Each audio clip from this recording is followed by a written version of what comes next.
What's up to the chat? What's up to the chat? What's up? What's up, top turn to the Shark Tank?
Man, AJ in the house, what's up, fam?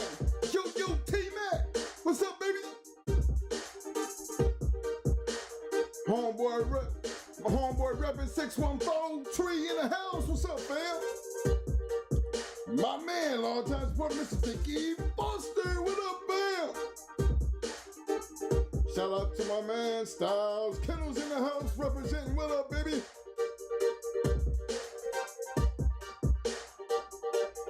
Calanango Kennels in the house. What's up, fam? My man Dreadlock representing the night in the house. What's up, fam?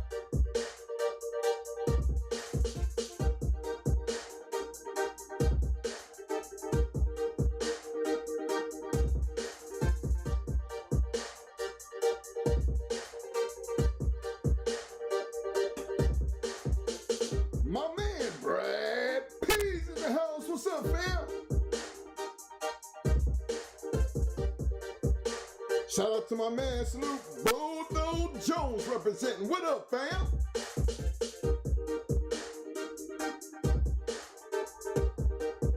Shout out to my man, Mr. Larry Wallace in the house. What's up, fam? Yo, high speed. Yo, high speed. What up, fam?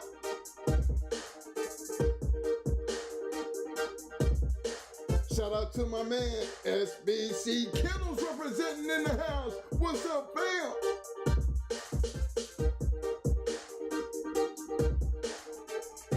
Yo, Fat Farm Ray. I see you, fam. What's up?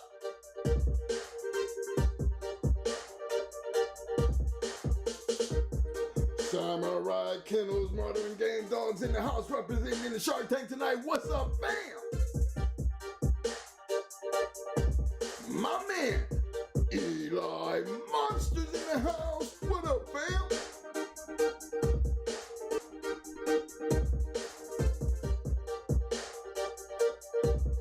Shout out to my boys, the Spike Brothers Kennels in the house. What's up, fam? My man repping the 727, Mr. Jermaine Brown's in the house. What up, fam?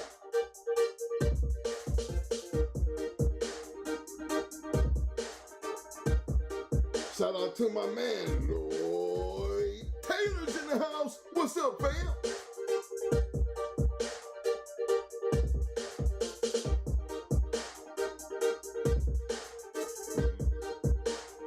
Salute to my man, Self-Made Kennels in the house representing in the Shark Tank tonight. What's up, fam? Yo, K-Walk.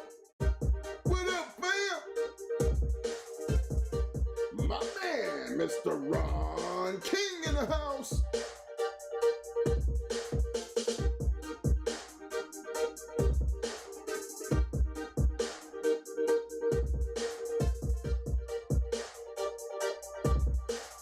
Shout out to my man, Mr.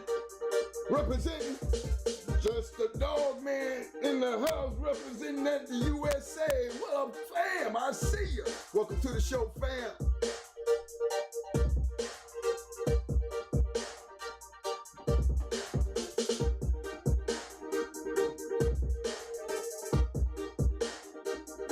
Welcome back to the show, dog, man.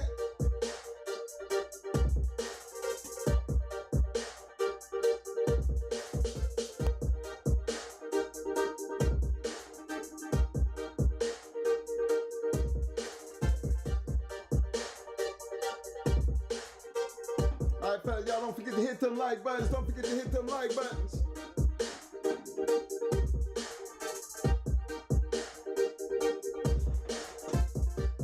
To everybody watching the video, to all the viewers, y'all don't forget to participate in that poll.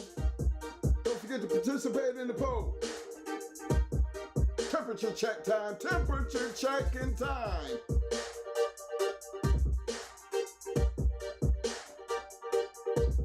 My man, Mr. William Torres in the house. What's up, fam? Mr. Torres, I seen you earlier, but my scroll wouldn't let me get back up that far, fam. I'm sorry.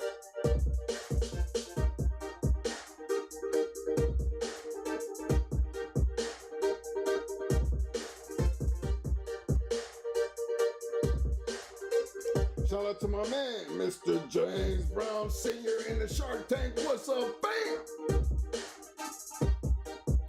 Shout out to my homeboy, Rack City in the house. What's up, fam?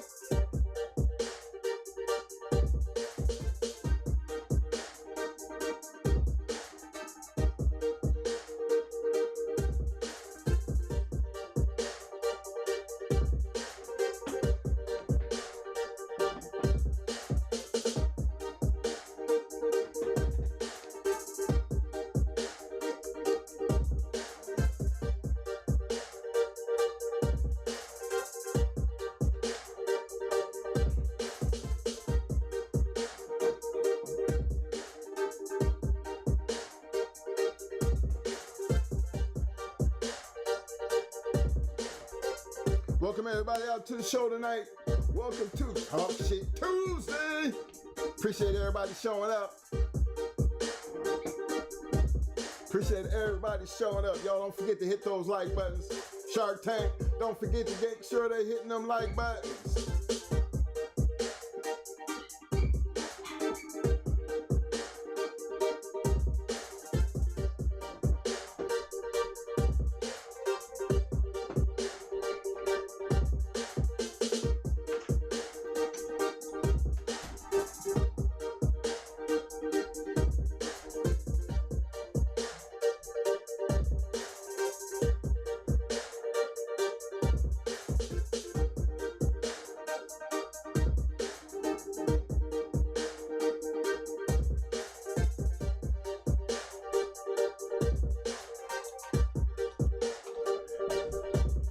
Shout out to all my new viewers. Shout out to all the viewers. Y'all don't forget to hit that like button. For all the ones who haven't hit that subscribe button, don't forget to hit that subscribe button. Other thing, fellas, you know, gonna be one of them kind of topics tonight. Y'all don't forget to, if you want to get your questions heard, don't forget to hit that super chat. Not a matter of how much you spend, it's just the fact that you do it. Don't forget to hit that them super stickers. They out there for anybody who just want to donate and just be recognized. And as you see, run across a ticket for those who don't want to get into the super chat, don't want to be recognized publicly. All you got to do is hit that cash out. Trust me, all of it will always be appreciated. But first and foremost, we're going to take care of the free shit. Let's hit them like buttons and hit them subscribes. Let's do this.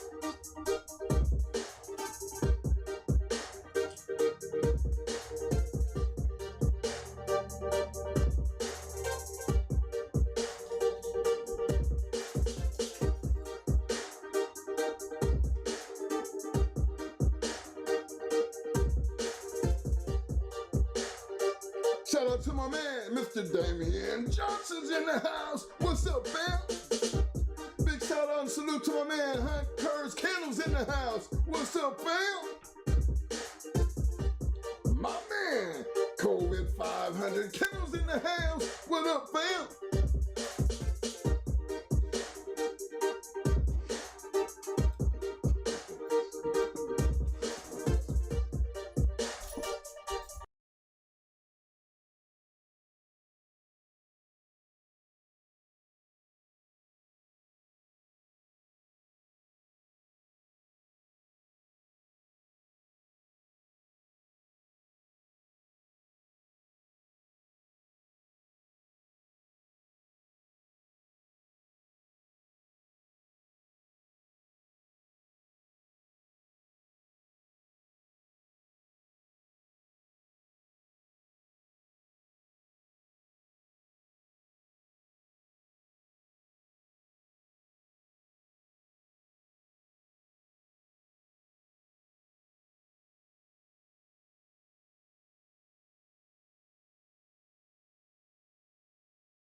TCB TV, what's up, fam?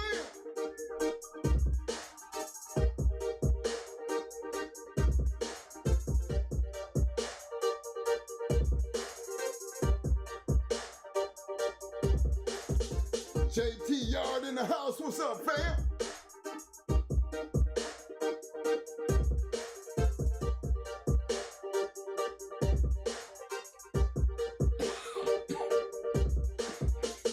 My man Marlo Stanfield's in the house, what's up, fam? My man Dirt the Felon, what's up, fam?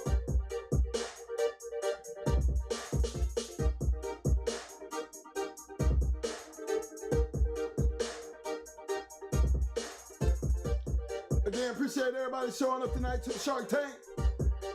Everybody showing up to the show. Don't forget to participate in that poll. Don't forget to hit that like button. Don't forget to hit that like button.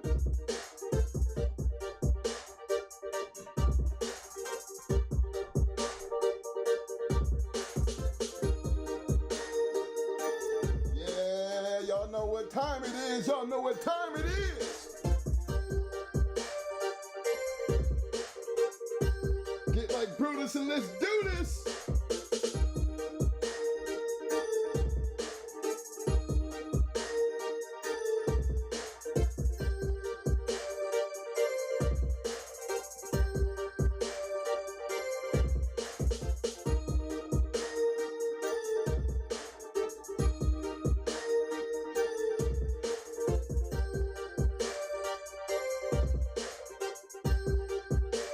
My man, Dada, yo, Dada, what's up, fam? My man, Rudy Kennels in the house, what's up, fam?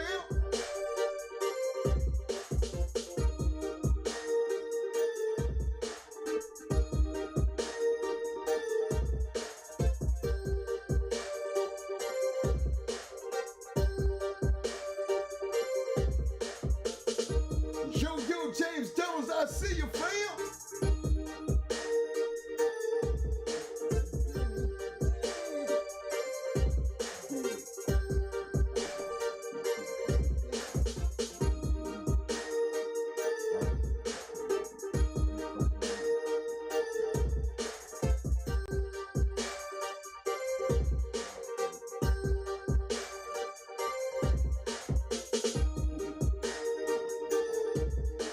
Y'all don't forget to participate in that poll. Don't forget to participate in that poll.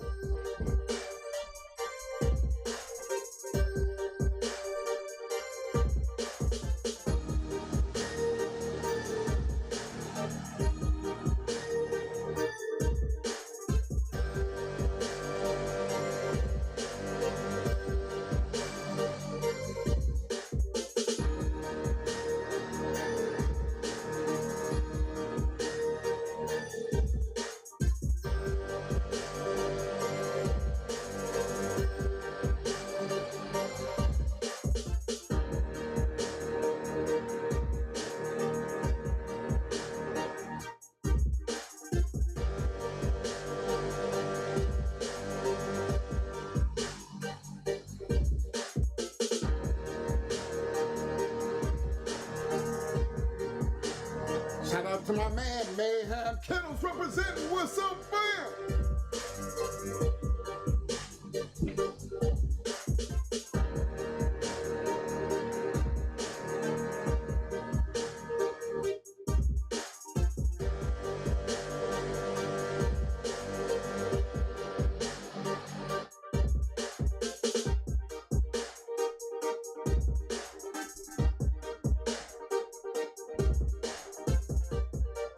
Shout out to my brothers out there representing my man. Scratch Line News in the house. What's up, fam?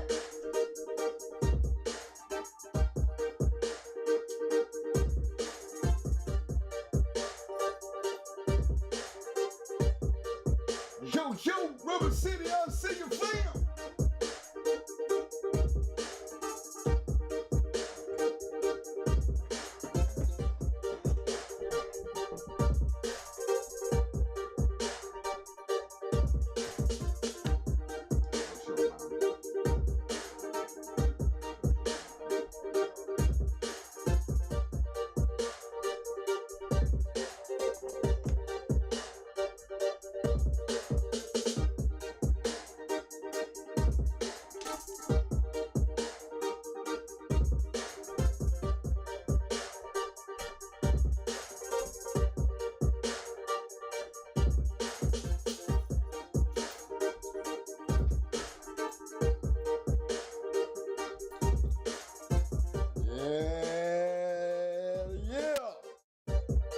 Get ready to get ugly.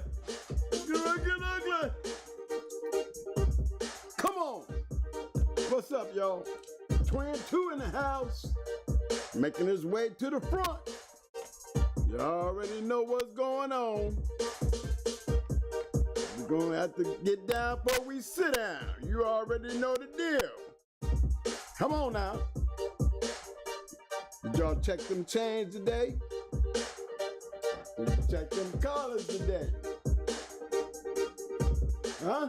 Did you check them goddamn walls today? Make sure them doors are locked in there real good. Check them doors. Check the goddamn outside. Make sure ain't nobody slipping behind you.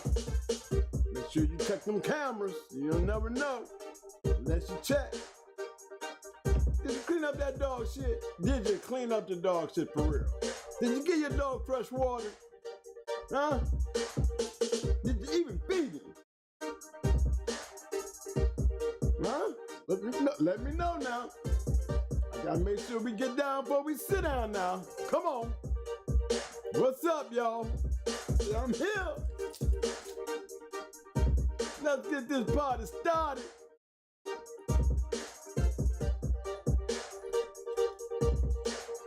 Talk Shit Tuesday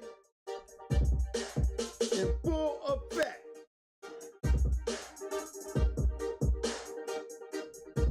Thank y'all guys for stepping out, stepping on up in here.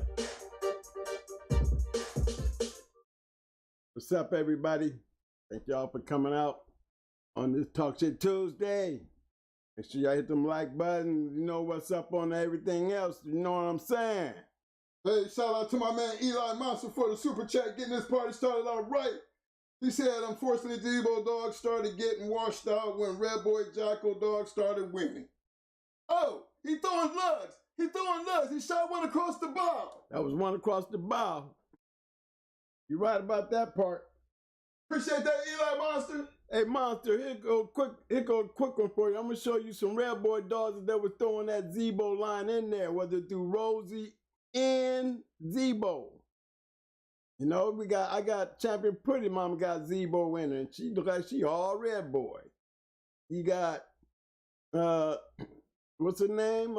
You already know what I'm talking about. Lady Sassy Me. Looking at Lady Sassy Me, you're going to see Rosie. You know what I mean? Zebo on the long side of it, y'all. He wasn't the greatest producer like most people think he was, but he was a factor in it. That's for sure. Because you're going to find a lot of great dogs. You're going to look back in that pedigree and be like, okay, he's so far back that he make a difference. He had to make a difference at some point to get up to the point that, you know, he was back there. You know what I'm saying? The fact that he back there, he had to be at some point, or it had been washed away a long time ago. You wouldn't be seeing him pop up in some of these great dogs' pedigree. Whether they were coming directly off of him is a major factor, because he still made RM.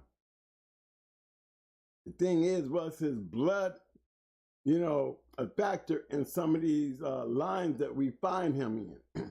Him or by way of his sister Rosie. See what I'm saying? Both of them good dogs. No, that's a good one. That was a good one though.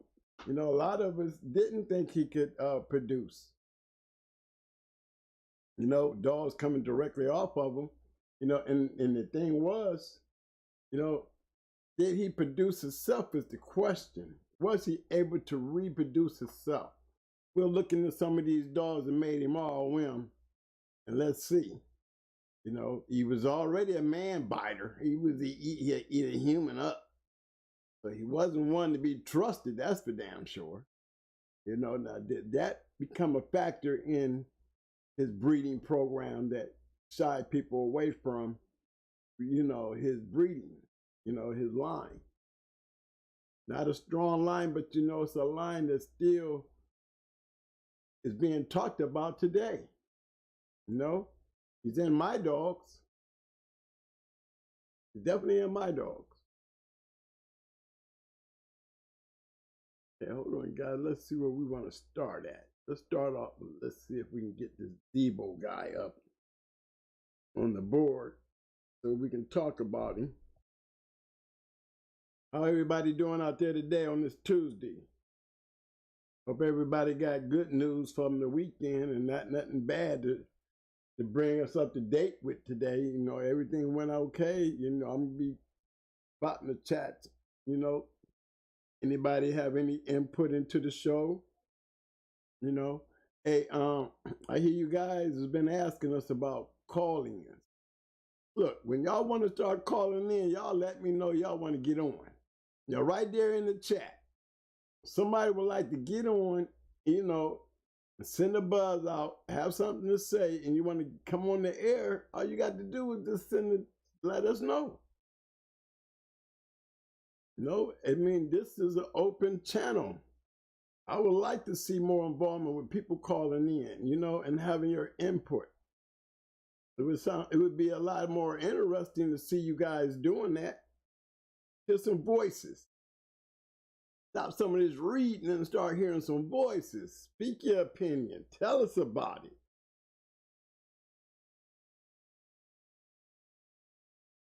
That's all I'm saying.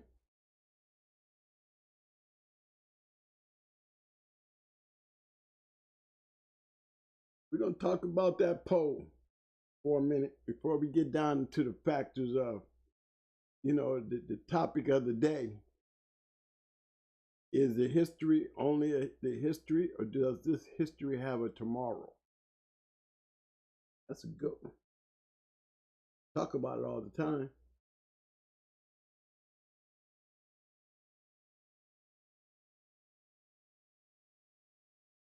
All right, guys, let's start off with Zebo today. There you go. We're going to talk about Zebo today. I think we done talked about him before, but not in the aspect of the poll. You know what I mean? An aspect of the poll.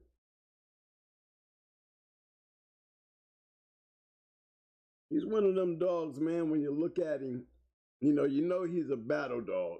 He looks like one. He was built like one. And he was one.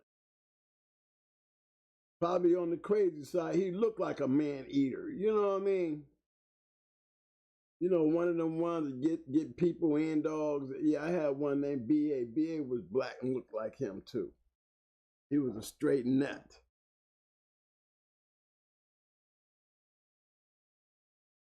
But he was definitely one that you didn't want to run into inside that box. He had good ability. He was real rough. Did not play, and he'd be there as long as he needed to be there to get things done. But we're not talking about his act. He had a lot to bring to the table when it comes to breeding. That's for sure. Okay, guys, we're gonna take a look at a couple of these pedigrees here, and let's see what we can come up with. I'll make them big as we go through them. All right.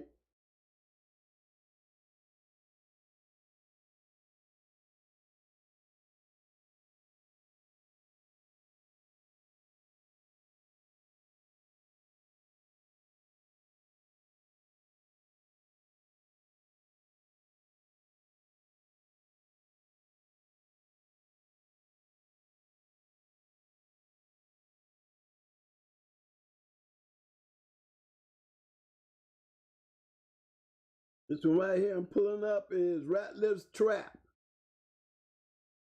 Or they call him Adam's Trap. Adams or Ratliff's Trap. Okay, that's Zebo bred to Candy. Candy was a kingfish dog.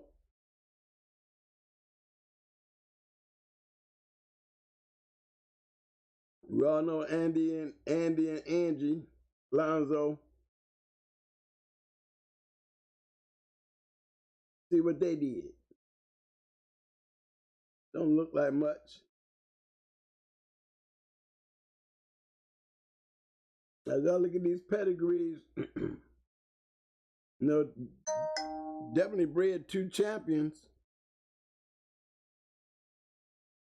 together. Grand champion. The champion Candy, two good ass dogs.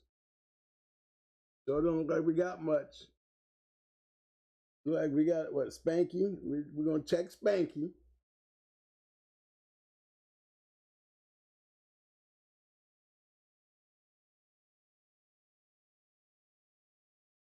At bottom side, you see that art? Them Adams boys is trying to conjure up something. You know, you see the kind of dogs they had? They had Zebo, Candy, actually Trap, Art, and Hall Boys.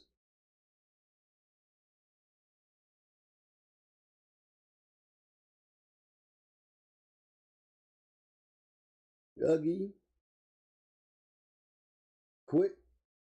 Well, we know Rattler didn't stay on these dogs long, did he? Those are knowing. Then we got one, Rattler's Gus.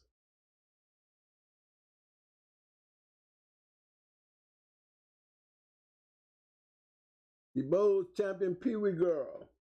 That's a line coming by way of Zebo.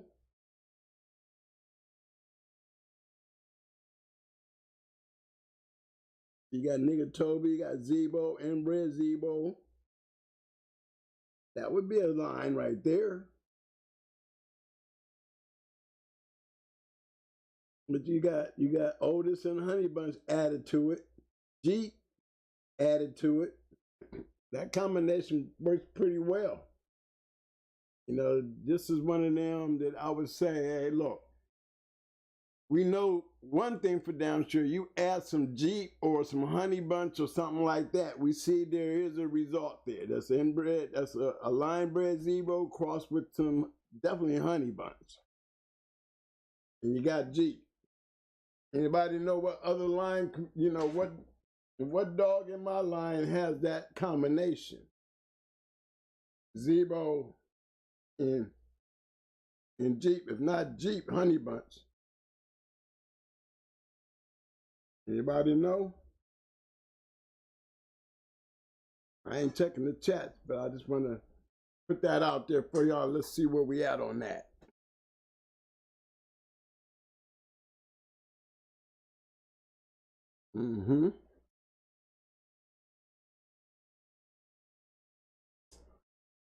Anybody know that question? Anybody know? Jeep and Zebo. What other dog? Did anybody know one of that nature that produced something?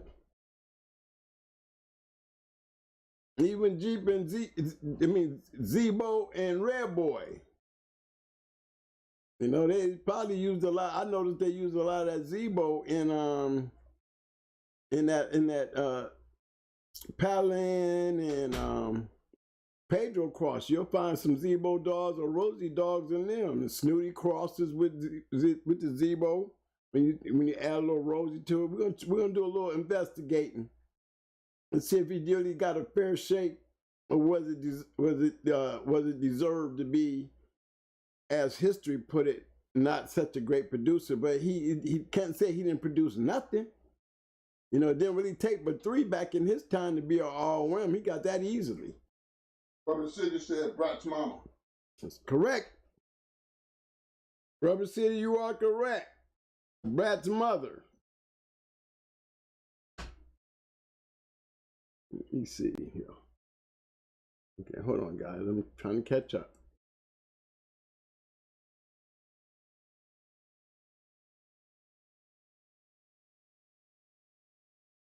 He is correct. Brat's mother.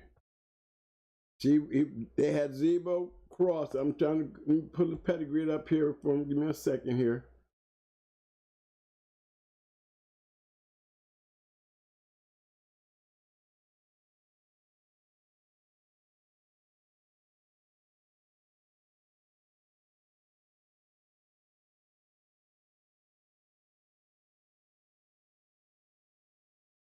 That's right. That's Brat's mom right there. Red Ace.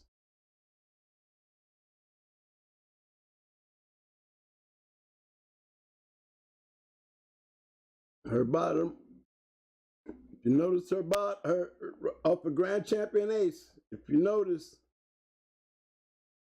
For Grand Champion Ace, you see Grand Champion Ace. There's Charlie, Jeep's little May brother.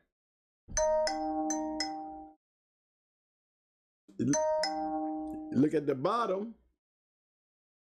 You got Miss Wooly. Miss Wooly's off of Zebo and Tom's Spider. That's a Zebo line. Let's check out Miss Wooly.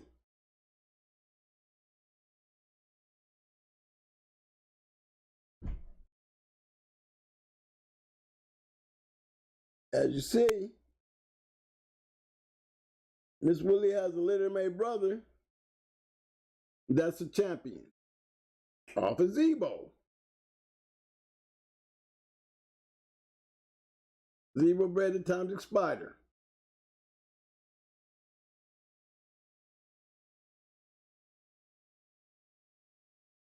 Okay. Let's go down here and check the back end. We have Zebo on the top side.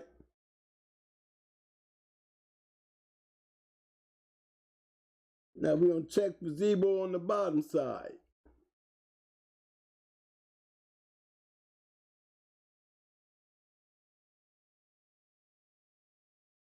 You won't find Zebo.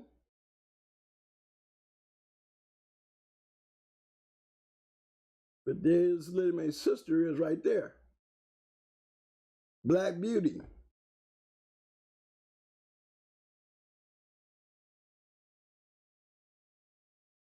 Black Beauty. And that's Lady Sassy Me. A very integral part of the Savior's breeding.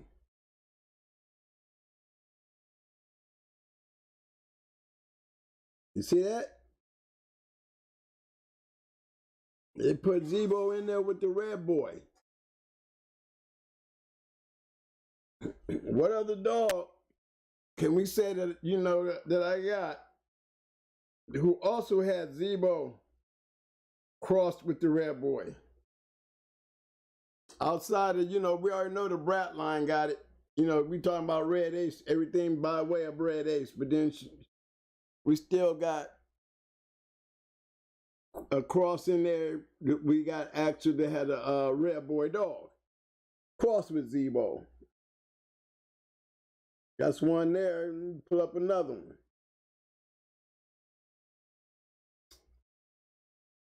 Give me a second. I got to figure it out. Where's grab?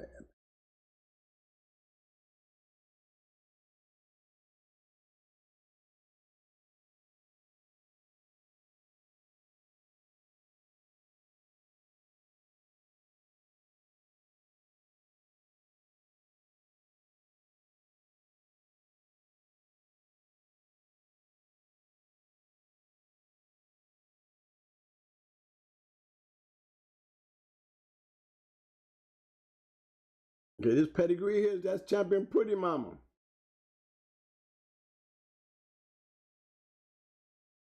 We get to going back in her stuff. It looks like it's all red boy. It's triple bred Whistler. You see Whistler is coming off by way of red boy.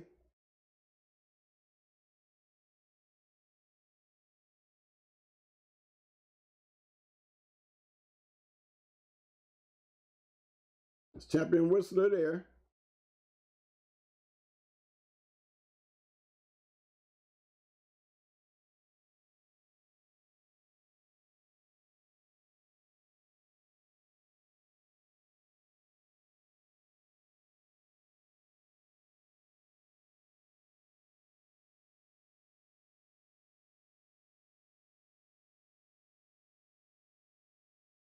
A lot of red boy up in there, ain't it? Teals, Jeff, still red boy.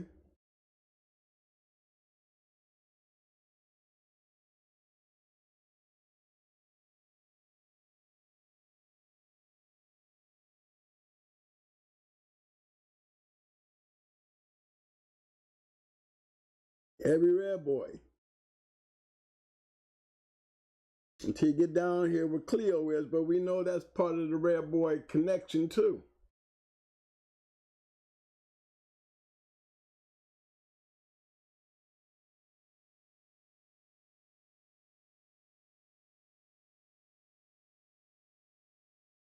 Heavy handed going across to Whammy. I think I'm right about that. Yeah, might be this.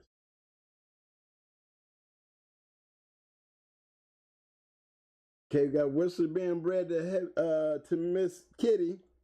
You look at Miss Kitty's pedigree, you will find Zebo in there, double bred.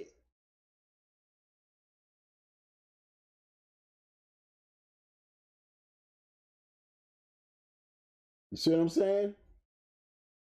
So even Pretty Mama had Zebo in her. Zebo Red Boy.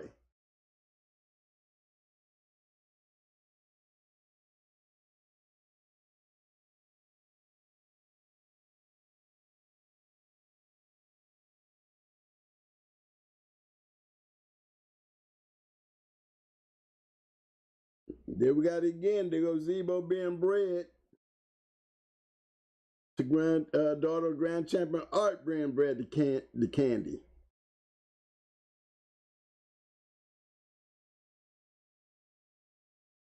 You see, you got Patton's Champion Kate with a cross. You got Stubby Phil's Buddy being bred to Toxic Spider. So there was a combination that you can tell right off of what we just showed you that they was using Zebo. They was using Zebo and they was getting these rough ass dogs, and you know, by coincidences, right? Do we want to put by coincidences? That little Zebo, is that what was putting that into those dogs? Because these dogs right here, can't say it ain't in the pedigree because we see it clear as day.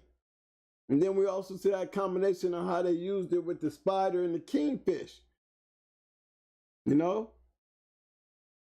A lot of us talk about him being bred to other lines, but you wouldn't be so, you know, not too many people knew that, you know, they was crossing Zebo into those Red Boy dogs. They was crossing Zebo with those kingfish dogs. You know? They was crossing Zebo with the snooty dogs. They was definitely doing crosses, and you cannot say he didn't get results. He might not have been getting them directly, but as the pudding go, as you look at Pretty Mama, and then we just looked at Red Ace, he's a factor in both lines. What would you say? You know, I'm not saying that, you know, he ain't no Art or Honey Bunch or Jeep or none of those, but his line was a factor, just like we said the same thing about Pedro, but we can go back in these bloodlines and see Pedro in these great dogs now, and you can say that these are not factors to the genetics because they are. They are factors to the genetics. You know, it'd be a different story if he just wasn't there, or you know what I'm saying, but he there. You know what I mean? And that was all Red Boy. You know, you look at her pedigree and you just realize you just be asking yourself, you know, looking at it like this right here, if I said if this dog got Zebo winner, most of you guys, without going back in the back, looking like we did, you would say no. Look how many generations back we went just to get that far. So, you know, that's early in the game. But back then they were using Zebo. Not like they weren't using him. You know, we have pages full of Zebo dogs. You know, I'm going to go back and pull him up again.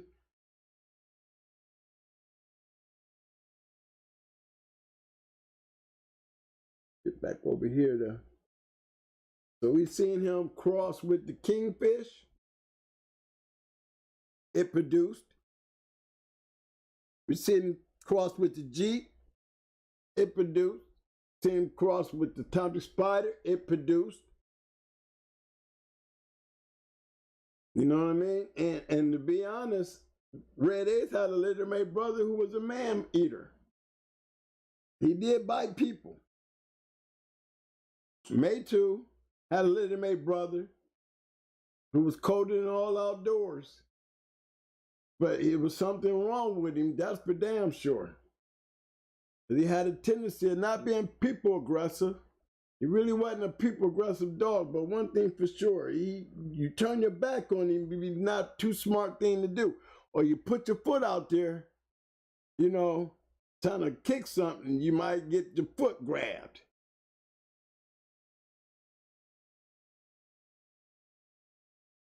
But Ace was real close up.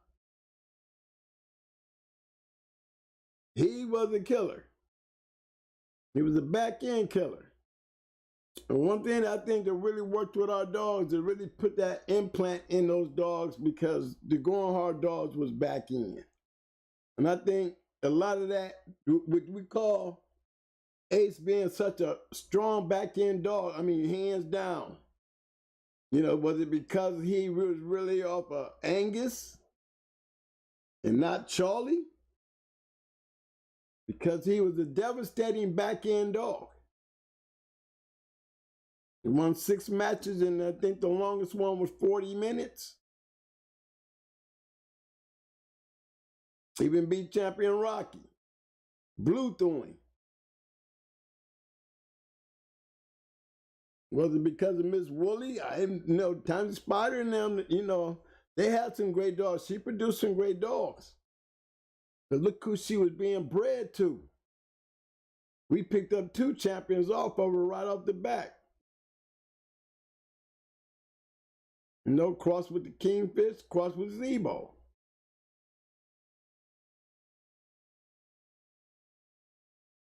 You know?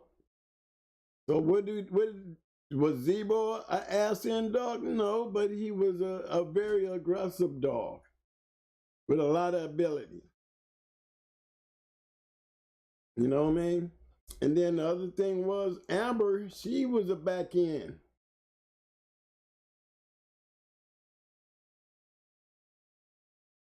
Amber's mother. I mean, yeah, Amber was a back end. Was it because of the Lady Sassy Mead in her? No, you see all that heavy yellow John, and then you had that Jocko. But the Lady Sassy Mead have a factor in there. You know, she had Rosie. Then I noticed another dog, what's his name, Basco? He was bred like this. And he was a heavy back end dog, but guess what? You're going to find Zebo in him. Was that a coincidence because of the way the lions, the dogs were bred?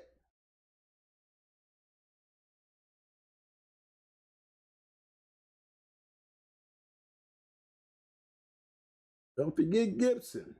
He's a big part of that. There's Gibson there, right?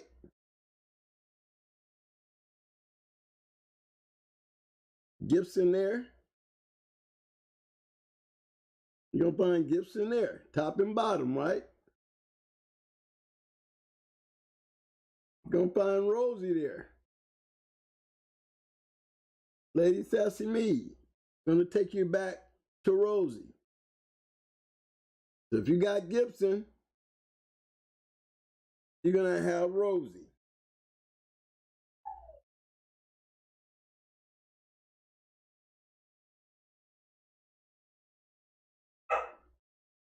Another Zebo, Rare Boy Cross. You know, what was they on? I think they were trying to add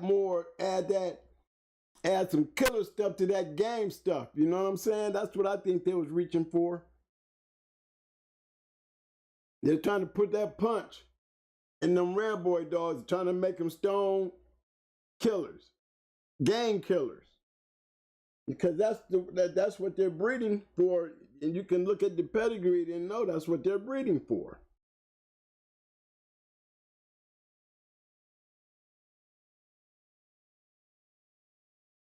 A lot of Rare Boy before they even got the Yellow John.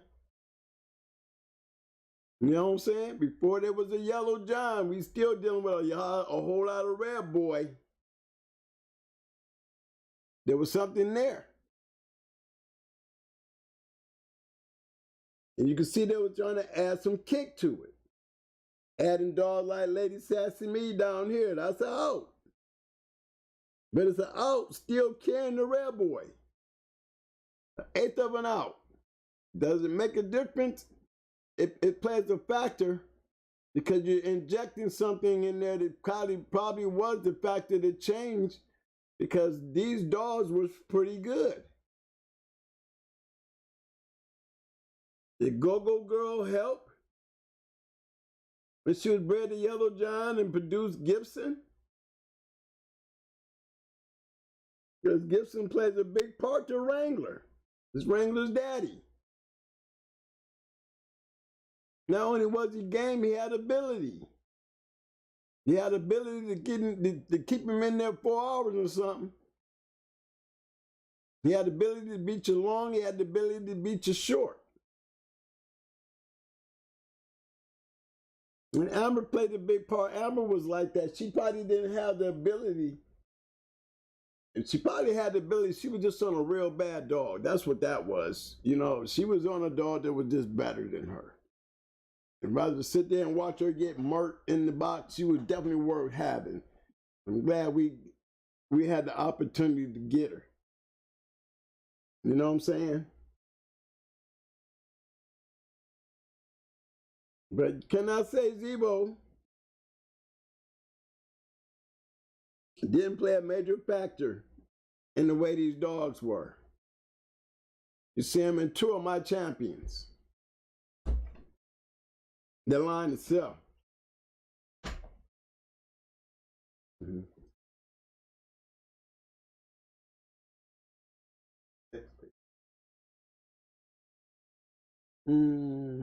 Might have been, I don't remember, but he was definitely in one of them. But I'll find it. I can find it right. I think we were looking in text one. That's what I thought. Fill them up and just go back. You probably see. Okay, that's what I'm doing. All right, I'm going back in here to Zebo. We diving in. We're back on his offspring. We already know about nigga Toby. We were just talking about nigga Toby. And got him. He off of Zebo.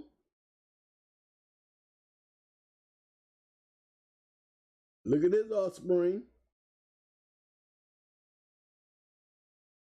You know that clearly is Eli's shadow. Major factor there. You got Bakari's Katrina.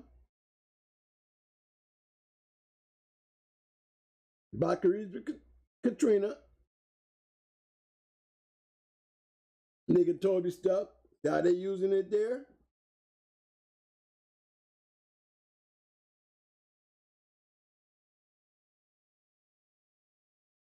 By the way, Zebo, we're playing the Zebo line. So you know you're gonna find Zebo there. And I think Zebo was in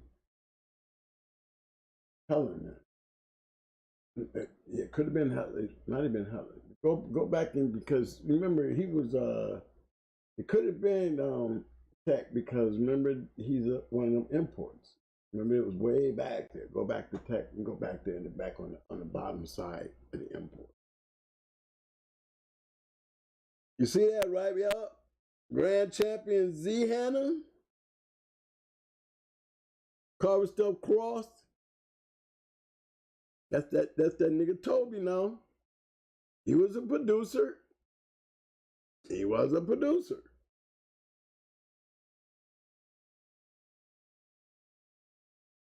We hear Bakari, look, Lexus Coupe.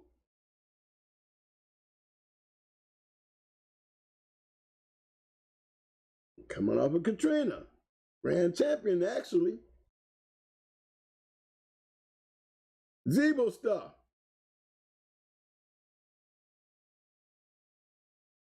And tell you, you notice these are rough ass dogs too now. These are rough ass dogs. These dogs ain't playing. You can talk me through some rough ass dogs. You got Zebo in it. Was he underrated or was it a factor that he wasn't no producer? But we bumping into a couple dogs out here that says it had to be something in his genetics that was able to move, because it's just not no coincidence that we putting up these great dogs, finding him in their pedigree.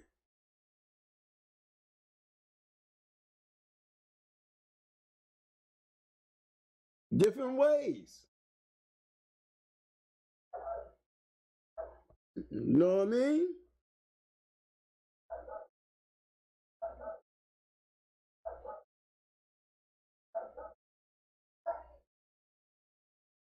Okay, let me go on. Let me keep going. That was Toby. Toby and Katrina. We got Dead End Kennels Gamer coming by way off of Toby. And then we know about that Eli Shadow. I don't know what all that dinging is. Got Grand Champion Sonny Boy. Champion Sofix. Remember, we seen him yesterday. Mike, whose paper was he in? We was in his dog's pedigrees yesterday, digging around. And we seen all these. Our papers. Right. And just, yeah, make sure they ain't down there in that, because remember, I think if you go back in that, the European part tax stuff, you went all the way back to where you see where the imports came from the country, from the United States. You're gonna find these dogs.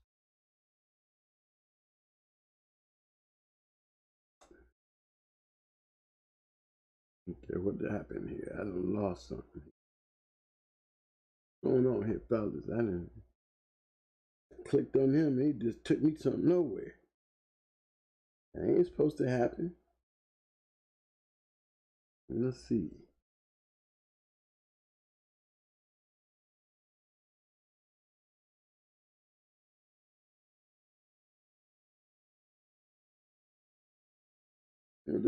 Let's click on Sonny Boy then.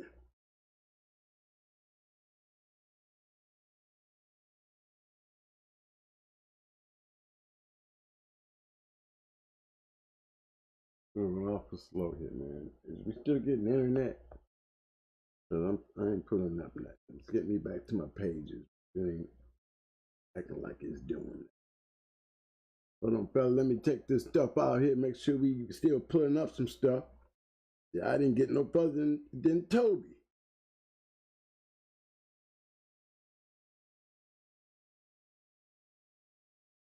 Okay. More dogs off of Zevo. Let me just keep going, guys. I'll be right with you. Let me see if I can pull it up. Let's see if there's something wrong with the net here.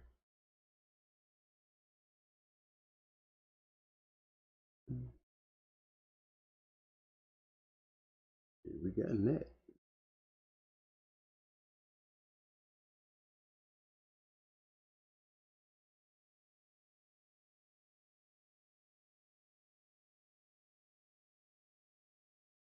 So somebody just stop. They can get in.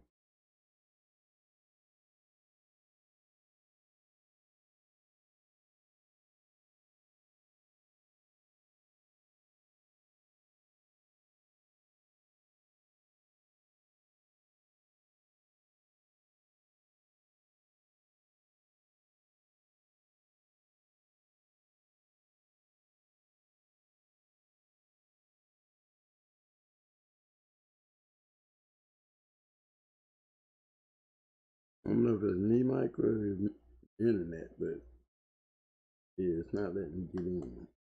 Doing something crazy. Check my internet connection, check my proxy.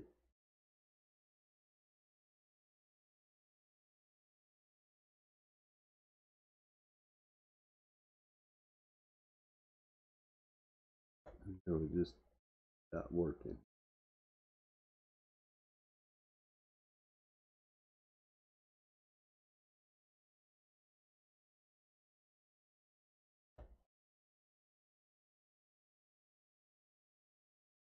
Here.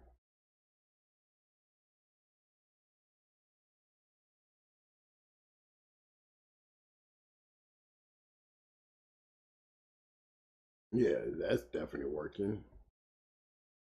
I'll tell you in a minute. Pairs online don't look like it's working.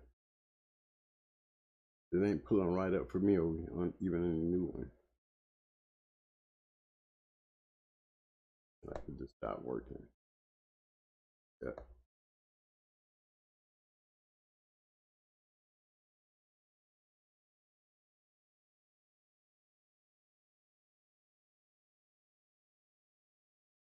Yeah, for some odd reason, y'all pairs online just stopped working. Yours working? Yeah. Hold on, fellas. We're going to check on that because I know on this one, it ain't working.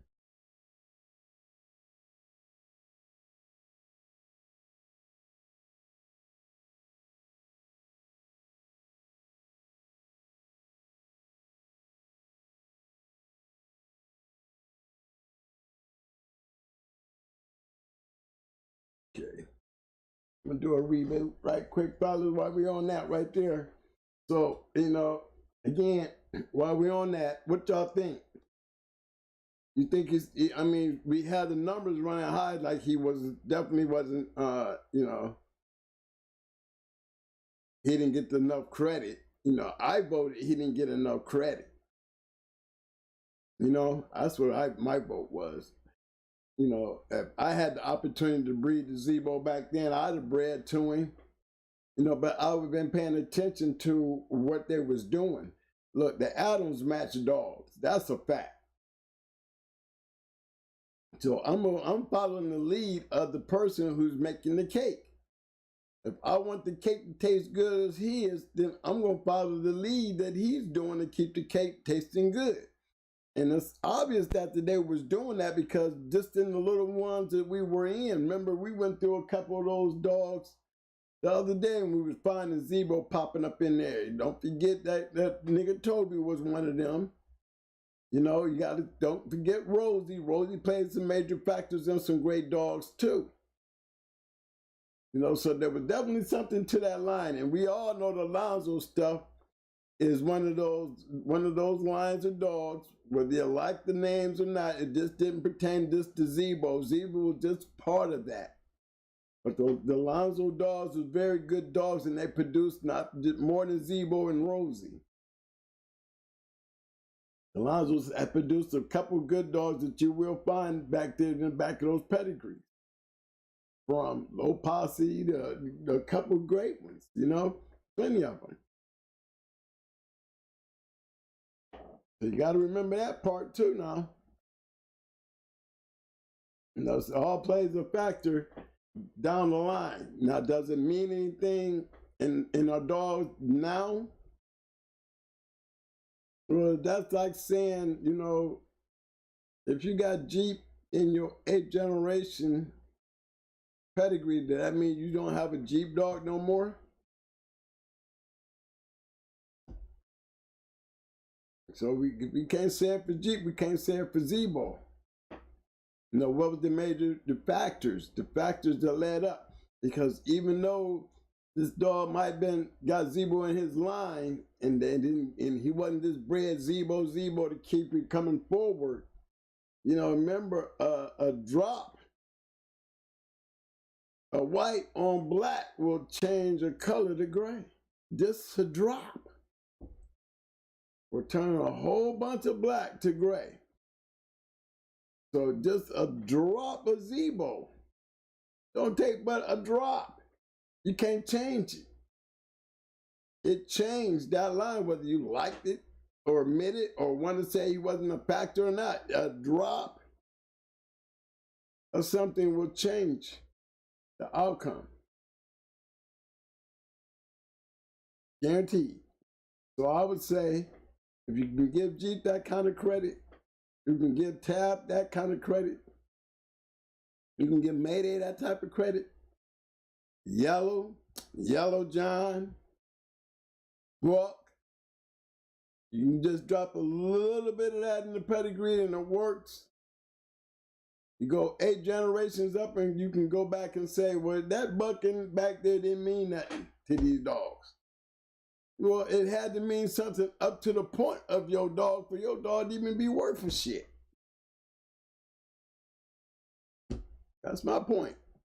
I think a lot of the statements that everybody talked about when it came to Zebo was really because his attitude and the way he was moved around. Did he breed to a lot of bitches? Yeah, he bred to a lot of bitches, but hey, I know a lot of dogs that he bred more dogs than the ones y'all call good producers. I can go in there and pull up some stuff on Zebo and say, well, he's better than a lot of the dogs that y'all claim are good producers. That's for sure. We didn't have to go through a bunch of dogs and seen that already. Look what we was bumping into with Zebo in it. Several champions, several good lines with Zebo in there. So we can't really say that he wasn't throwing good dogs. No, that was the question of the poll. Was he underrated? I think he was. I think he was underrated because he was a man eater. You know, that's what I think. Zebo was a man eater. He got passed around. Didn't nobody trust him. Didn't nobody trust him, so, you know, but they definitely made good breedings with him. Okay, y'all think I'm back on. I'm back on. Hey, what's up? What's up, man?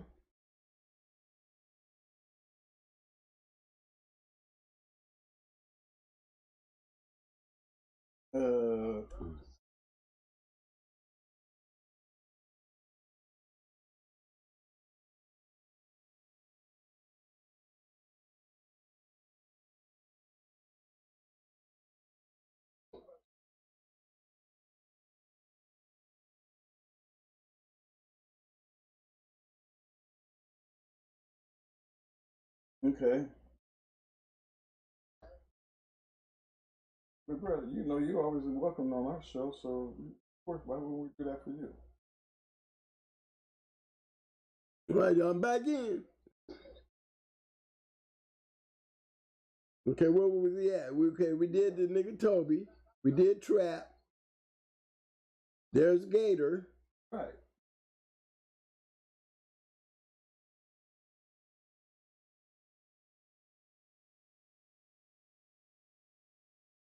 Okay.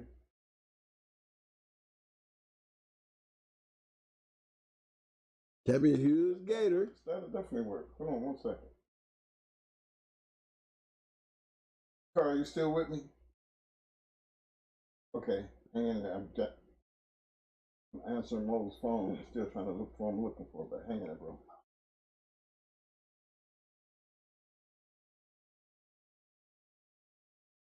course. Yeah, you see that, right?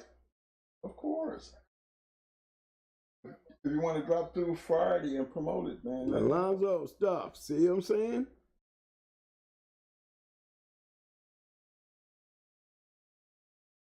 That shoes Gator.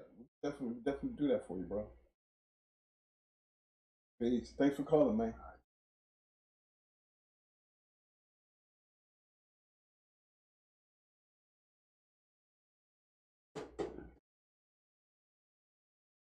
Well, they bred him.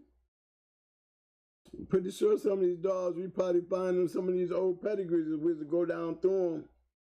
But you can see they was trying to get something out of old Gator. Brewer's Dindy.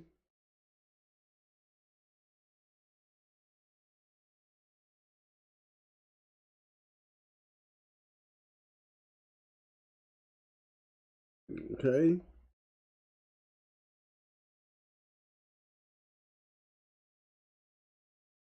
There we got one other one, Mojo. You see how that is? There go Candy again with the Kingfish. There go to Eli. Thebo. This is this champion Mojo. If he threw anything. This Brewer's Jimmy. You know this breeding right here, that goes back to Pretty Mama. That was Pretty Mama's great-great-grandmother. That stubby Fields, that breeding right there. You're going to find that back there in Pretty Mama. They go that same old stuff. See that Talented Spider back into that Jeep, Grand Champion Art. They was doing something, man. They was on a plan. This definitely can tell me you don't see the formula. We then went to 3 different dogs, and we noticing that there's a pattern on how they was using Zebo where it was working. Maybe everybody wasn't using the pattern and the formula that worked. Trying other things, but we see for a fact that we crossed it with some some Red Boy, it worked. We crossed it with Eli, it worked. We crossed it with Kingfish and got good shit. There's Mojo. The ones that are the winners. You're looking for a line of winners, right? You gotta want something that's gonna work. Let's go to Frank Bunce in this shit. Bunce Priscilla. You will find Priscilla back there in Pretty Mama's pedigree. No, this is Blackie. Before they said, like they said, here goes a little information. It said Champion Mo, he beat Gaines Fargo in a Class E match. Everybody thought Fargo was an unbeatable dog, but look what happened.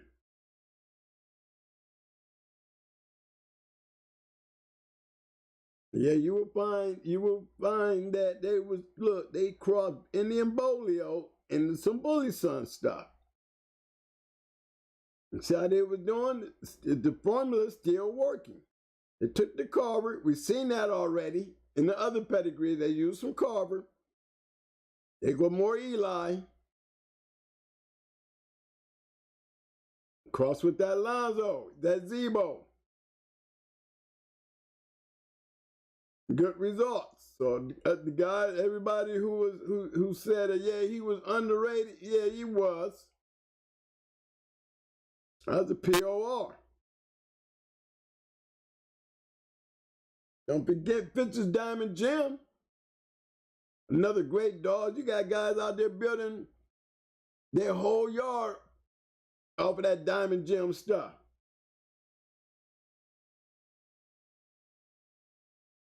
Again, Zebo crossed with the Kingfish. You know, if he wasn't producing, one thing we know for damn sure, if everybody was doing this kind of breeding with him, he probably would have got just as much as goddamn Jeep. Because one thing for damn sure, we notice it will work cross with certain dogs. We see the formula where it worked, how it worked. Maybe we didn't get enough of that out there. You know what I'm saying? Because it's right there. We're looking at all the proof right here in front of us. You know, it sounds good when you're in a conversation. Oh, Zebo wasn't shit. He wasn't no good producer. Yeah, he made it's easy to get 3. You don't put him up to the greats. Why wouldn't you based on what I'm proving? You know what I mean? What we talking about right now is to put an end to anybody talking about he wasn't shit when it comes to producing. The damn dog had his own little line going there. And we see what line was working. Give me a little Eli, some Kingfish, and some Zebo. I'll show you some shit. I'm not even afraid to cross it with the Red Boy. I'm not even afraid to cross it with the Snooty. Because in every one of these, that particular cross worked. You can't deny it, right? We're sitting here going through the motions to show you. Diamond Gem, damn good dog.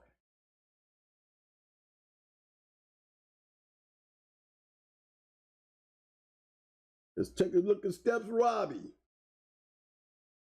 Now we got him crossed into some Hetrick stuff. Hetrick and Kobe.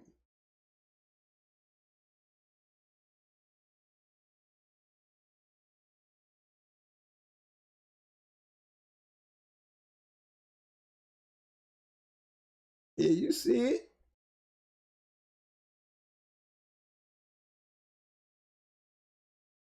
That Steps Ruby.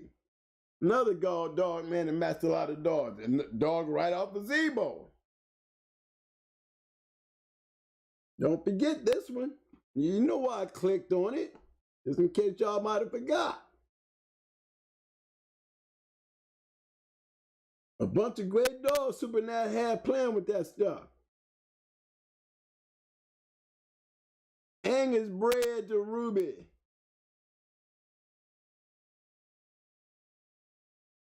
Champion Butch. Here we go again. That Eli being crossed.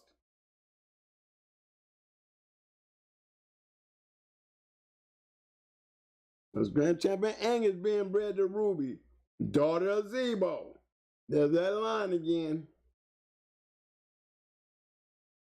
Guess, littermate. Racehorse. Another badass dog.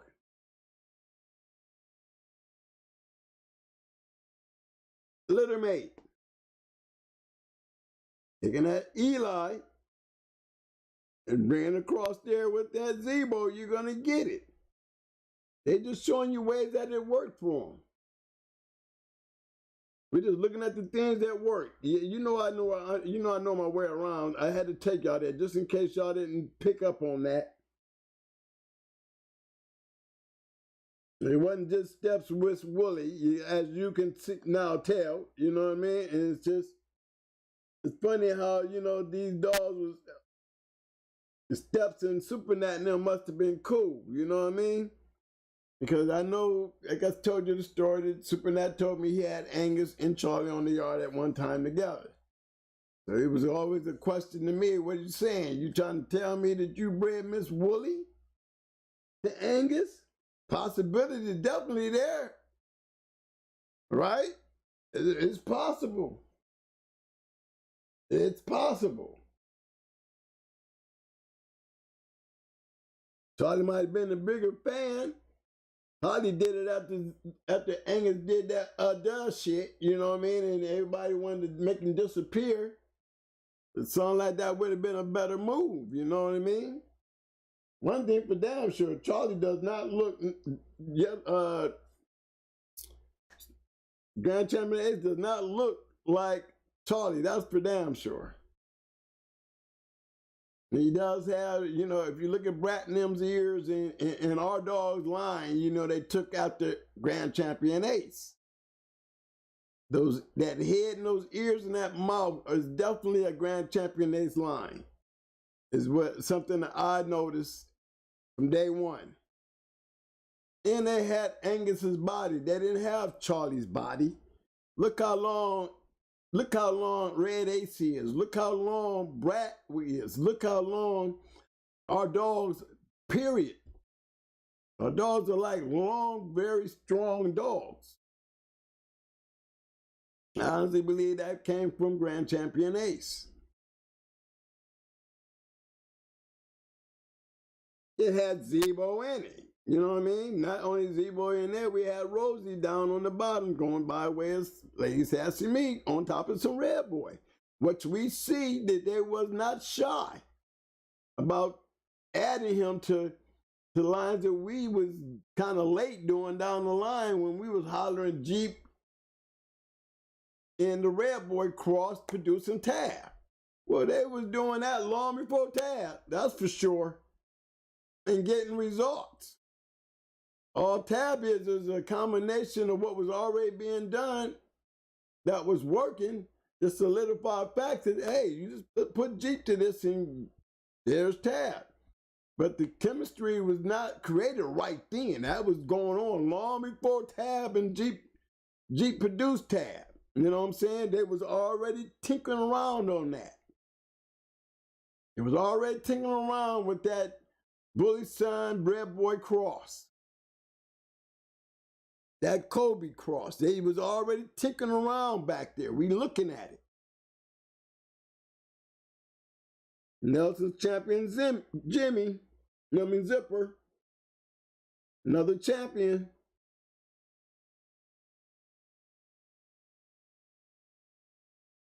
I said when this dog won her championship, this is the dog that made him a registered mare. Another daughter of Zebo.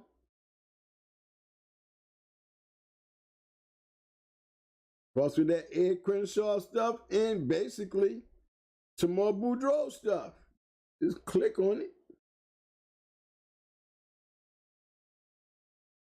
You see that Ed Crenshaw stuff? I'll go take a peek at it. We know that's Boudreaux though. Flying Billy, Black Sunday. Come on, we know that part.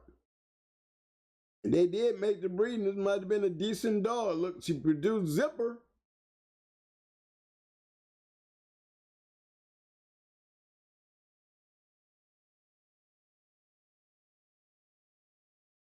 Well, you see what that is.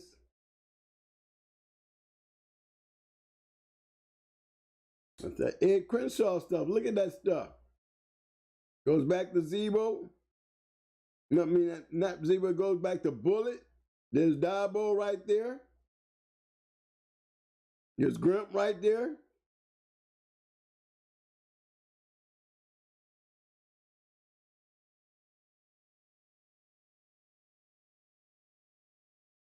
And this is that. All that is, look at it. Zebo bred to that. Basically, back then all he needed was 3. We didn't look at more than 3. We have looked at more than 3, and we have shown you that his line does produce. So I guess what we're saying is we might be right on the poll. Those who agree with me, you know, we already did Wooly, y'all. We already did Toby. We didn't do Chain Gang. You know, I'm doing the ones. I see her 1 time, 2 time loser, 1 time loser. I seen her. Here go another one. Now they got the Ed Crenshaw stuff crossed with the double Zebo.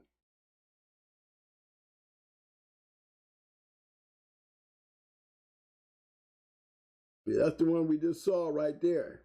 2 time winner, 1 time loser. Coming off of Zebo, yeah.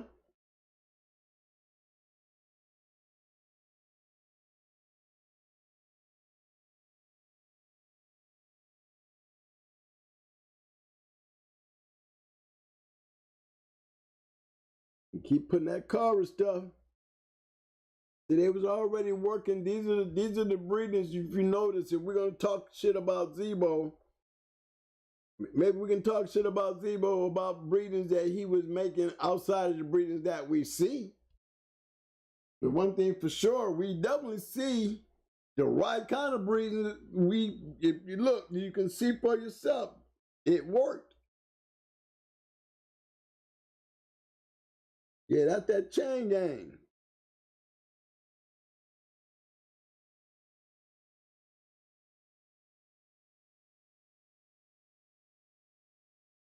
Anybody got something to say? I'm listening.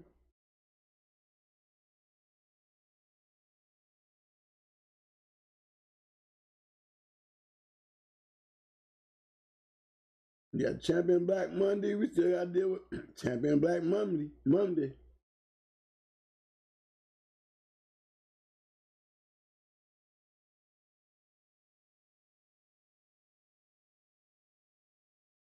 Hey, shit. Oh, which one? Something. Come on. Baby girls. Mm-hmm. Okay. You don't see that, right?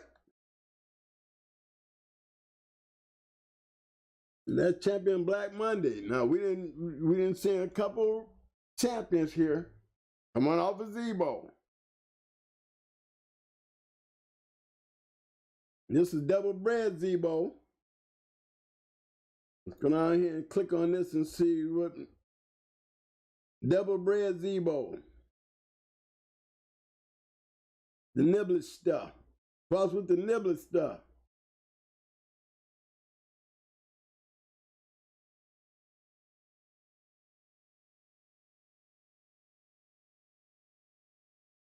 Whole line of it. The whole, they just took the whole line. I'm just going back to show you that it's going to probably go back to the Kobe stuff.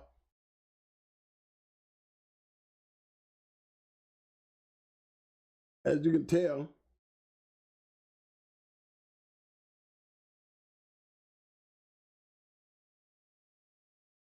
Just wanted to show you. We seen that earlier. Remember, we saw this earlier. Wanted to take y'all back there so y'all get an idea of what the Never stuff was working with, you know?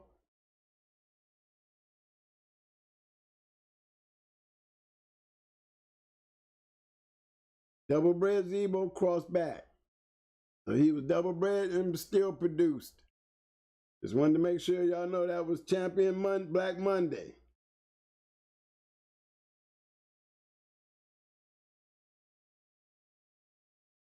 Now, that was a lot of them. I mean, to me, that's a lot. You know what I mean? Go ahead and pull them. Okay, let me see if I can.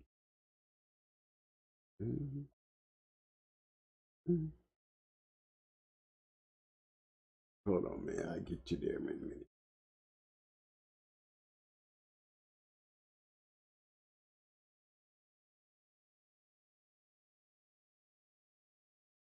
Anybody got anything to add to that? Anybody got anything to add to that? That's all I'm asking. Just trying to find out where we hanging out at.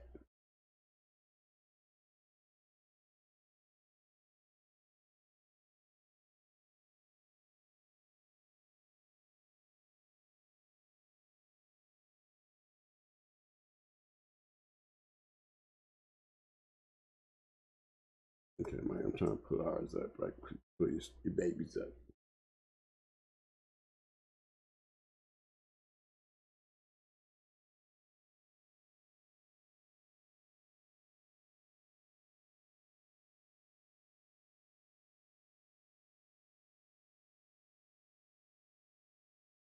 Okay.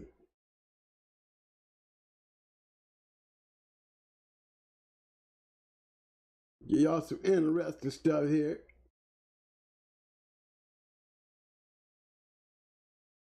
Yes, you see the name on the top. It's a 5-month-old puppy at that point in time right there, y'all. Y'all see her. Yeah, that's Ella Storm. She like 6 months old now.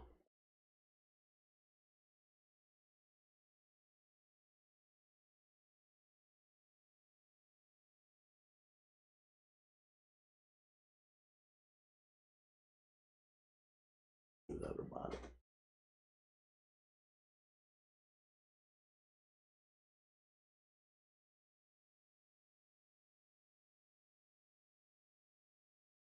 You see that, right?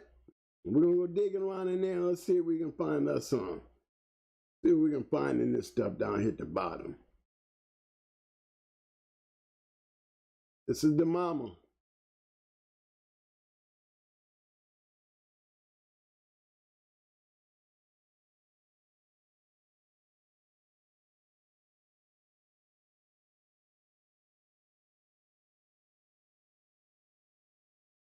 And as you can tell, a lot of this is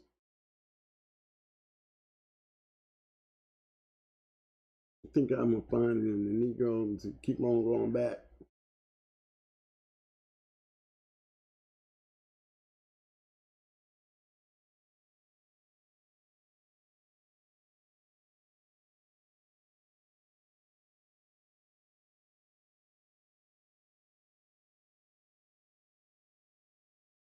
So I just sit down, I'm just walking it back.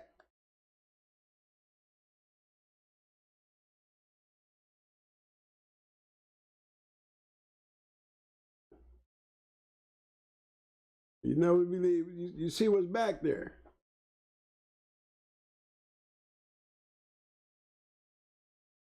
When you look at it from the front, looked like some old Mayday stuff, didn't it? And that's the bottom side. You get back there far enough, you'll see, oh, it's not all Mayday, is it?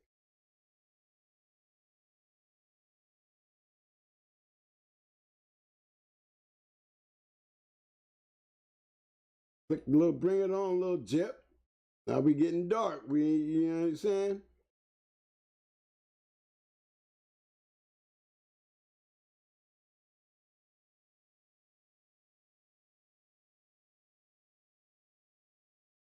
Remember, I'm just clicking on the bottom.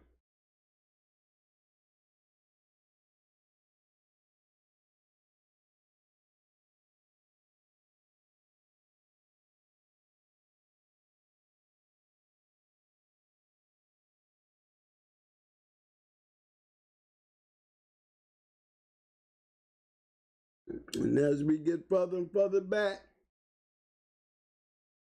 you see it's just getting tighter and tighter and tighter. Remember, I'm only clicking on the bitches and we still keep running into this stuff. But we all understand what that is.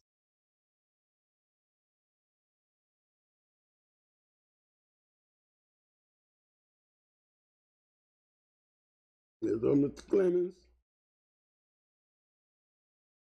And what we see now? Now we back here. Look at all that nigga Toby.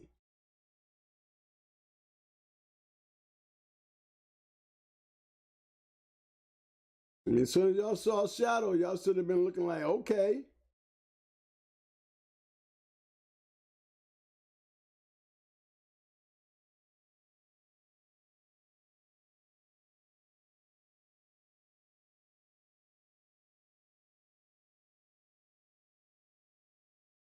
Can't get around it. Can't get around it. Now, I'm going to take you all the way back up to the front.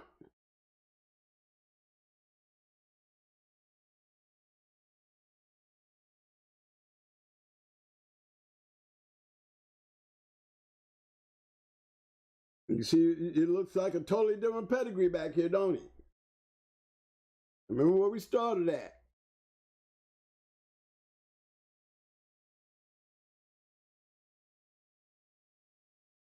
First of all, y'all make sure we seeing that BB Red and Banjo. Y'all see it. Coach Chiefs, the whole little crew. But by the time we get back up to the front,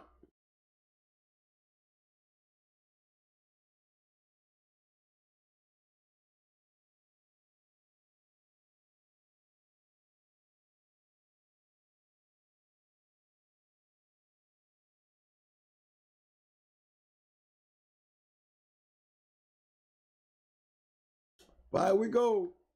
5 months. She's 6 months now. A little monster, and we wonder why.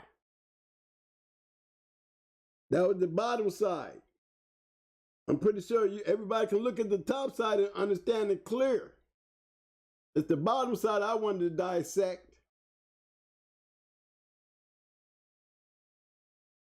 You know, because you go to the top side, that's her daddy.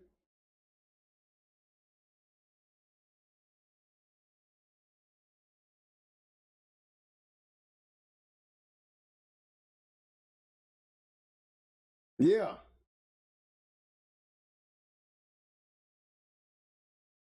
See, we can be puppy pellets too if we wanted to, but we're not.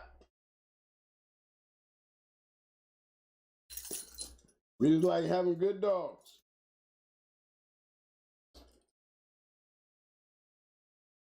How would y'all breed this bitch when she come of age? You already know she's gonna get. You already know the deal. They're good dogs. We don't indulge.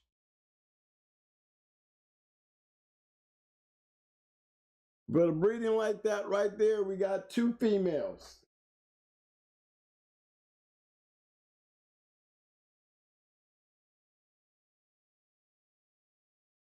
Bulldog said, I heard the bottom side doesn't really matter, twin. Why would someone say that?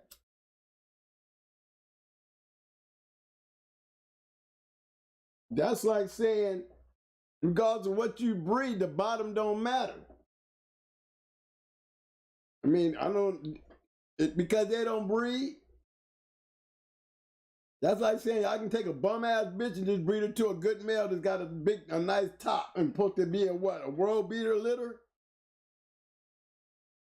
That's not true. That's not true. Because I don't believe, I mean, we got good dogs. That means that y'all putting all the work on the male.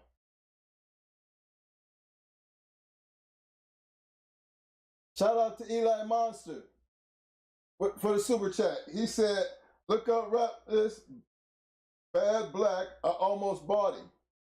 Why don't you help me out on that, Eli Monster, and just you look it up and send me the number, fam. Yeah, you're already doing the super chat. Yeah, do the super chat. Just put the number in there, baby, and I'll pull it up. I'll look into it. I ain't look by you. I was actually waiting on you to put the number up.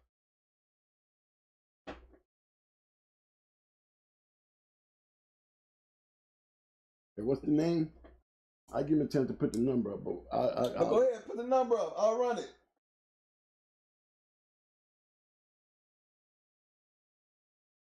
I mean, to me, I think the bottom, that's like every male that I went and bred to, you know, I could have just took any female now, and I just didn't ever work like that.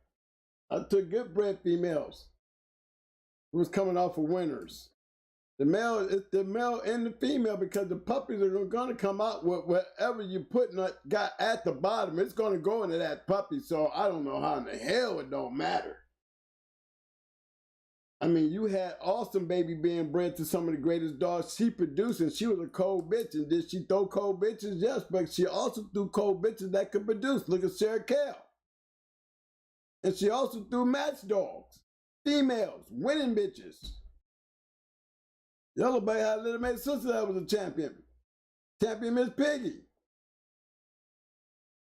So how can you say the bottom don't matter? You know, why do they say that? It's mainly because they probably ain't getting shit off their yard because they breeding bullshit.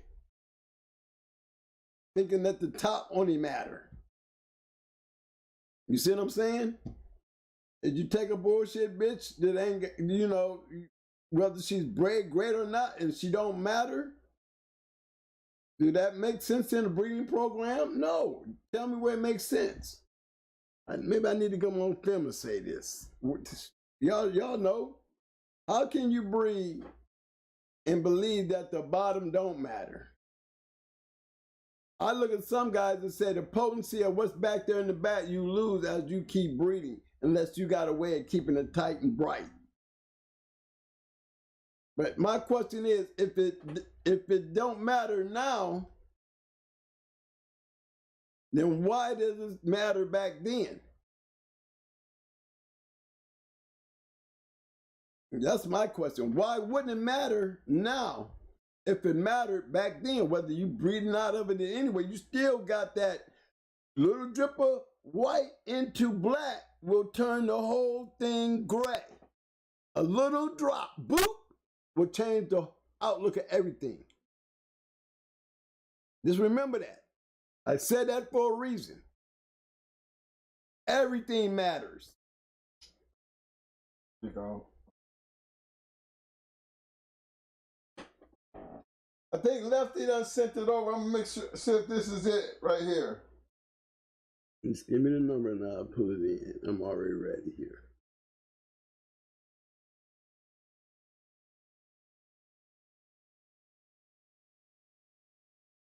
Okay. 26405. 26405. Let's see what 26405. Ratless Batman.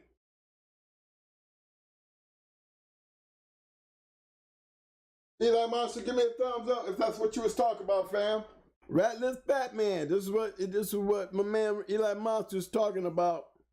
They almost bought this one. Look at that one.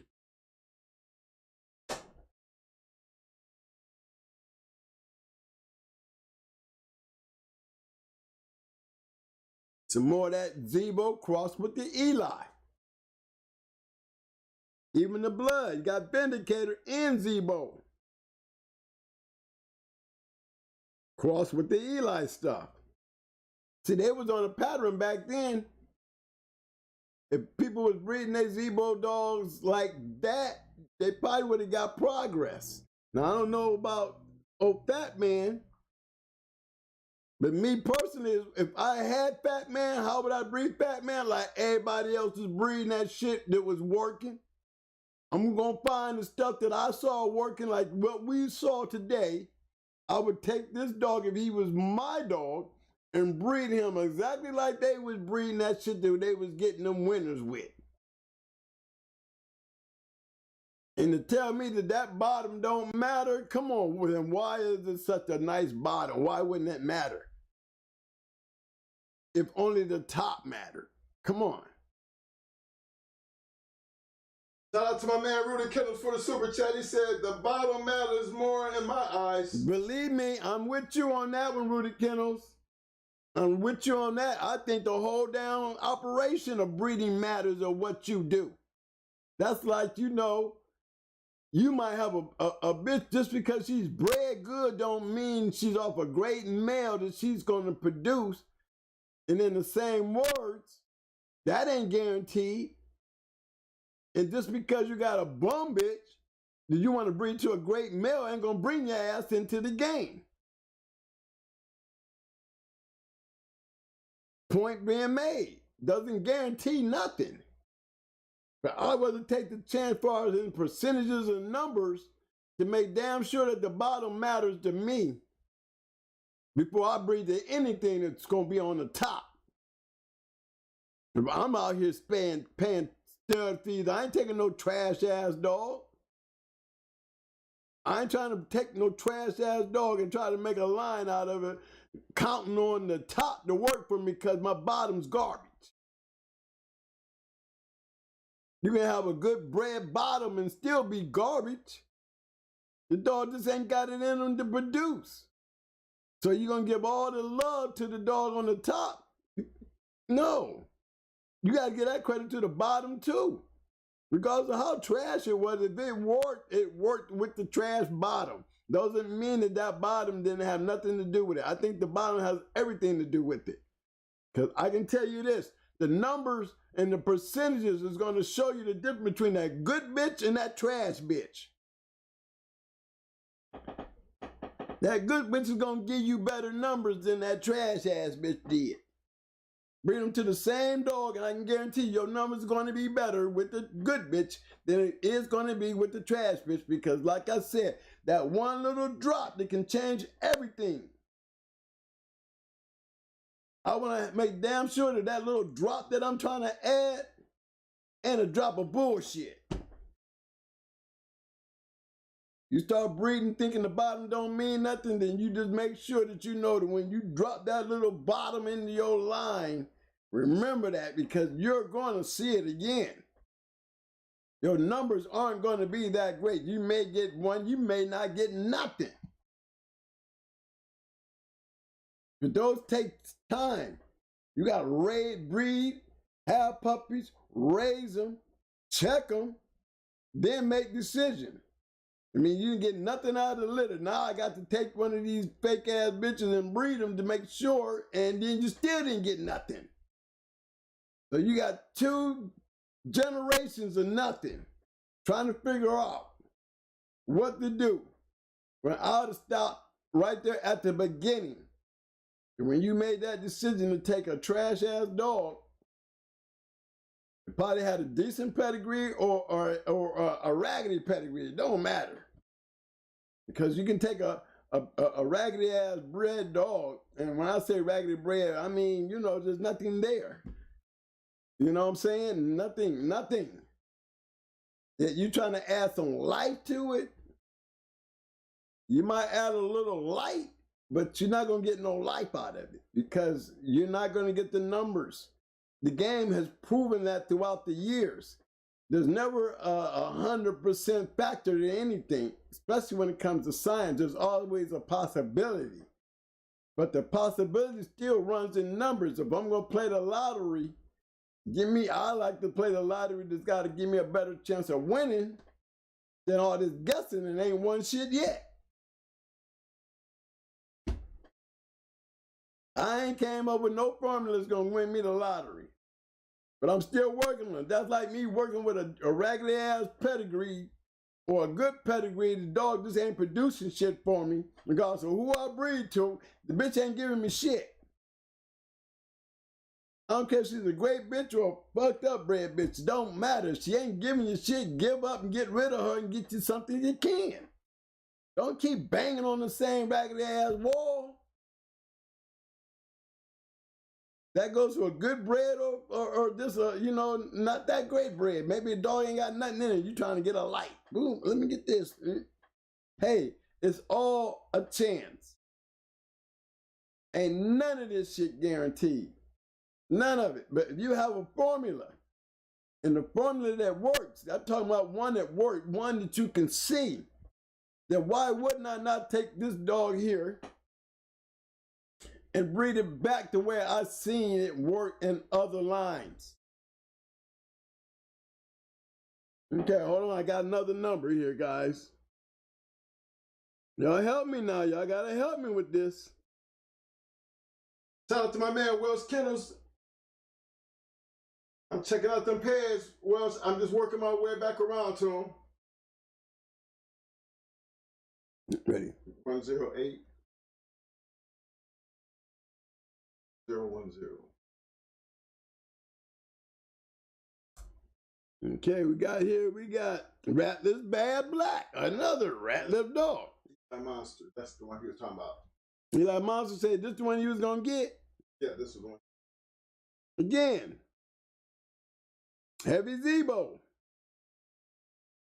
Let me tell you, here's my problem with this cross. All right? I'm gonna tell you, this is things that I look for in crosses. I see all this right here, right? Then I look at this right here, and I see this. My expectations, I better not see this. See, this is what I don't like to see. And then see it again. So regardless of what I do with this right here, all this right here gonna be sitting back here. So this right here gonna be sitting back here. And still we went from this to nothing. Basically, if he don't do nothing, now we got 3 generations that don't look nothing like the 4. That's when I call it, that's when you fucking up. To me, it shouldn't take you 3 generations, 1, 2, 3. Out of these 3, you better get something or you need to start over. Bottom line. Yeah, I see a formula right here. I see it right here. But this direction right here, coming back this way right here, I'm already down 3 generations. So when I take this male and breed him to do anything I'm gonna do with him, I'm already sitting on 3 generations of nothing is supposed to look like the 4. Nothing. Now I can sit there and say that Zebo shit wasn't shit. You see what I'm saying? Now I can say it. Because, you know, it's lined up right. But you probably could have took any one of these dogs right here that could have been decent, tested, anything. Did he produce anything? Obviously he didn't. Did he produce anything? No. Well, did she produce anything? Give me something to work with, right? No. So I would have been like, you know, I wouldn't have been a fan of this. Just giving it real with you because of the fact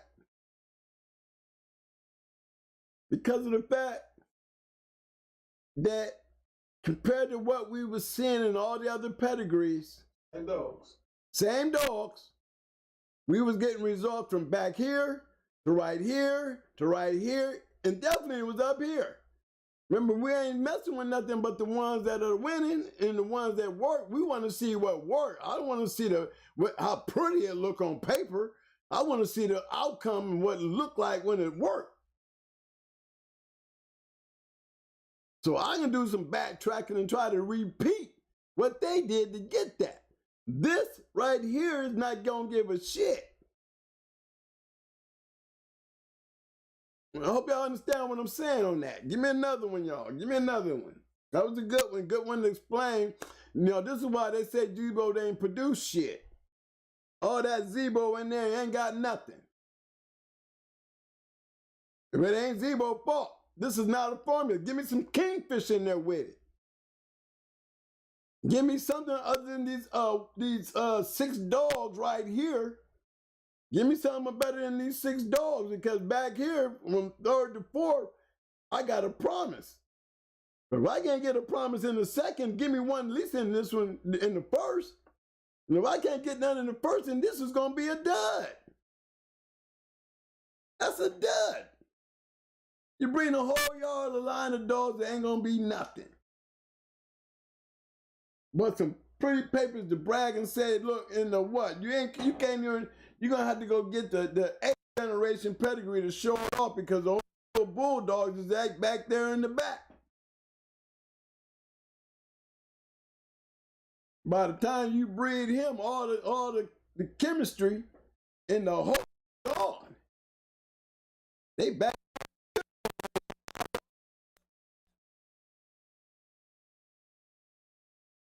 That's why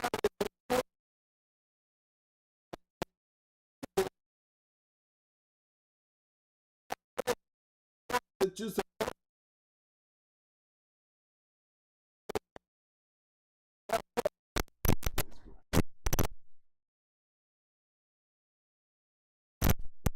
pitching too high. Yeah. All right, guys. You know when I start getting my pitch up, when I start talking about that bullshit, you know my pitch get high, the mic start acting up. So please forgive me. I'm gonna bring it down. But that's one of those things that I'm trying to point out right there, guys. That's a prime example that you know that this is where you start questioning, are you on the right track? Me personally, I'd have been checking before I got to before I got to bad black. I might not have got the quick and duper. Okay? Because at least give me one of y'all. One of y'all got to be a result. Coming off of this right here, and this right here, somebody got to show me something. You guys when you guys are breeding, this is where it starts at. If you ain't got nothing in the 2nd, you ain't got nothing in the 1st, then what are you expecting up here? Because everything that mattered from the 4th to the 3rd gave me promise. I got another. This is for Wilson.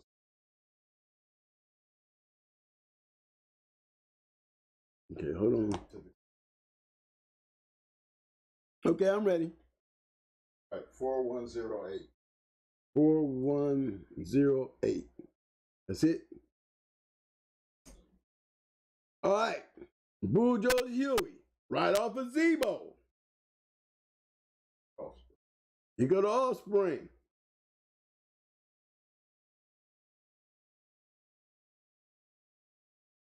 Okay, this is what, look, at least I'm getting something. See? Let me go back. Let me show y'all. You ain't got nothing back here, but we know what's back here. We know these dogs back here. There's no secret to that. We know these dogs right here. We know these dogs right here. We know Orphan Annie, Black Shine, Champion, bred to a grand champion. See, that's a pedigree. That's a promising pedigree. It's important. Okay? Huey, you got to fix this, Huey, for this to work, because we was missing it up to this point. This saved it at this point. At this point, Huey, he has to play a factor. Huey played a factor because he got something. We got something. I'm looking at this right here. Rowdy.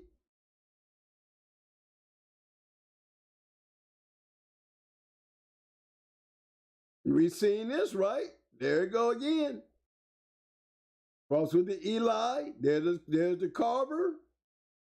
And the Zebo. This formula, we seen it earlier, didn't we? It's the formula. Oh, Huey coming through. Oh, Huey coming through. Look, 2 blacks. Bam, that's how your pedigree is supposed to look. This is how your pedigree, that you want to have a yard of some good shit. This is how you're supposed to have your pedigree to look. If you got a blank, you better have you better clean it up.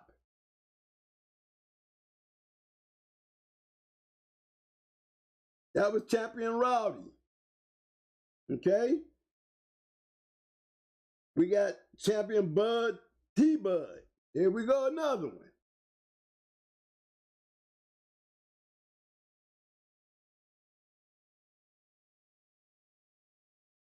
We've seen these already, right? They go to art. We seen it in Pretty Mama. We seen it in the damn Lady Sassy Me. We done seen all this stuff. We done seen it on the Snooty side. We done seen these type of line breedings, these breedings. Don't forget Snooty is a carpet dog too. And Arts Missy is a boomerang dog. Boomerang brother, don't forget. But here's that Eli stuff crossed with that Zebo. It works. That's Bud. T-Bud. Hey, this is a good one. Whoever sent this one up here, that really it helps me really explain.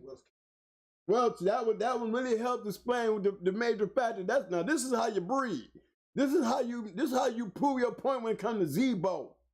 Don't produce shit. Okay.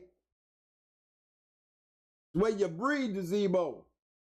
Offspring, Champion Gardena's combo. You got one.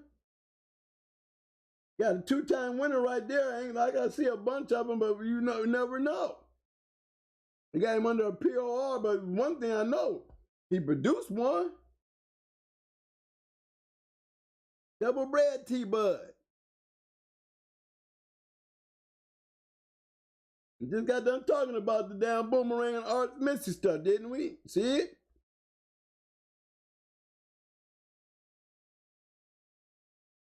We know this stuff works. And the dog sure wasn't bred that much. He sure wasn't.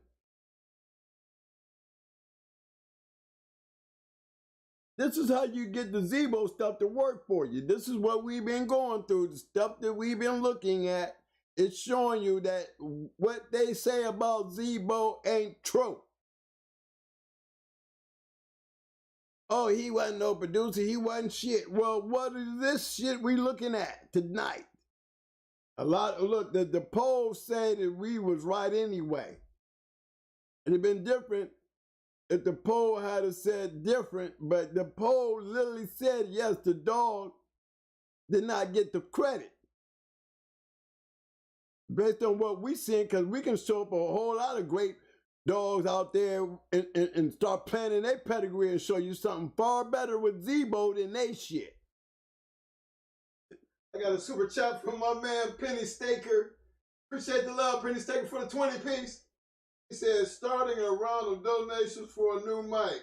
I enjoy the show from you guys. Oh my God, what is going on? Appreciate the love, Penny. Hey, Penny, that was a good one, man. Love you on that one, man. Look, man. Hey, I'm 100% with you, brother. You talk to Mike, man. Yeah, man. I feel you on that, bro. No, I'd rather take the mic and go live with it then, you know what I'm saying? Hey, that changes. Let's go live and get out there where we ain't got to worry about that stuff, you know? Okay? But if you notice, the winners and the talk abouters, like this one here, we picked the champion, right? There's a champion right there. We did him. Right? Now we're going to go down here and check this one.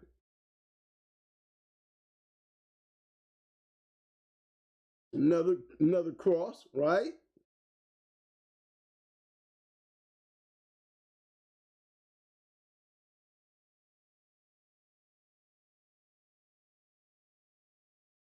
Did she do anything? Yeah, she did. She got a tinker out of there. Let's go see what old Tink did.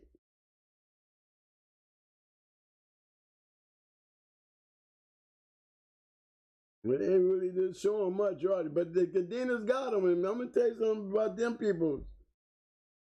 If you watch what I'm saying, you're gonna see when it comes to them, they ain't gonna go too far now.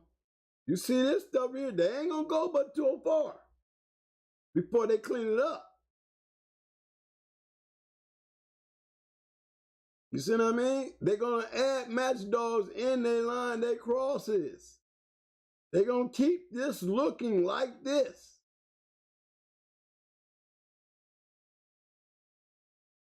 Trying to grab. As long as they trying, they just doing this to try to get something.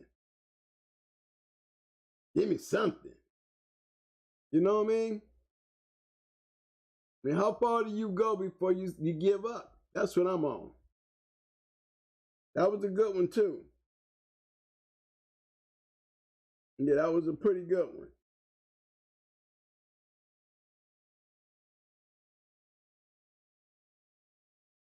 Yo, T-Bud.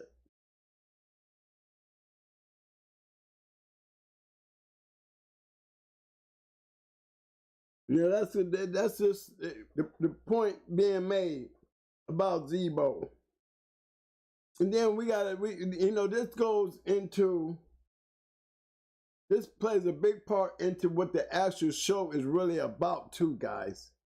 You know, because just imagine now, back in my time, Zebo wasn't no great bread producer, like they say, but neither was Termite to me. I mean, directly off of Termite, we got some, but they weren't as good as Termite. Jake the Snake and them, they was good dogs too, but they wasn't Termite. I mean, Termite threw some decent dogs, but shit, you couldn't tell me Termite was a better producer than Zebo, because I can show you a bunch of damn dogs that got Termite in them, but you're going to see the same thing that you see in Zebo. Now, we bred some badass dogs. Amber was bred to Termite. Yeah, Amber. Rat's grandmama bred right to Termite. Okay?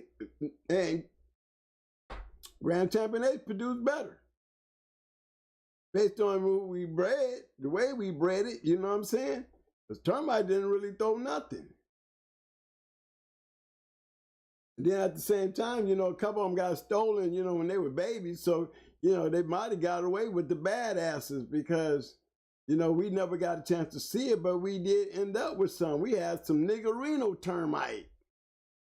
Why does it sound? Didn't turn out. No, it didn't work out.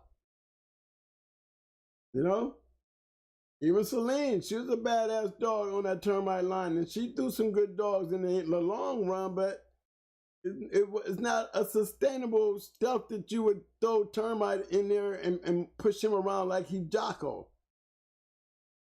Because Termite was not Jocko, period. To me, Termite seemed like his offsprings did better than him. You know what I mean? And that's how I feel about it. He still wasn't better than Jocko, and Jocko wasn't a registered mate. Termite, he probably was, he is a good one, but not a great one. And I wouldn't put him over Zebo. And we know how to breed Termite. You know what I'm saying? You should be able to take the Termite blood and know how to breed it. That's all. The real key points to that.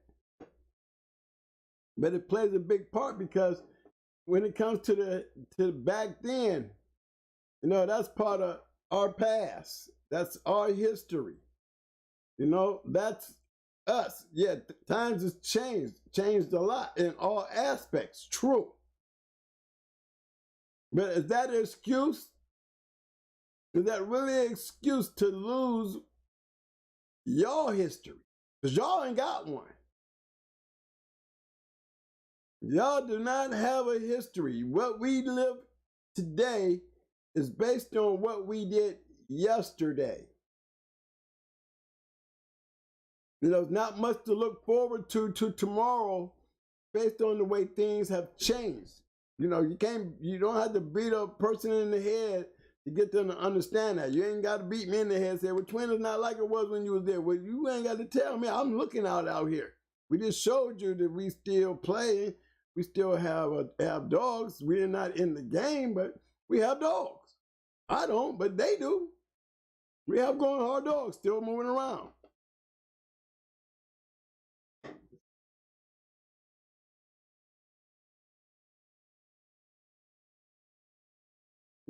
Okay, hold on. Let me show me. Let me get him up there right quick and yeah. You know what I'm saying? You know, we can keep on saying all that, but it's the truth.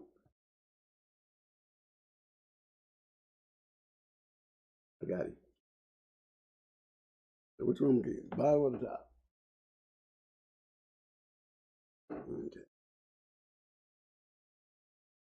Okay. Well, let me show you another one. Another going hard dog.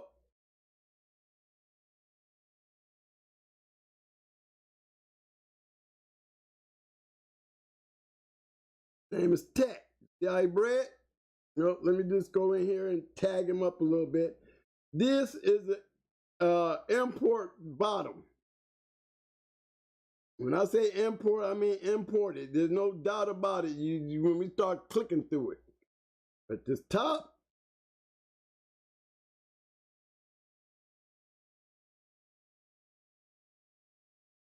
if you don't know who Champion Revenge is, you know, he's a champion. That's for damn sure. How's he bred? Well, look at how he's bred.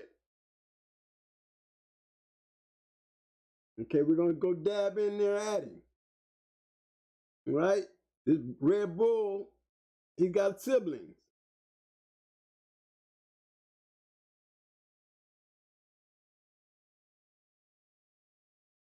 That's Champion Boss Lady right there. She whooped a two-time winner in 52. She whooped another two-time winner in an hour 52. And then she beat champion Layla in 52.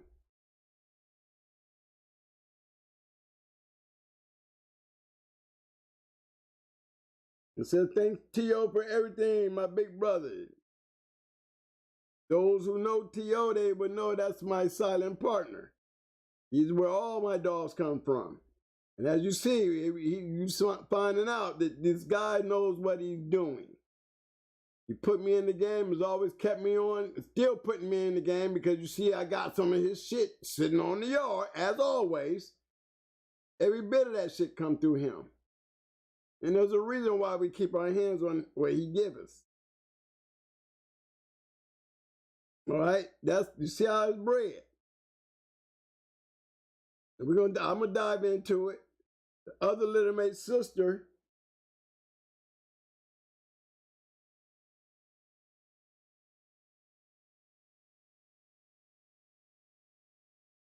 little jip right here. Same stuff, right?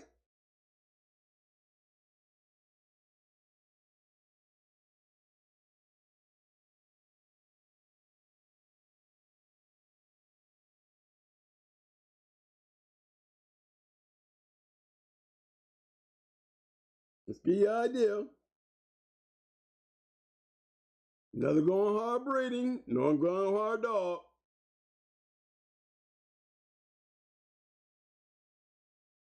We'll try anything.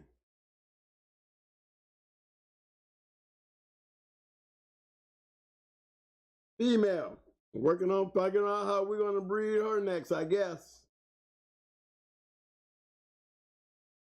You see, we keep females.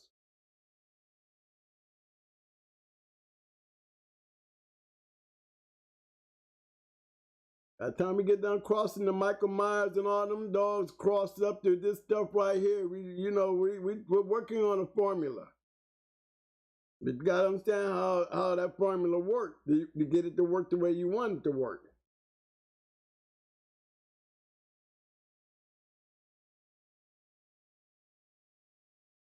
Now I'm going back in here and just take it a little further back. That's revenge. 49, 50-pound dog.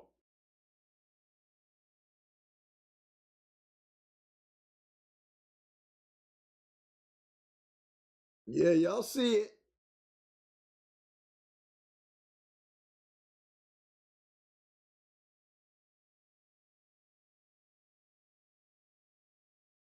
Yeah. When we had, and my starting partner, he had Revenge. Revenge died on his yard. Let's put it like this, it died with him having the dog. Put it like that, because he had he had different yards because he put his dogs in people's hands.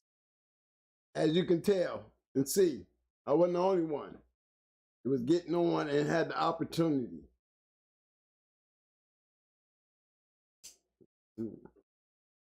Okay? So that's, we know the Frisco stuff. Y'all see it, we ain't got to go far. You see how heavy bread he is?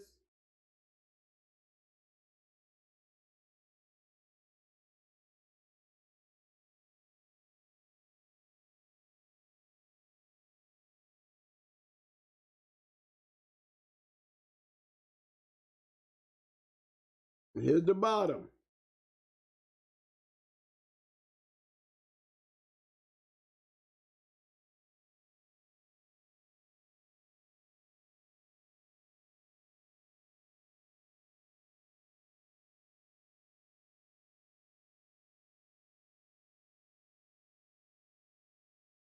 You already know when you're done with going hard, it's going to be something.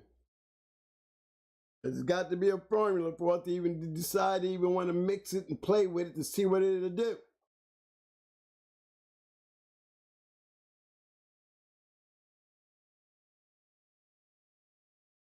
You see it? Heavy tap, crossed with that little bit of Frisco. Put that on top. What we got? 50-50?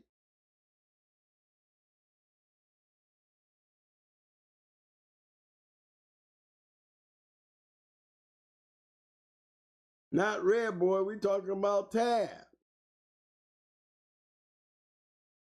That's a tab dog. See that little eighth? See that little eighth right there? Part of that, that's all tab.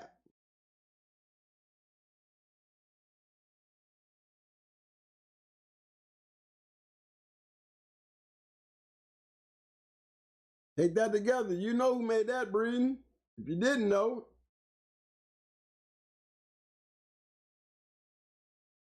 this dog is still around. He's still alive.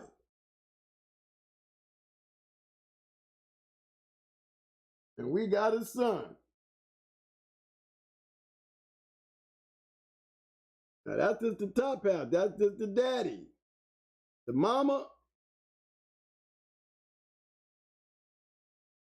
you might not recognize none of these because it's an international import jip. See what it say? Internationally bred jip who made it to Ohio. You know what that means, right? My kennel partner out there running around doing what he do.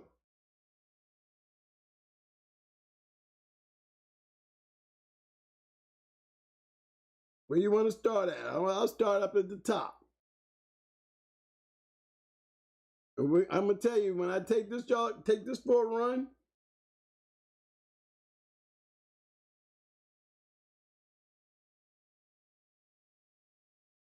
he lost game in 2 hours and 11 minutes to a first-time out dog. Prior to that, he won, against a one-time winner, like a first-time outer, and a two-time winner, and then he lost. But he lost game. Anything you recognize so far? You know, when we start getting around, we start noticing dogs like Kamikaze Kennels. You know, we're going to be heading back to tab here in a minute. As you can already tell in the top part, then the top half. Just the top half. Now, I'm going to go to the top half. before I go to the bottom. Yo, big dog. I seen your pedigree. That's why I am where we at right now. We very familiar with the dogs, but if you pay close attention and see which direction it's going on, I looked at your pedigree. But if you look, there's a big difference between the two pedigrees. They all still gonna be yellow. It's this difference in the crosses. So if you notice, we're very familiar with your dogs. That's why we over here. Right, as you can see, as we going back, look what we bumping into.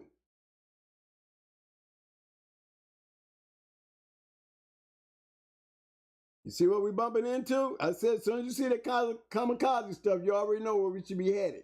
For those who know. Produce a champion, a one-time game loser, a couple winners, a game loser, 2 game losers at the bottom. So we know they game.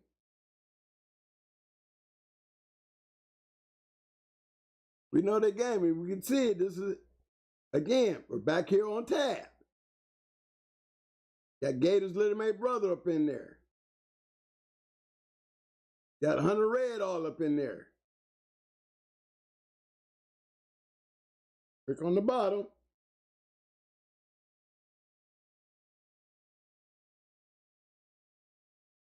That's just the bottom.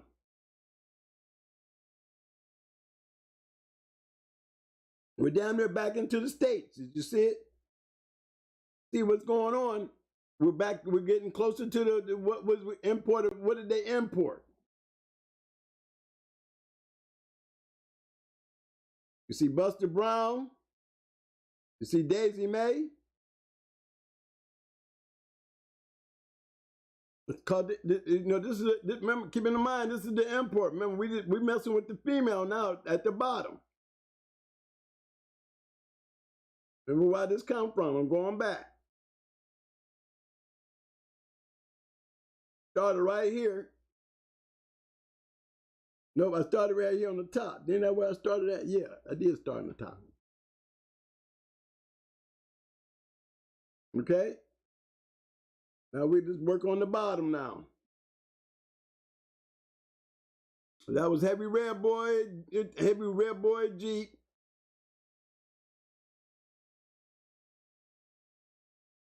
Now we're gonna click back and go through these imports and see what they was importing. Right? So I'm gonna start from the top with the Champion of Bitty Bunko and work my way back.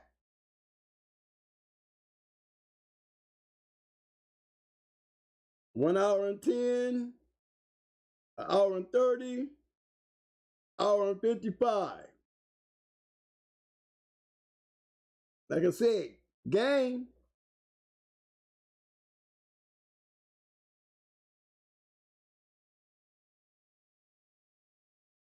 As you look up there at the Holland stuff, you already know where we headed that direction. But I'm going to keep on going back. You see the winners. These are definitely internationally. And I just want to walk it all the way back till I get back to the States and see what the States sent over.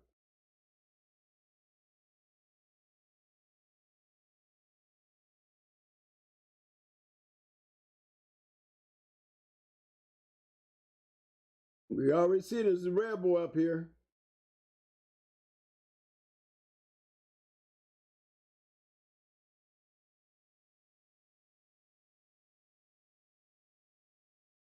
You go on the bottom again.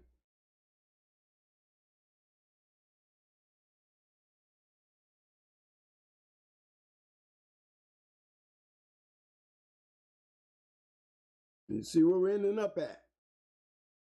As we get closer to the States.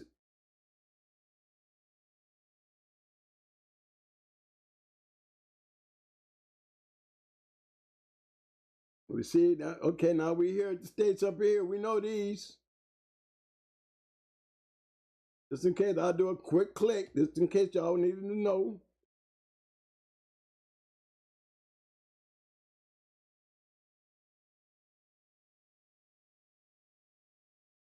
You see it now? So I'm gonna click all the way back to the States. What did we import over there? This is what we imported over there. They took this Eli stuff right here.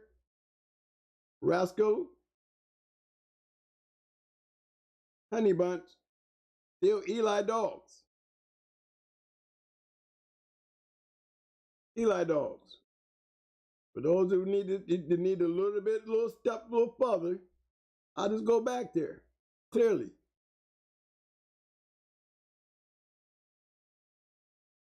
All right, so I'm gonna go back where we started at.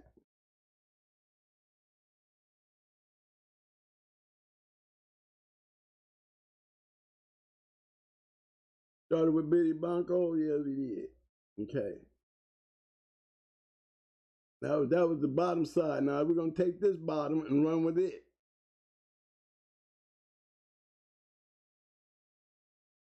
It's the bottom of the bottom. So yeah, we'll go at the top first. One thing they was doing, they was one thing they did do. They stayed busy with what they was using. That's for sure. I see the first signs right here of some American stuff. See it? First signs right here. But I'm gonna stay up here until we get there, and then we'll come back and do that.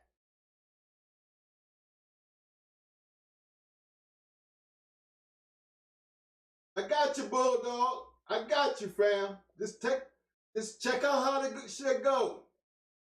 Always refer back to the video and remember to use what you see work. That's especially right. If you already got it. Yep, you got to know what to do. You got to pay attention, and I'm trying to find out how they did to get what they got. Then I'm gonna start to stick with it. You see Fat Bill's name popping up all of a sudden. You see it, right? You see in Chinaman. You see in Jeep. The closer we get back into the States, we get a chance to see what they sent over there. Okay, we see this, so we already know we got Twinkles, Chinaman. You see him, Jeep.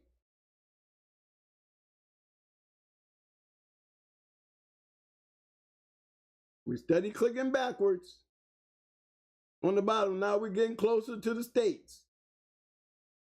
More Chinaman, more Chinaman. This is overall.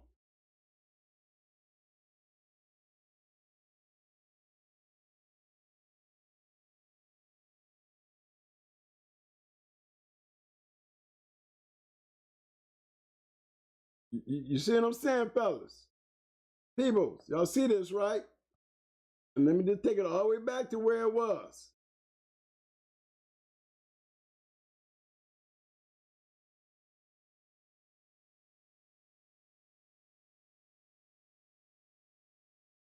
That's his pedigree.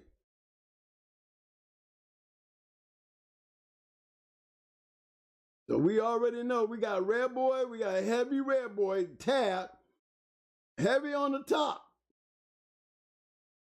We heavy on the top with Tab. But this bottom, this right here, look how heavy that is. That's heavy Chinaman. Heavy Tab. Remember, we found Tab and all that in there. Yeah, I should have took y'all, I didn't take you far enough because I should have took y'all over to the yellow part of this. I didn't do that, did I? Well, yeah, there's yellow in this dog. I was so busy playing around with Benny Blanco, I missed the yellow. See if I can find him again.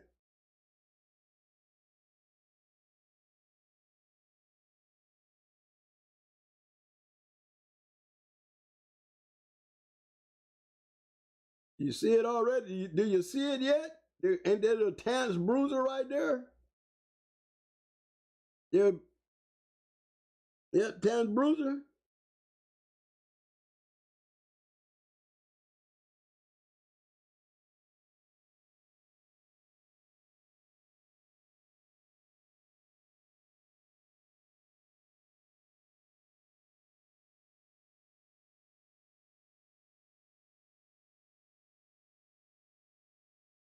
So now we got Red Boy and we got Jeep. Here on the top end, right? Let me just click on him, and then I go back down to the bottom.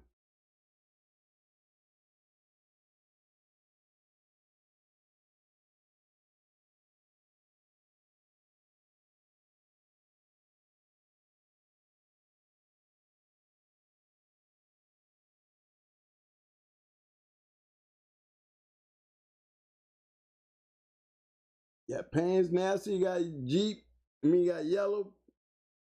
You got Trump being bred to Mikhail Sassy. Look like some of our line. Well, you know we got Bruiser in our dog, so you already know where that's going. That's Yellow.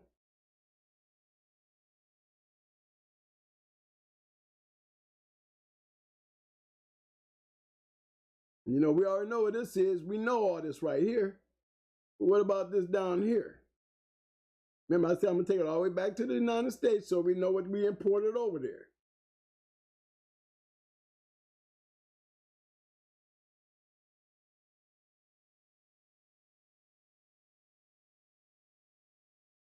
Oh, Miss Boobs, you know, that's the one that Fat Bill, you know, she was garbage. Remember what Fat Bill said about it?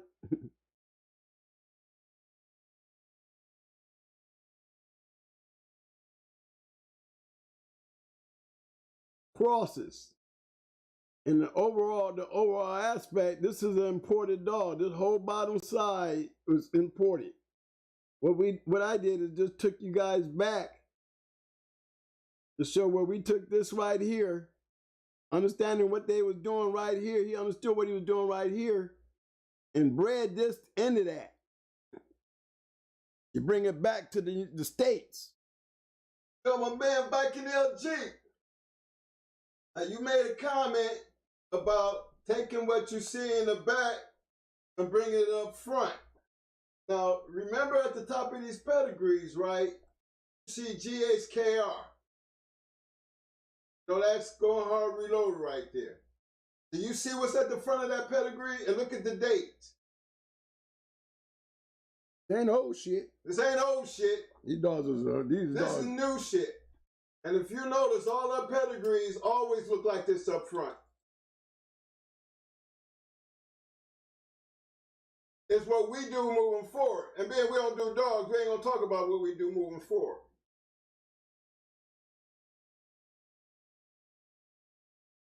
Yes, sir. Yes, sir. But you see how it's going.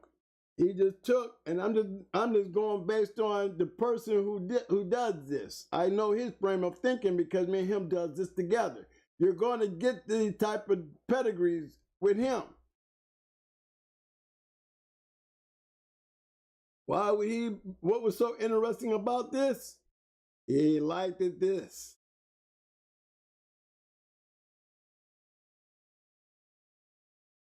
He liked it this. The makeup was set up for him to do what he wanted to do with it. The dog is good. Nice female. Don't get it twisted. He ain't gonna breed no bullshit. But it's the competition in the blood.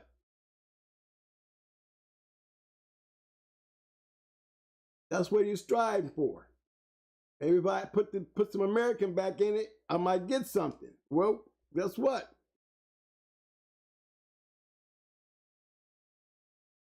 You go back to the American, put some American in it, you might get something. What better way than to do it when he did it with this dog here? Because he's a good one. He had a badass little mate sister. He actually got hit by a car. He a badass too, but he got hit by a car.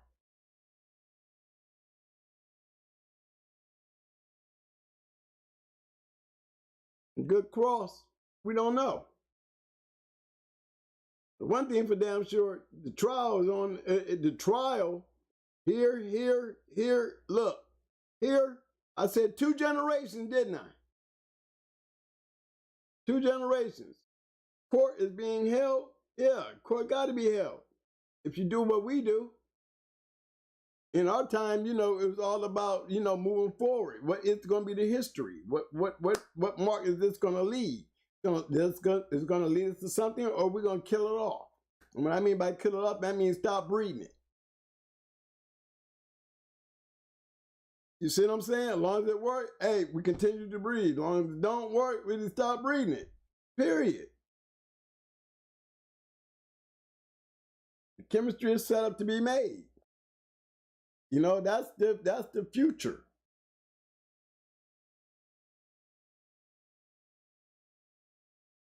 Anybody else, Mike? I just wanted to bring that one to your attention and say, well, you know, school was never closed over here.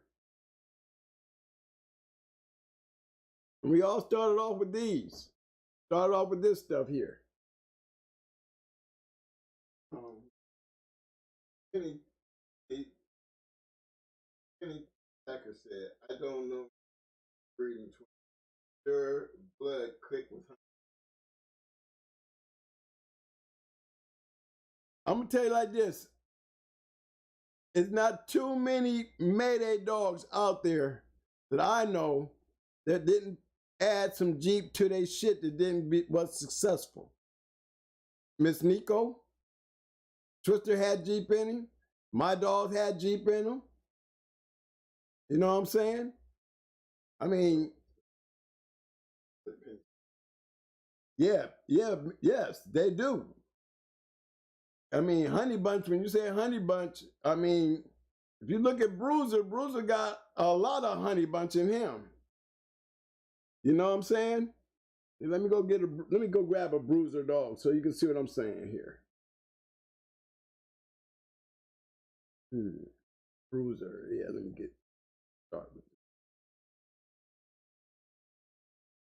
start with a pat. Here's one right here. Look how that dog is bred. So that should answer your question. Who's the mama? This is the female. Growing hard, yellow Apache. That's our dog, yellow Apache. Look how she's bred. I hope that answered your question. You see buck, you see yellow, and you see Jeep. Not only do you see Jeep, you see Jeep sisters. A whole lot of Honey Bunch.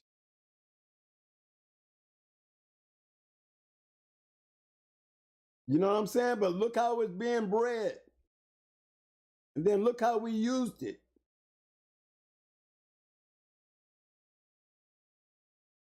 Sassy mama. Here's her daughter. This is her daughter.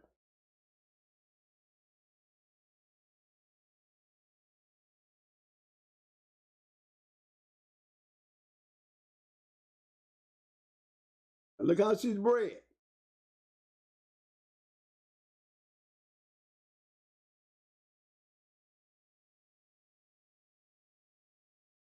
Even more Honey Bunch. Now you done added Charlie to the scene on top of Mayday. So when you look at this, you're going to see Charlie, Kate, and Jeep. A lot of Honey Bunch. When you say, you still got yellow down there, and you got a lot of yellow. Got Mayday up in there, yellow. And you got Buck. You got Buck down here at the bottom. You're going to have Buck at the top. Did it work? Yeah, it worked.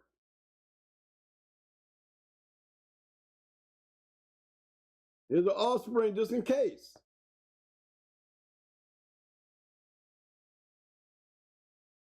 That's baby, the all-around bitch, right? Look how she's bred. There's Miss Nico. There's Miss Nico. See that? Miss Nico right there. Look how she's bred.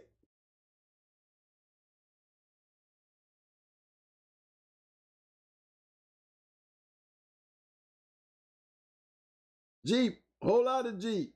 We seen the bottom. That's Sassy Girl right there.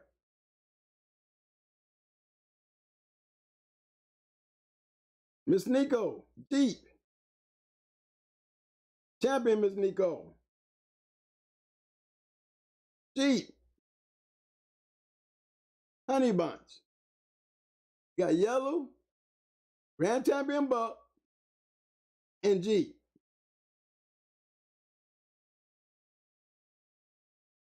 Remember I told y'all about them top 5 dogs? You gonna find them going hard dogs? Them top 5? You gonna always find them great ones, Frisco. You gonna always find them great dogs and going hard dogs, because why you think they at the top of the registered merit list? They can produce. You gonna tell me if I can't play with these top 5 that I can't get something? It's proven fact that you can.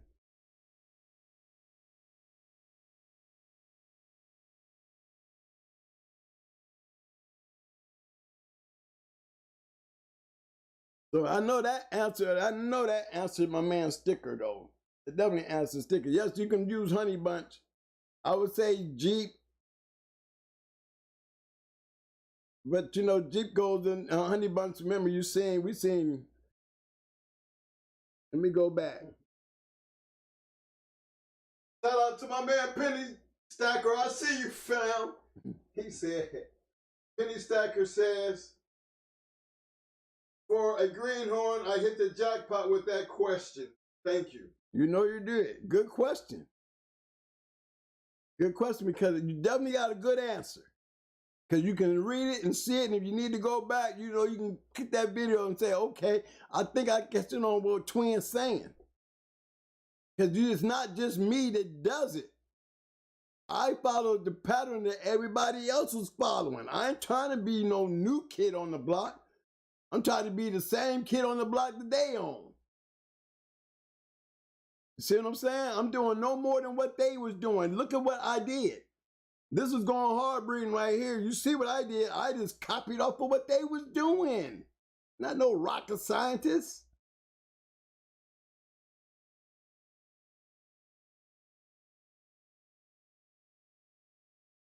Bruiser, Champion Ramel. Let me see if I can pull him out. There's Bruiser right there. Look how Bruiser's bred.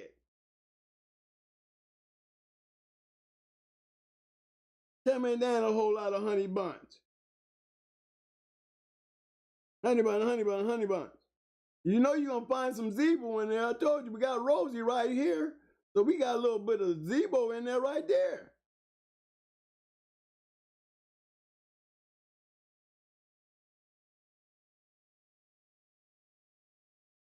All right?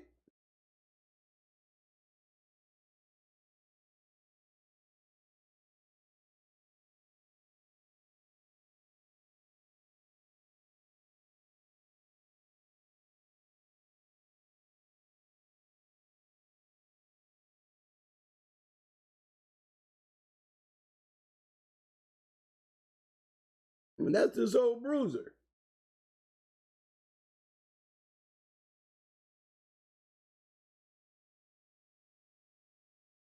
The Bruiser bred him into some, what? Look, you take him and bring him into some more Honey Bunch shit.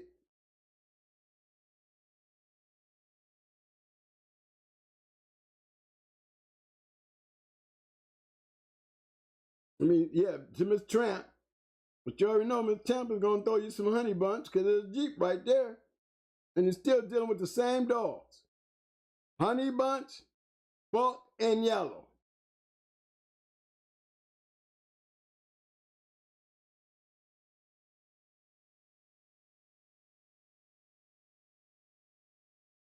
See that? You just follow the formula.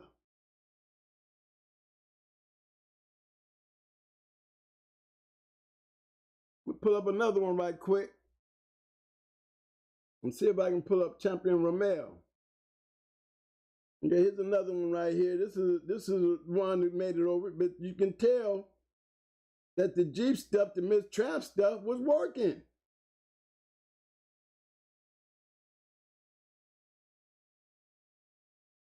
See? Bruiser bred to some more of that stuff. Same stuff now. Damn near the litter mate.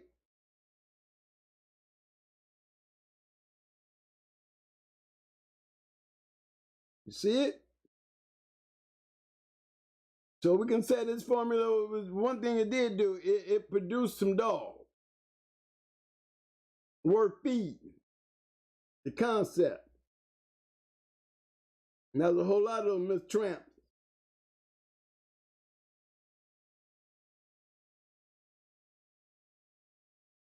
Another one, Hooker Red. Another Miss Tramp. Right here. This was this is Red Ace. One-time winner, registered merit.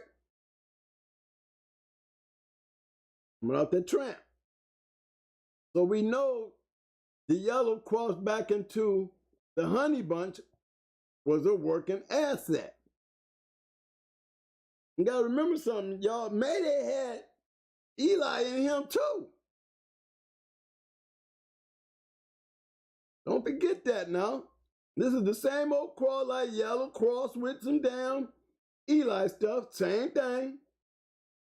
Champion Twisted had Budweiser in him. That was heavy G, same thing. You know what I mean?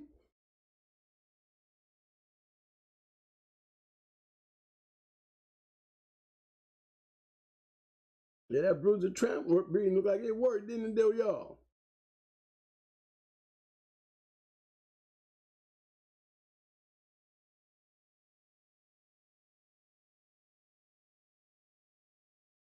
I remember him.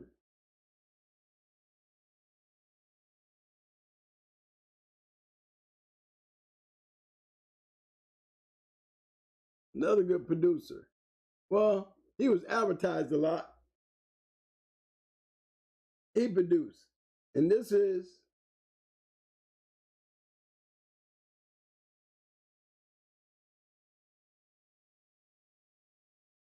a four-time winner, right?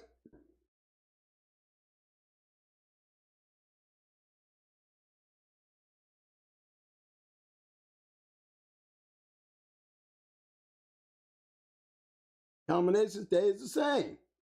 Now you add a little banjo down there, see here? Chop, chop. Same thing you see us doing.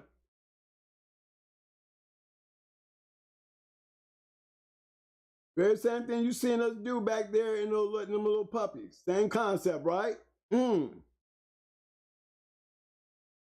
pick up on that? And did anybody pick up that this is a litter mate to... Matter of fact, let me just go back to him. Sibling. Growing hard as Apache. What they have in common, they all could produce some dogs. The chemistry says if you do this and do that, you're going to get this. So if they can do it, I could do it. If he can do it, I can do it. Remember where we started at.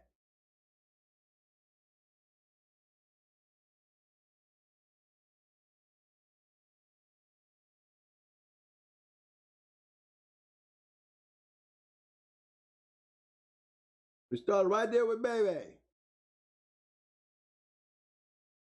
All around bitch.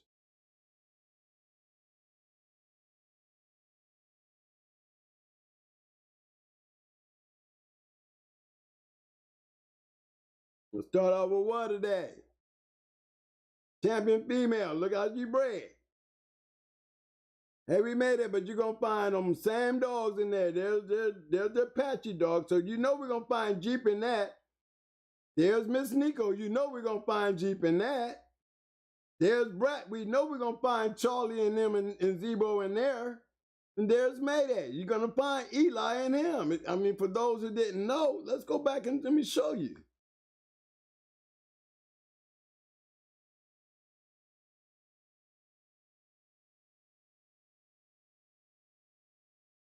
Remember that and that Reba now.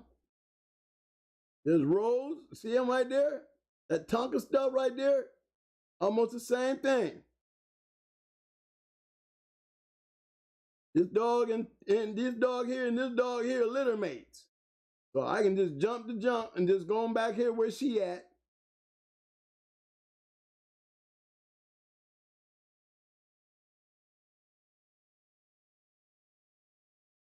And what do you see?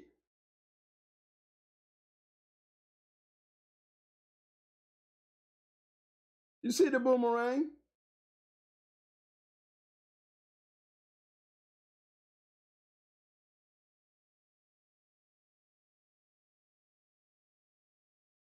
Right there.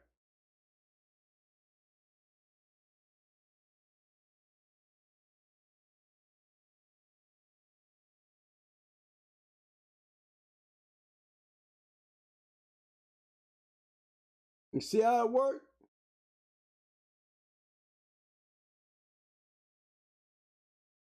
And nothing on there look like yellow, do it? And nothing on there look like no red boy, do it? And that's Mayday's pedigree. Double. Because remember, we got Reba and Lady in Red were litter mates. You know, we all know that's Buck's daddy. So the formula of why this stuff worked, all we had to do was stack it on top of each other. What rocket scientist did it mean? Did I need to be a rocket scientist to figure that out? No. I copied. You want to say I cheated on the test? Yeah, I cheated. I did what they did. Look at it. Exact same thing they did. I played on that format constantly. You going to make sure that if I'm going to continue breeding, I'm going to get the result, so I'm cutting off. You understand what I'm saying? You can see what I was doing. You can clearly see what I was doing. And then somebody else did this. I didn't even do this.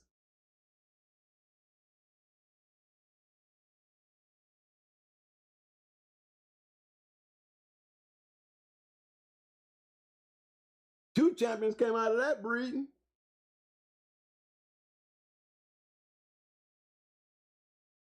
The major factor in that breeding, even to me, I still say it was just down here where y'all talking about the bottom don't matter.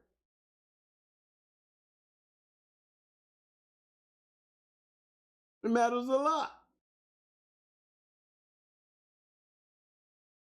Just copy. Man turned around and did the exact same thing that I would have done. He followed what I did with Water Day. Water Day was on the ground before he even got them dogs. He just followed behind and followed the routine. He had both of them. He had Maximo and Orca. Shit, you know what I'm saying? Both dogs over Barracuda. I mean, off of Mayday, yeah. I think Orca was off of Barracuda, though.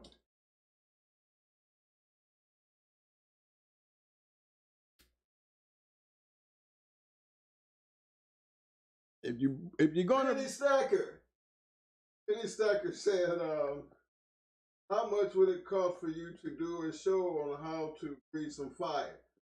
Penny Stacker, we've been trying to show you this. Yeah, we've been showing y'all. They just talking, we showing you. This is what we had. This is what we did. This is what we used. Regardless of what y'all think about it. We can do it with any bloodline. You can do it in any bloodline. If you stick to what you know and see it already works. That's all. Just jump on the bandwagon and follow it. Just follow it. Just follow it. Remember I told you, these parts right here play a big part because what? I can't move forward if I ain't getting this. I can't have a whole lot of black nowhere. I'll pull brakes up in a minute. Ain't got but so many times for that to happen. Because I got to feed this shit. I got to clean up shit. My chain space is valuable. Now you understand what I mean? Chain space means a lot. Don't be feeding nothing you don't need to be feeding, and stop trying something that ain't working. You got to know when to stop and start over. If it means taking all that shit and getting rid of it, start all over fresh. I would do that before I let this shit get any uglier than this. Can't be feeding a whole bunch of good bred dogs that ain't doing shit. Let me see. Let me pull up the shit. Where they at? Where's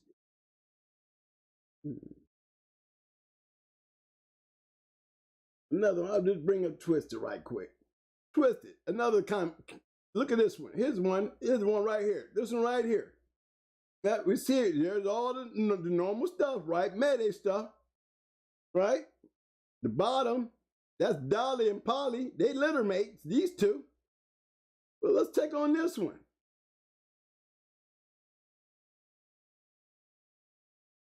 Did they not do the same shit that you seen us doing? We've been seeing this shit all night, ain't we? Does my line work with Honey Bunch? How about does this line work with Honey Bunch? You see what I'm saying, y'all? And that's Twisted. Did he produce? Yes, he produced. We all know he produced.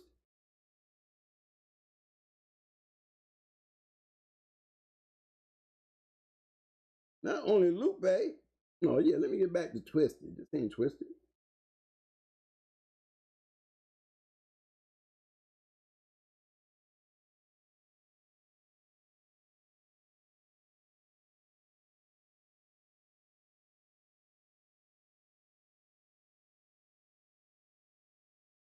Another breeding.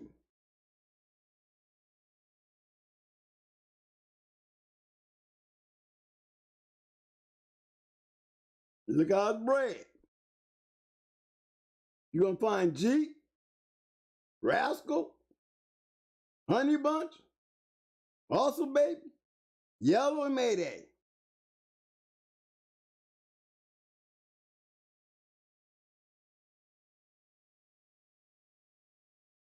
In case those that don't know, don't forget. You cannot forget this bottom right here. See that right there? More yellow. See all that yellow? We just taking yellow and throwing yellow all over this shit. And just keep adding everything that everybody else was adding. See it? Here's Jeep. There go Jeep again. There go Rascal. More Honey Bunch. Keep throwing that Honey Bunch up in there. That buck. You're going to keep seeing that buck. You're going to keep on seeing that yellow. Yeah, but look at the formula. Boom, boom, boom, boom. Gonna bring you booms.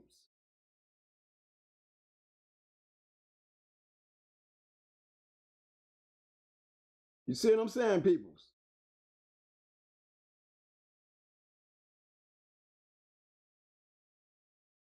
And that was Jeep. Remember, we went there. Same thing. Over and over and over. That's how we were breeding them.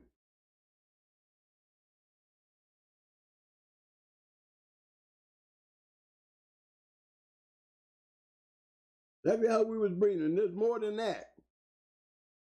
Yep, there's the shit. That was a bad little bitch. That was a bad little female too, y'all. I got a picture of her. I got a picture of her being bred to I got a picture of her being bred to Buck Rogers. Y'all know how Buck Rogers bred? That's Bebe, the ROM bitch's little mate brother. Imagine putting him on top of that. I think he was still had them roids in his system because we bred him to Sercal, ended the shit, and didn't have puppies out of neither one of them.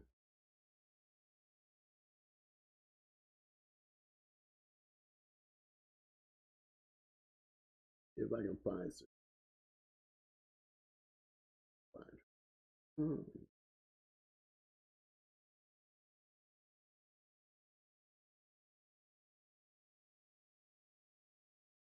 Yeah, so, and then the other thing was, if you notice, I keep on saying sassy meat, and every one of these dogs, guys, that you find, you're going to find sassy meat in there, you're going to find Zebo, Little Mate's sister.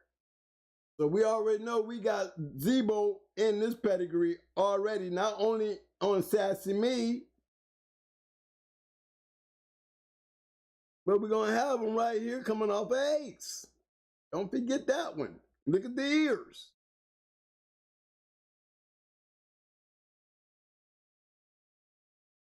You know it going hard, dog, when you see one, when you look at them ears. The airplane, we call them airplanes. Not them big floppy Mayday ears, but those ears. Thebo. Right there. You can't see it, but it's there. You go into Pretty Mama. Buck Rogers in there. Let me go pull them up. You're going to find, remember, don't forget Pretty Mama.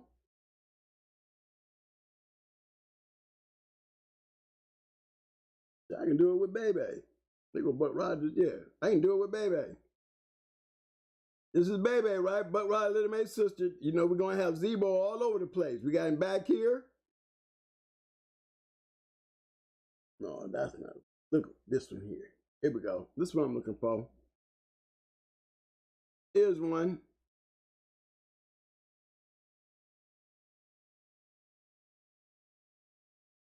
For number 2, he beat Divine. When I was 15. Same old story. Now you got the whole combination. More going hard breathing. You see that? What I do? I added more Honey Bunch, more Red Boy. Then I added Pretty Mama. We already seen Pretty Mama. You know she's heavy Red Boy and got Art back there, Zebo back there, W. Phil's Buddy back there, Kingfish back there, all that other shit that we started off at the beginning of the show. All in these dogs right here that you see up here in the front. And why this consistency staying where it's supposed to be? Why did these generations stay in line? Because of the formulas being used. The dogs that are being used. Pretty Mama bred the Beetlejuice. We seen how Pretty Mama was bred. There's Beetlejuice. Look how he bred.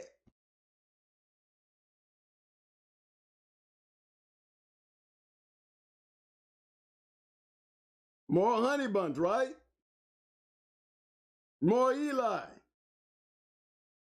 More Red Boy.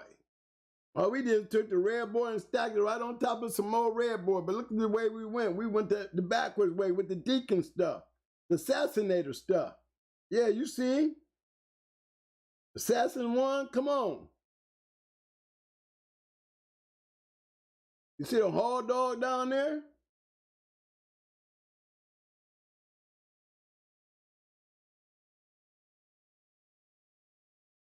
Posse's Buster crossed back into the Red Boy. Damn, they're the same shit that made the Tab Dog, y'all.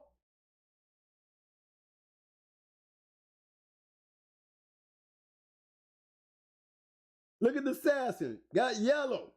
Yellow.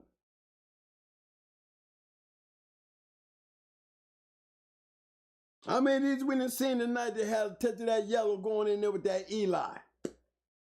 Point is, started out on Zebo, and everybody giving Zebo the shit. Right. But you find Zebo in every one of these dogs we use. Right, but he wasn't producing shit. Right, but that's what they say. That's what they say. But how would these dogs look without Zebo in it, Mo? Like I said, we be taking that little drop of white and dropping into that big old glass of black and watch what happens to that big old glass of black. That little drop of white is going to turn that whole damn glass gray. That's how important Zebo is into anything that you add to your pedigree. That means anything. That's got to be Zebo. Just in your concept and way of thinking, period. If it's working, how do I get this working over here into my shit and drop that little bit of boop to make it better? The gray might have made that black better.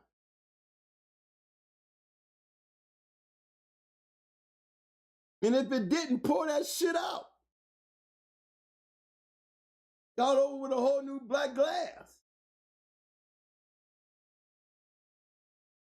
That's my point. You can interject a lot of the great pedigrees we showing y'all, and you it's proof the twin was in line when he said he took the top 5 ROM dogs and built a going hard line. And basically, it ain't my own line. It's what I did that everybody else did. And you see what everybody else was doing. And it consisted of them top 5 dogs.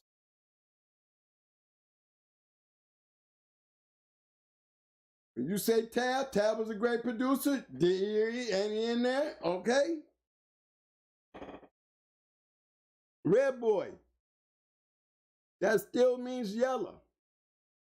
You add yellow's a Red Boy dog. You add Tab to that, that's a Red Boy Jeep Cross, Honey Bunch, Bully Son. Come on now.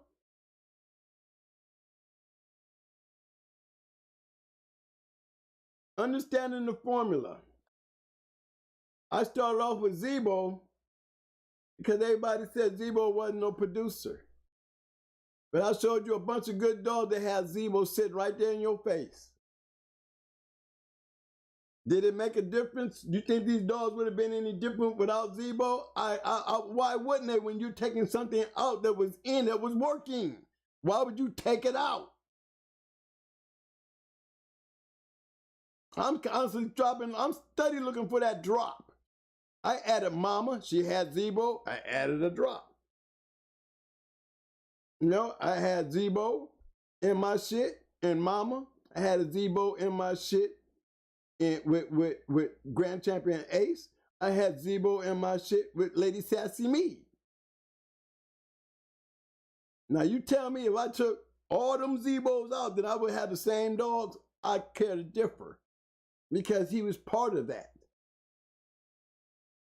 He was part of it. Why take it out?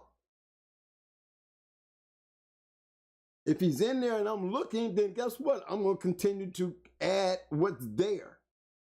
I'm not going to let that scare me away. I'm going to keep on putting it there because everybody else is putting it there up to the point that I got my hands on it. It had been working, so I'm going to continue on throwing that little piece of white little put down in my black glass, making it better.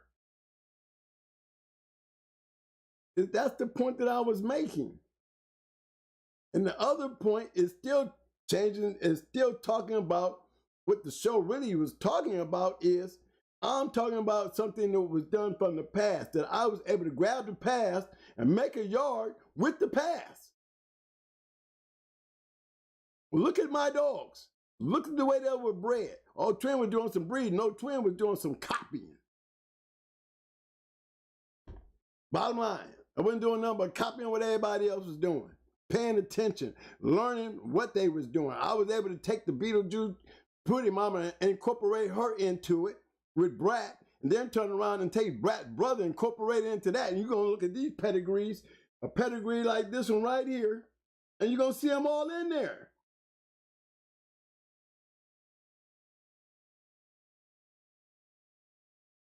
This dog right here got every single one of them dogs in that line, in his line.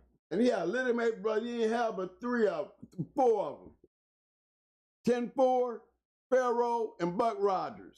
And the little mate's sister and Bucky Boy. I was able to take this line right here, and it consists of every one of my crosses. I got Brad in that breeding. I got little Mayday Brad's brother in that breeding. I got Beetlejuice in that breeding with Mo Zebo coming off of Pretty Mama. There's a whole bunch of Zebo in these dogs. You can't see it, but it's there. You can't see it. You can see all the Jeep everywhere. Eli is everywhere. Honey Bunch is everywhere in these dogs. Awesome Baby, Mayday, Yellow, Jeep. God damn. A whole bunch of ROMs. You see them on here. How can you not go wrong? You're doing it when you're doing that, guys, and you're understanding what you're doing, and you got to remember something. Every one of these fucking dogs had a change space that I had to go clean up and feed every damn day. And if I'm going to be out there doing that kind of work every day, I better be feeding these kind of damn dogs to get the kind of dogs that was able to make me able to do what I was doing. That's my point. Going hard dogs is nothing but a combination of what everybody else was doing at work. You see all them great kennels in there. So you know one thing for damn sure, I paid attention to who those great kennels was, and I followed them, and I injected my dogs with their shit. Once I did that, now it becomes my shit. I can't make them look bad as long as I'm winning. Is that correct? As long as I'm producing, is anybody going to complain? We ain't copying it. They ain't doing nothing but making their shit better too. Because they can look down at my pedigrees and find their shit in it. Then we win. And then we winning. That's the point. That was the only thing, that was my major concern. It wasn't nothing about no pretty pedigree. The pretty pedigree comes along with the win. The win comes first. Okay, let me see why I'm winning. Okay, I need to try that shit again. Try the new way or another way of doing this again or something, as long as it's working. Because what it was doing for them is supposed to do for me. You understand what I'm saying, people? And it does go back to the actual story of did we even have history now? Did y'all got any type of foundation of the history for 20 years from now? Yeah, it's easy to go on Pals Online and put a bunch of pretty ass pedigrees up there. It's even easier to go in there and just add a couple CHs and a couple of lies and try to carry that into the future. The end result is it going to even matter anyway? See, you couldn't pull that shit back then because if you wasn't putting them down, goddamn it, you don't be popping up shit that you know you're gonna be questioned on. That's why I said when they went to looking at our shit, go ahead. I mean, Viking asked, did you inbreed keep that percentage of Zebo? We weren't trying to. The thing was with the Zebo thing, y'all, was I wasn't afraid to have Zebo in there. Even when I heard everybody talking shit about Zebo not producing shit, right? If you notice, I was finding Zebo in everything that I was using, so why would I be scared of not having him in there? I had him in Pretty Mama, I had him in Brat. You know what I'm saying? Got him in Tech. I got him in Tech. I got him in them little females. Hella in them. They're all Zebo's in every one of those dogs. I mean, he's that little drop in that glass. He wasn't nothing to shy away from, that's for damn sure. Actually, I like it. You know, it makes good conversation when I can go in there and be like, y'all talk all that shit about Zebo, but watch this. He's in every one of these dogs. Every one of them. Now, why would they do that? And they were definitely doing great, because why would I follow something that wasn't working? Regardless of what was in it. I'm going to follow it because it was working on what I saw. Okay? Based on what I saw. There was nothing wrong with Zebo in any of those dogs. Because you got him in our dogs about 3 or 4 times. Yeah, you can look at their pedigree and can't tell. You can look at Pretty Mama, you wouldn't even believe you ain't gonna find no Zebo in that shit. Yes, you will. You ain't gonna find no Zebo in Amber. Yes, you will. You're gonna find Zebo's sister. Just the same. Same thing. You know? But then again, what I did was took the part of that history and was able to bring it right on up here for us to talk about today. It's part of my past, but it was part of history when I did it. I took their history and made it my now, back in my time. I took their history and made it my now. So I was able to grab history and move it forward. To be able to say, hey, y'all talk that shit about Zebo, when I tell you, I got Zebo all up in my shit and it never failed me yet. My man Tattoo said, if you had to take it out, GH.CH, what would you replace it with if you had no choice? I wouldn't. I wouldn't. The only that would be my only choice. I have no choice but to leave it because it's that drop. Remember, I keep on going back to that drop. If it's a drop there, it was, and it worked, then why would you mess with it? Get them to understand. I mean, that's like making a cake, right? And you're taking the most of the part that means less, and you don't use it and think you're gonna still have that great cake. The one little thing that you added to that cake made that cake better than everybody else's cake. So why would you take that ingredient out? We stuck to the formula. And we just, you know, you got to stick to your formula and believe in the people that you're trying to follow. You know what I mean? I'm following what they're doing. So I have to believe in what they're doing for me to want to do it. So I wouldn't change a thing. Jeep would stay in there, man, my shit. Jeep would stay in my shit. Zebo would stay in my shit. Yellow would stay in my shit. Mayday would stay in my shit. Stone City would stay in my shit. Hardcore would stay in my shit. If there was anybody else that had a damn winning record that was out there winning, goddamn it, can stay in my shit. Period. Because I was making sure that I had to pass. I used Going Hard Kennels was made off the pass. And I was able to make that kennel right today, to this day, yeah, we're talking about us now. But I was built off the pass. I was able to go do the past and become the now. Now I'm the past and y'all the now. What do y'all have to take from the past to move to the future? Just not looking good. Just not looking good. I see a lot of pedigrees, pretty pedigrees, but the shit's not looking good because your pedigree is a little different than mine.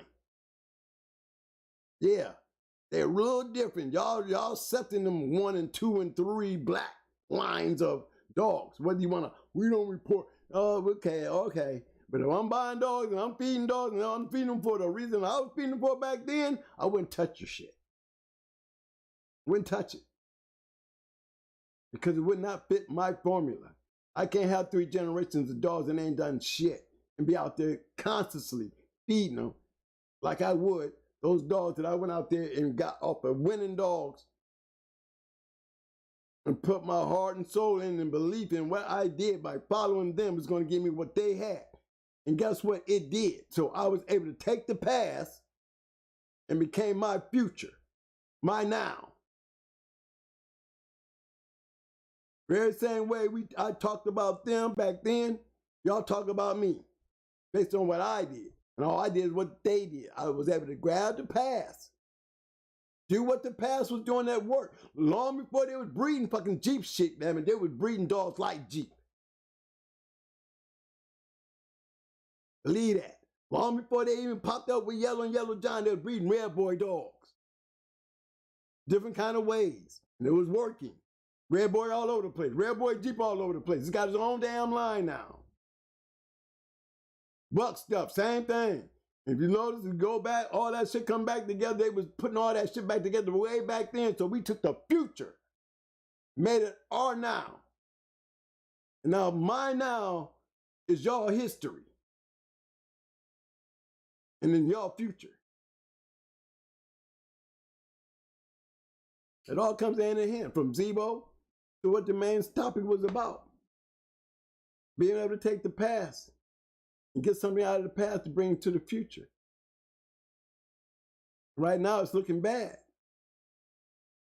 Because there is no, I mean, it's so diminished. It's so diminished. The factor of the papers mean more than anything than the dog these days. Because my past, or what I call it in my time, my history, were match dogs.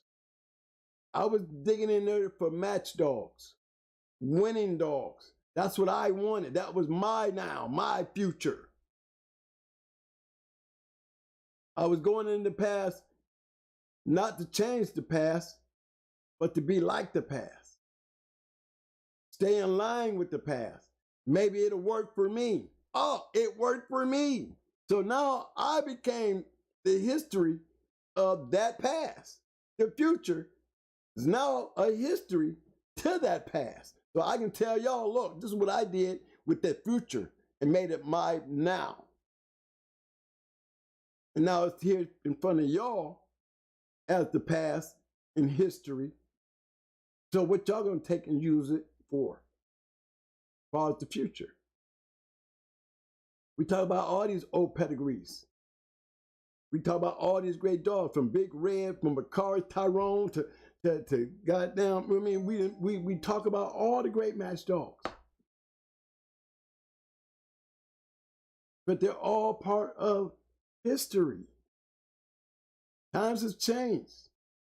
Things aren't like they used to be, and because of that, the game has suffered because y'all have very little past to carry to the future.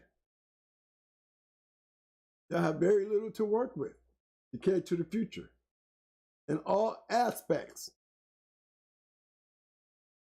In all aspects, it's like a boat, like the Titanic, got a hole in it, been cracked tremendously, and the weight is starting to break it in half before it sink. Still up there, got people jumping off the ship, but it's still there. It ain't gone under yet. That's why everybody's screaming, Joanne, it's not like it used to be. I mean, come on, man. It don't take a rocket scientist to know that. I mean, with no journals, no networking, everybody's playing on the internet. The internet. I mean, if I want to find somebody, all I got to do is throw your ass on Facebook. Let me see if you're on Facebook. That's how easy it is. Who want to be found on Facebook talking the shit that we talking about, trying to make my past y'all now on Facebook? Come on now. Y'all, the very book that y'all was scared of with the journal, we still sitting out here slapping the journal up on there every time we get a chance.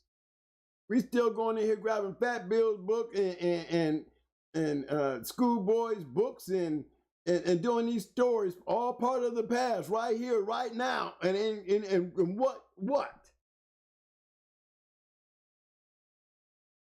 I mean, don't y'all get it?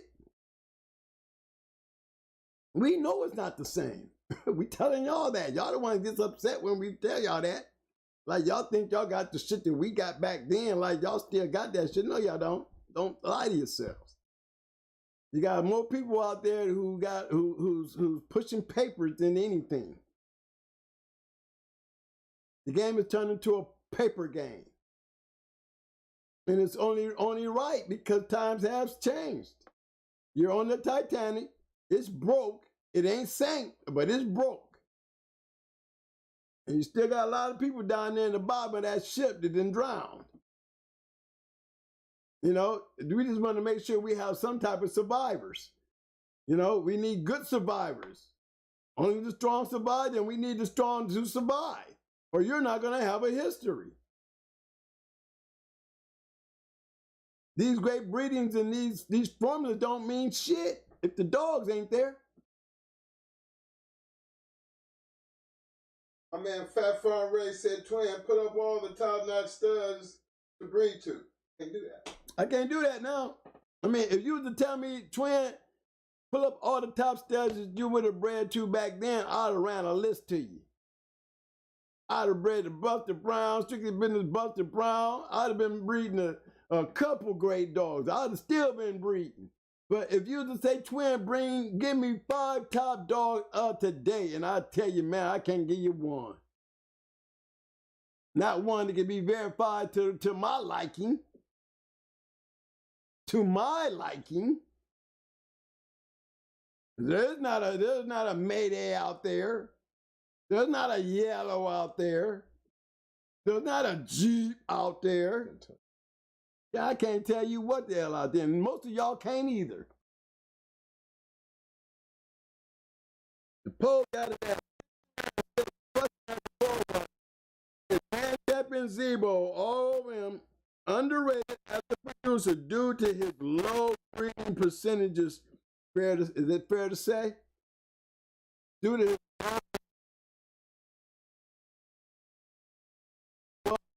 working on the low.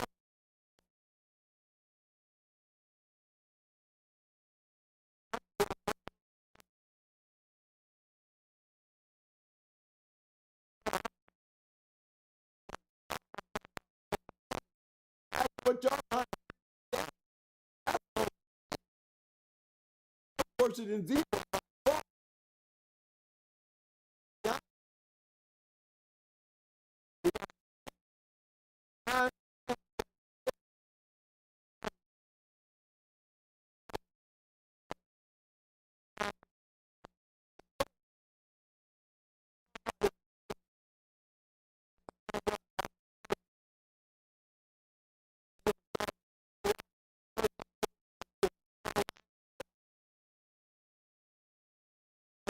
But don't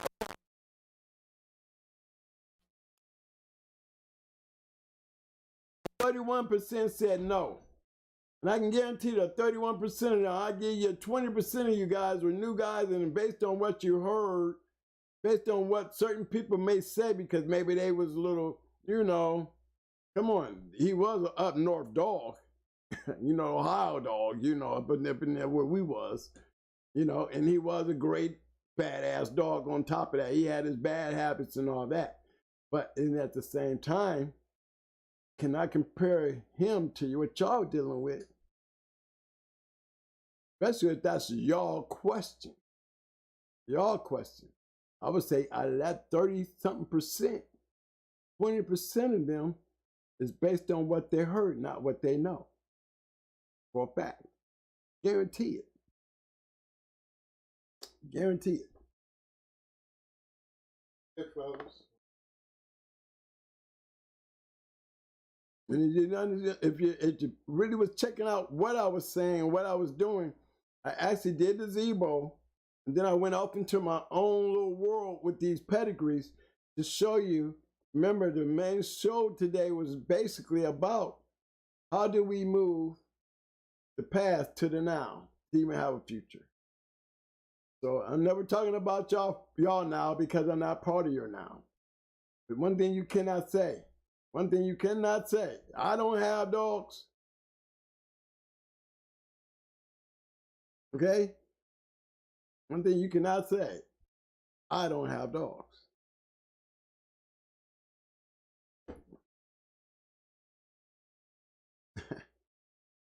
Okay, Mike, what you got, man? Anybody got any questions? Anybody got anything to throw in? Anybody got any anything to, you know, come on, just give me an idea. You might check one, it's looking good over here. Might check two, it's looking good over here.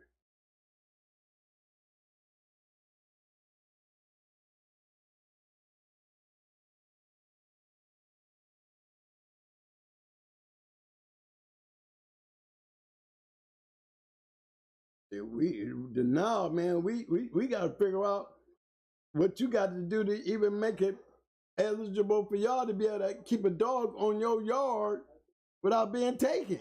That's the now. It ain't got nothing to do with the breedings or the game itself. It's just having a dog, a couple of pit bulls, period. It's not even safe. You know what? I'm gonna show y'all something. Let me show y'all something. I just wanted to just do this, just to prove a point.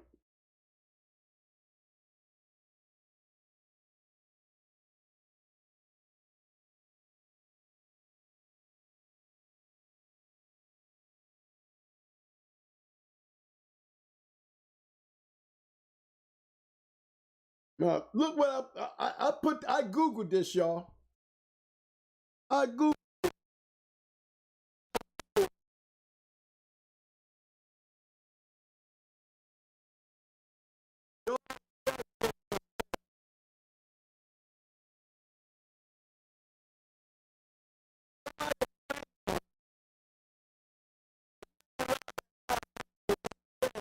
on the internet because of your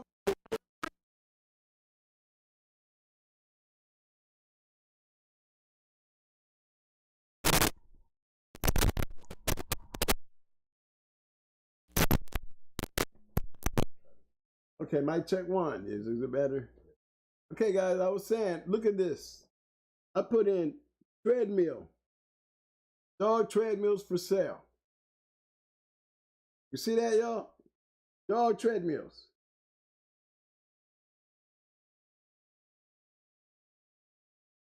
Pages of them.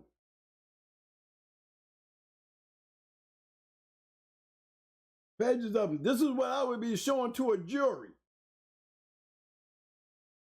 I'll be showing this to a jury when they come on my yard and take my damn dogs and put in the newspaper that I have pit bulls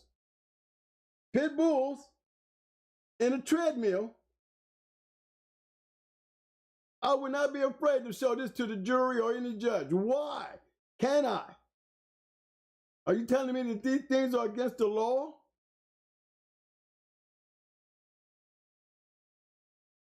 This is what y'all now is dealing with. This right here is what y'all now is about. That y'all can't even do that. They can go down there and fuss about changing the voting lines and the voting districts. You can get out there and be ready to you know, throw up picket signs and everything when the cop beat our asses and Lord knows every once in a while kill one of us. And we ready to hit the streets. But are y'all willing to put up a fight? Is y'all willing to put up the fight and show this world, show these people that because I got a pit bull, I should be able to have the same rights as a person who has a Rottweiler, a German Shepherd, a Doberman Pinscher. If they can have a treadmill, why can't I? Why I have to have one? It has to be used for illegal purposes. It's so easy to say because I have pit bulls that my treadmill is used for dog fighting. How are they getting away with that? What are you guys having or doing on your yard that they can put that statement out without backlash? What else are they using to be able to say that? Because we never hear it on the news. No, it's still a basic lie to me until somebody explained to me. So what's the big deal about having a treadmill? Same thing about the breaking stick.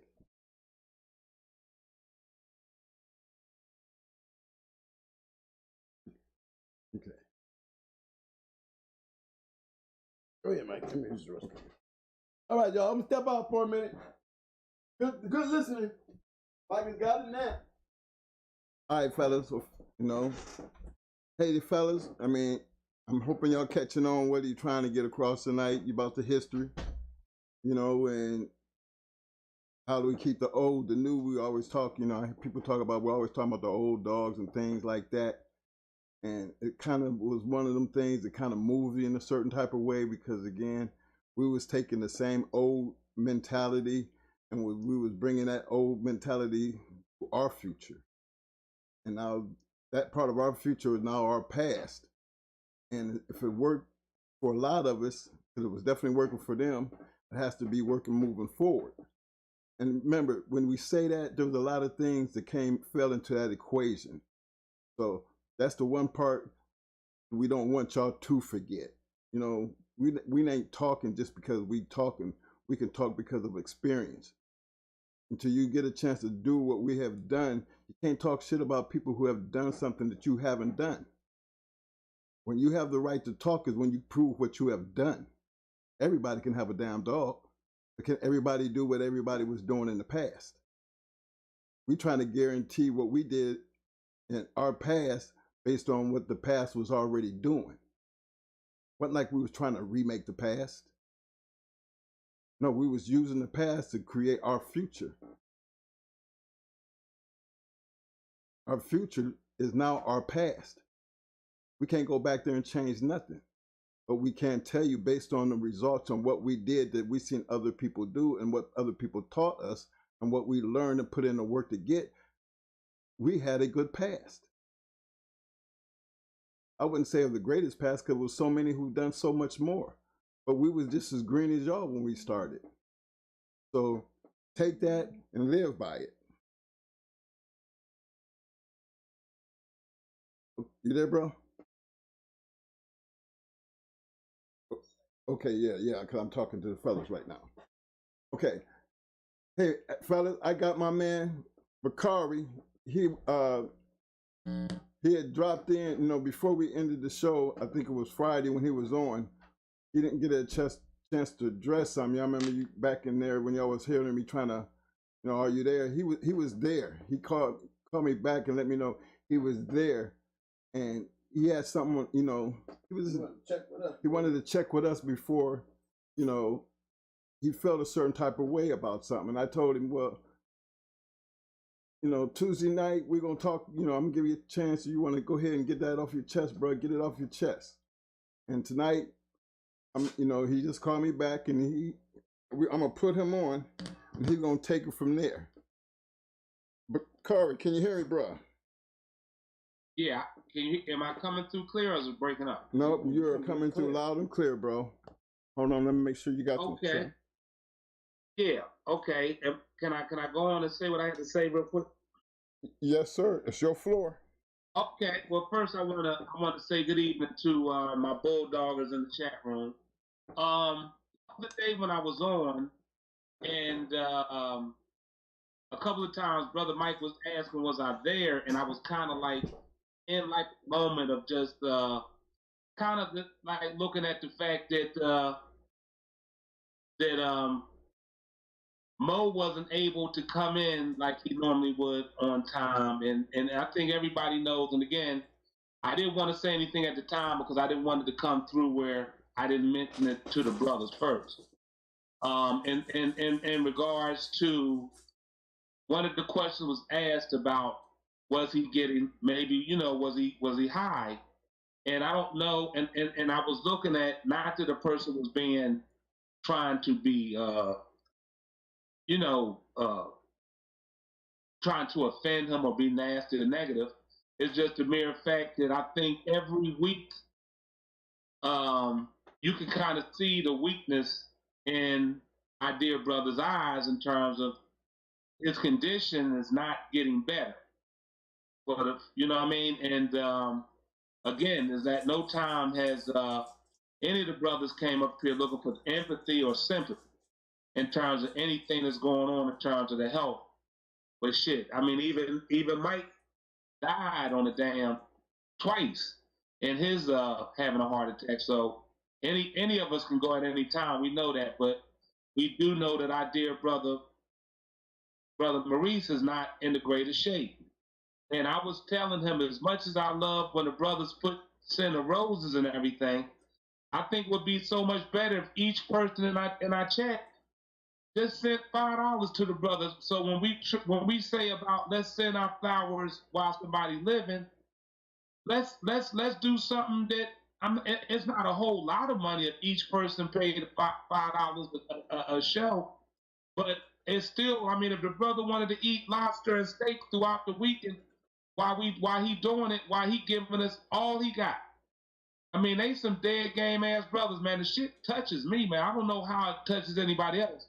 But to see brothers come up here, even when they're not feeling good, and try to put on a good face for all of us, to bring this information. Some people may know everything he's saying, and there's other people don't have a clue and they trying to learn. But either way, these brothers come here to do it all the way until the wheels fall off. And I think all of us can do a better job of showing our appreciation more than just some pictures of roses. Let's at least $5. Because I mean, if you ain't got it, if your money fucked up, shit, if you could send $1. If you can send $1, that just shows that, I think everybody should be in a special chat. That's just my personal opinion. Because it is gonna be one day, sad to say, but it's gonna happen to all of us, that this brother ain't gonna be here. And then, and you have to say, well, how much really was was I doing? Because the only one doing something is the brother providing the goddamn platform to come here so that us bulldogs can listen to. You understand? So again, these brothers didn't ask me to say this. They're too proud for, and they wouldn't even begin to ask y'all to give anything, because they doing this shit out of their heart. And I do believe we can do better. And like I said, if you ain't got $5 a show, shit, $1. But at least show something. And like I said, we want to get this brother goddamn steak and lobster every fucking day he here, man. For real. And for him to be able to order shit and eat shit and whatever he do, and know that this came from the appreciation from the brothers here. And like I said, I love these two brothers. Ain't nothing fake about that shit. And I know a lot of you guys do, and I know I'm not the only one that feels this way. So, I mean, to those that won't, hey, nobody gonna know you have it.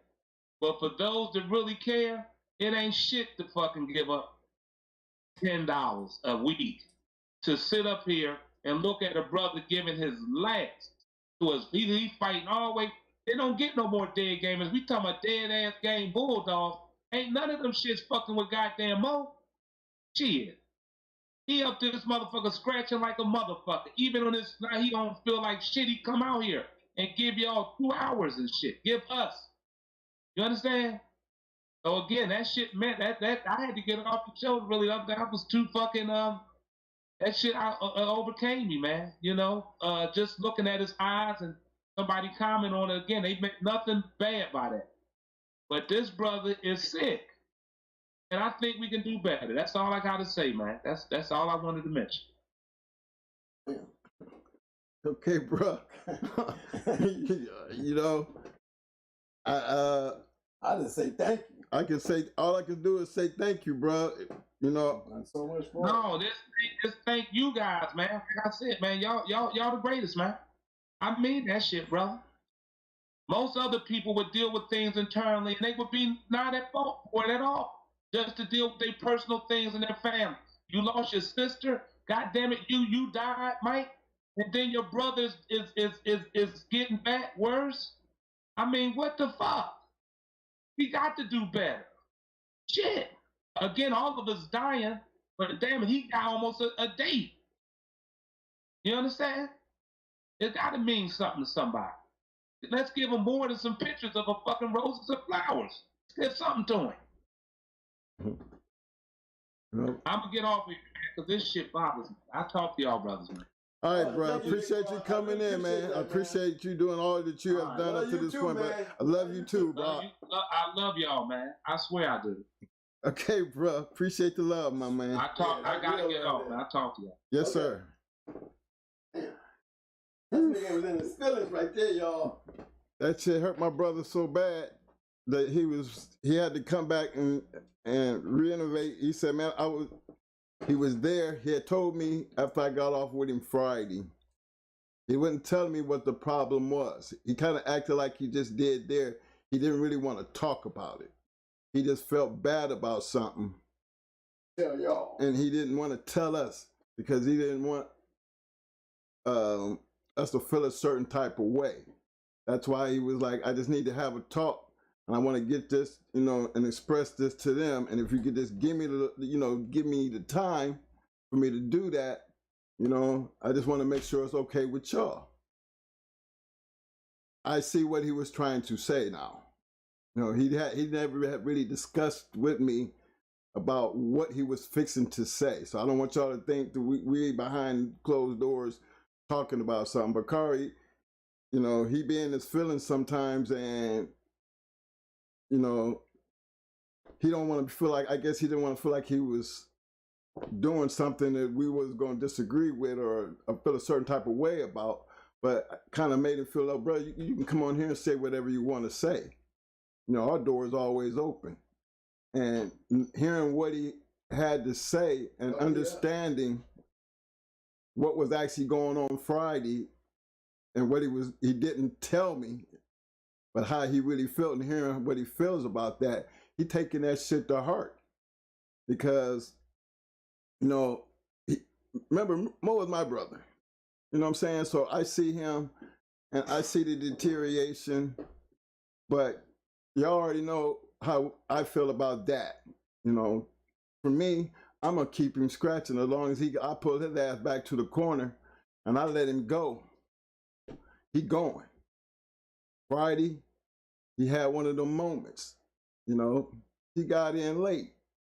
He had a reason to get in late. He ain't got to make no damn excuses to me, because you see, between me and Picard, we jump right in there, we handle business. And he still, based on all he went through that day, he came in here and he still, to me, gave a damn great ass show. See, my brother work off passion. You know, you never see the mic messing up when you see me sitting in this chair, because you don't see me getting hyped up like he do. You know, so a lot of the mic going out and everything don't really, to me, have a lot to do with his emotion, because I have it set at one level, but he goes beyond that level and he pounds it that, because his passion for this is real. What you seeing, this ain't no fake shit. This is real. There's a real reason why we do this. There's a real reason why we sit here and we discuss the things that we discuss. Because there's going to be a time that we ain't going to be here. Because the minute my brother don't sit in this chair, it'll be the minute y'all have your last show. You have that one show with me giving my brother his tribute to what he has done and what he has left. And the videos, I hope gonna always be out there for people to go back on and see. You know, I remember a show that 7-8 did when I was in the hospital. They didn't have to come on and do that special show, but they felt like it was necessary to inform everybody, because they my brothers, they part of the fraternity. They wanted to get in and let everybody know why the twins ain't doing a show tonight. And I go back and I look at that show every once in a while, because it was something that he said that was real important to me. And that was, everybody want to stand up and show how much they miss somebody after they gone. But nobody wants to show that while they here. And he was pressing the issue, don't wait till they gone before you start wanting to show your fake shit. You know, you need to do that while they here. And I always look back on that, because it was a reminder when I was so worried about my brother that when it happened to me, I kind of felt like, did this happen to me because I was so worried about him?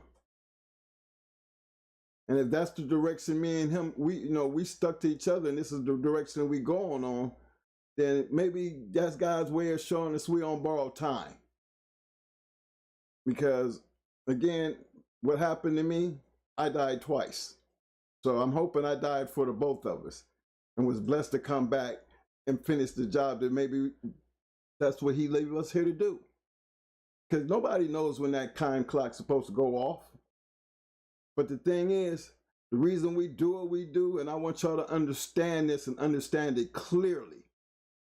We don't do this because we have to do it. We do this because we want to do it. I don't know how much y'all love this game, you know, like we love the game, but we love the game. And remember, we got to give homage to the people who taught us that are dead and gone. You know what I'm saying? We keep their names fresh in your ears because they're dead and gone. But believe me, we was giving them their props before they left, because they were due that respect. You know, that's what fraternities do. That's what family members do. I hope you don't wait to go tell your mama you love her and, you know, after the grave site. You know, wow, is that how they all roll? I don't know nobody roll like that. You know what I mean? And considering that we ain't them kind of fake people, what you see is what you get. That's how we roll. And you might not like it, a lot of things we might do, you know, how we handle shit. But keep this in mind, gentlemen. To be in this room, you have to be 18 years or older. Understanding, I look at the analytics in this chat room, you know, they give me an idea of how old my audience is. So I know I'm not talking to, no, first of all, a bunch of young teenagers. And I'm definitely not talking to kids. I'm talking to grown-ass people. And as long as I can talk to grown-ass people, I feel like I can talk the way I want to talk. And y'all can be the way y'all want to be. But be respectful about doing it, because there's only one reason you got to be showing up to this show and sitting in this damn chat room. You would have to have the same love for the dogs that we do. And in the process of doing that, there's, you know, come on now, you got to appreciate that. Not just from your end, but from our end too. Because we don't have the time to feed you a bunch of bullshit. This is actually meant for a reason. It's like creating a library. Some guys, they get out there and write books. You know, I don't have the time to sit down and write a book. If I could write a book on my life, they would make a movie about it. And I say that because y'all don't know me personally. You have no idea the type of life that we've lived. But one damn thing you can best believe for damn sure, what you can see from what we do. We serious about what we do. We serious about how we do it. And we don't play no bullshit when we getting it done. And so we at the end of our life and still trying to leave something. Still trying to put something out there that's going to make this game, if not anything, just being able to say that we did something, or we made an effort. We donated something to keep that cause alive, because all we got to do is just we could just turn 1 or 2 people that could just be like, that's what I'm going to do. And pull that and be able to take that extra mile. Our job has been done. So I'm at that point in time in the show that, you know, this is how I be looking for my appreciation and love, because I make it clear after every show, since we've been doing this and since the Shark Tank became the Shark Tank, if you like the contents of this show and then you enjoyed yourself tonight, y'all need to give me thumbs up, thumbs up, thumbs up, thumbs up. Muscles, muscles, muscles. Roses, roses. We need them damn roses. Yeah. And you know what, fellas? That don't cost you nothing. Now show me some love. Here you go, Mo. I'm just gonna come on and say thank you to my big brother Bakari, because I know he speaks for, I'm pretty sure, all that crew. From the general, probably even Fat Bill, you can even fly him in there. You know, I know he speaks from the heart, and I know those guys do care. You know, they really do. And I really do appreciate them too. You know, so I got to say special shout out for that public announcement from my big brother Bakari. And I hear him and I feel what he's saying. You know, I don't even know what to say to that shit, you know? I don't. But damn, you know? It make me, you know, look, I come on here just for y'all. You know, I hear it all the time, man. Why don't you go sit your ass down, man? You know, I hear guys saying, man, they ain't listening to y'all, twin. Why do you do this, man? Do you know you could be doing your better day, doing something better than that shit, man? They don't hear you. I got a lot of Akron homies. That's right. AK, represent, baby. I'm going to do that to the day I die. Okay, just letting y'all know that. But a lot of my Akron homies and families saying the same thing. You know, they always snapping and cracking about the people. You know, and you know, they understand how serious it is because they do know. You know, and they just want to see it more. You know, I guess they feel the same way Bakari feel. You know what I mean? You know, why do y'all continue giving these all these jewels, bro?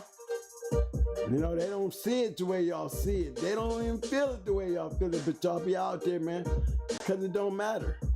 It's what's right for us, what we believe. You know what I'm saying? I ain't trying to build an ark.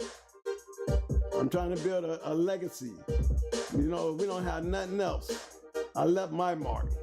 I'm trying to get all my old dog men, if they can get in here and get on, I'm going to continue bringing them. I want to get out there. And look, man, I can't work. So, you know, there's a lot of things I can't do. So my whole life has changed since I've been sick. Now my brother's in the same situation. You know, he can't do barely shit himself. So I'm telling him, man, look, if it was any time that we need to do something, man, with our life, let's go have some fun. Let's get out behind this desk. But we ain't gonna move without y'all. If y'all can't move us, then it won't happen. Because we can't move without y'all. And that's just keeping it real with you. You know? And one day I may get tired and let it just beat me down to the point where, you know, there's a lot of guys who want me to go private. You know, they want to see us go private. For those who want to be there, they'll get there. And for the ones that just want to ride around and steal the gold, then, you know, they'll have to pay to get in and see it. But me and my brother, we ain't got there yet. We just ain't got there yet. And you're right. We ain't there yet, fellas. We didn't get into this to be doing it that way. We got into this to do it our way. And our way was always, we don't, you know, we put the donation thing over there. We always, we got donated. We got contributors that really, yeah. We got some guys out there to really be showing the love. And they say those very words that I heard.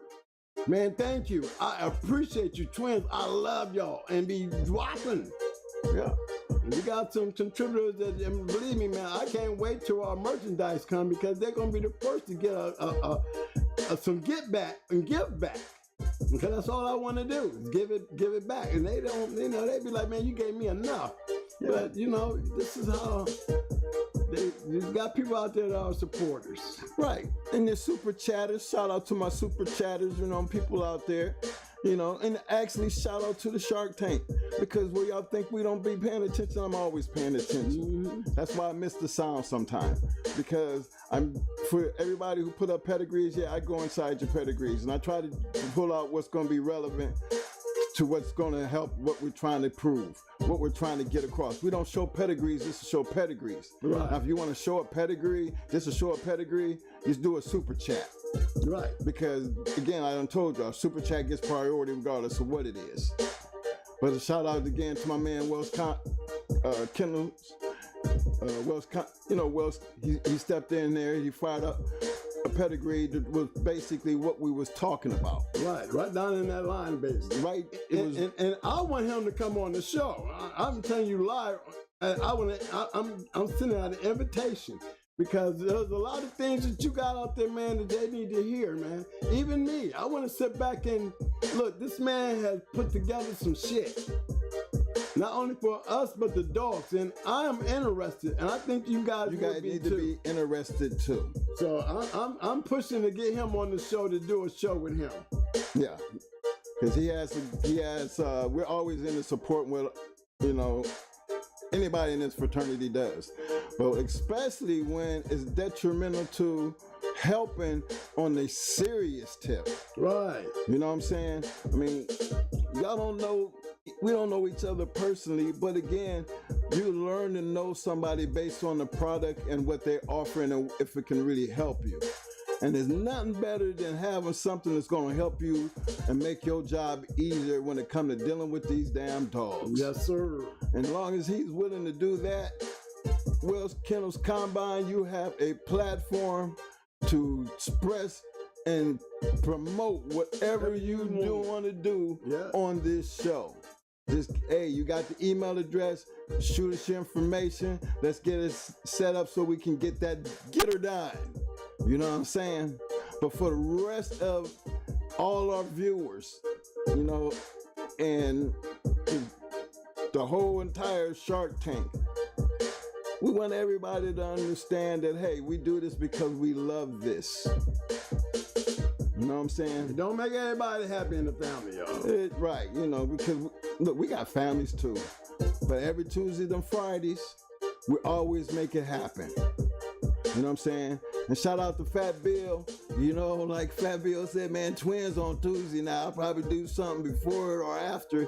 You know, you gotta love the guy, man. Care what y'all feel about the man. Right. He my dude. He my dude.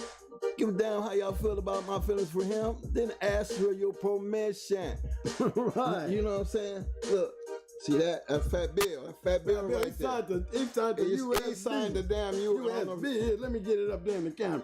The man signed the USB. Fat Bill. You okay? You did okay? Full of shit, Come too. on now. It's full of shit. Come on now. And another again, special shout out to the Shark Tank member, longtime supporter, Mr. Hemi James, because it all started behind him, and Fat Bill rolled with it. So I'm always give them to they shout outs because those are supporters. Those are people who actually they don't have to do that, fellas. They have to do that, right? They didn't have to do that, but they do. Yep. Schoolboy did the same thing. Same thing. How can you not appreciate that? I've always made that clear to this channel. We don't make it a point to ask for anything. You know what I'm saying? As a fraternity, we say anybody who donate anything, it's not a matter about how much you give. It's the fact that you just give. That's how donations work. What's my boy name? Might just send me the jungle. I can't remember his name all the time. Lil Rock. Lil Rock. Shout out to my man Lil Rock. Lil Rock, same thing. He sent the Autumn Journal. Shout out to my man Jeremy Hunter. He sent the t-shirt. He sent the t-shirt. Listen, fellas, there's people who out here who go out their way to show the love. You know what I'm saying? Because it's not like we going our way to do what we doing. No, we do this because this is what we want to do. Trust and believe that, man. We don't have to do this. No, we want to do this. You know what I'm saying? So long as y'all keep showing the love, and as long as, you know, the Lord make it possible, we gonna always. I mean, we gonna always scratch the wheel, baby. We gonna ride it till the wheel fall off that bench. Y'all know one song. Y'all know money good, man. No money good, man. Pull him back to the corner, man. Trust me. He getting up because you ain't in that box by yourself, baby. You ain't by yourself. We rolling out with you. So, put your dog in the night, Mo. Zebo. I'm gonna go get Zebo. Dog of the night, y'all. Hey. Love y'all, man.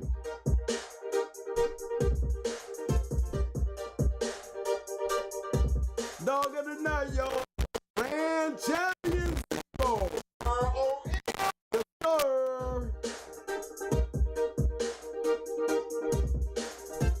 Thank y'all for coming out. Hope you like the show.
Showing the love.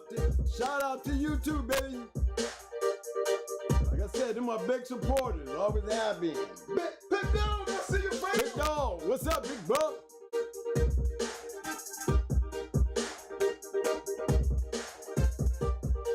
Ben in the house, Mike. Hey, Ben, ask Ben, Mike. When was that we went to Puerto Rico? What year? Was that 93 or 94? I know we went before, I mean, I know they give me a time frame so I can deal with it. Yeah, Big Ben. You know, my memory gone a little deaf. I'm just trying to remember when we went to Puerto Rico.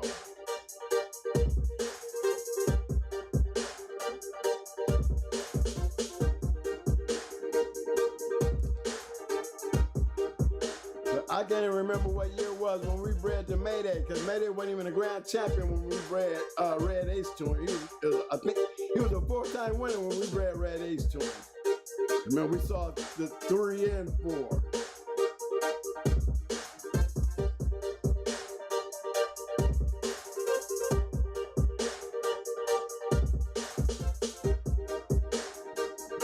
Right after that, when Victor sent him back down, Angel sent him back down there to Victor, is when we went to Miami.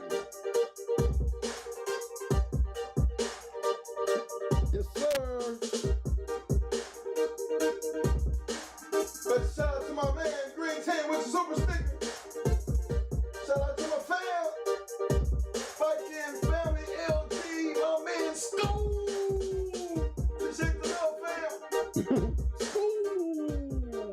Shout out to my man, Mr. Prentice Carter for the super sticker. Appreciate the love, fam. Whoopee! Whoopee! Appreciate the love, fam. Thanks for the super sticker, fam. Shout out to my man, SBC Kennels. I see you, fam. Thanks for the super sticker, fam. My man, Himmy. Appreciate the love, Mr. Himmy James, as always, super supportive. Appreciate the super sticker, fam. Shout out to Lionhead, as usual, baby. Thanks for that damn public announcement, baby. Let them know that disclaimer. Thank you, bro. Shout out to my man, Mr. Timothy Carter. Timothy Carter. Appreciate the love, fam. Thanks for the super sticker, baby.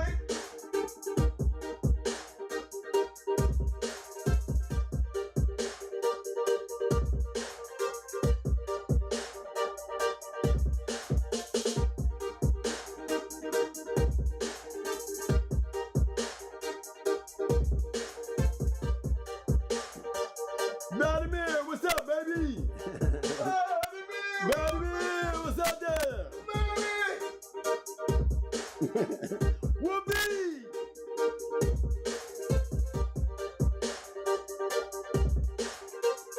Rack City, I'm just going down through here. I see that North Carolina up in there.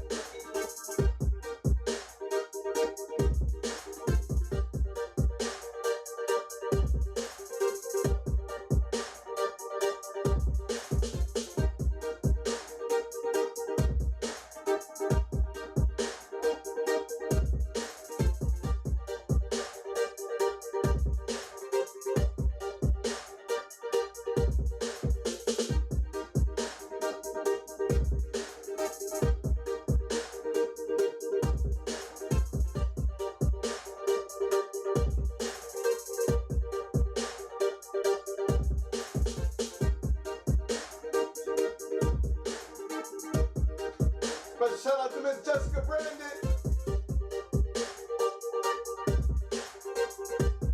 Hey, you know anything about Grand Champion Alpha?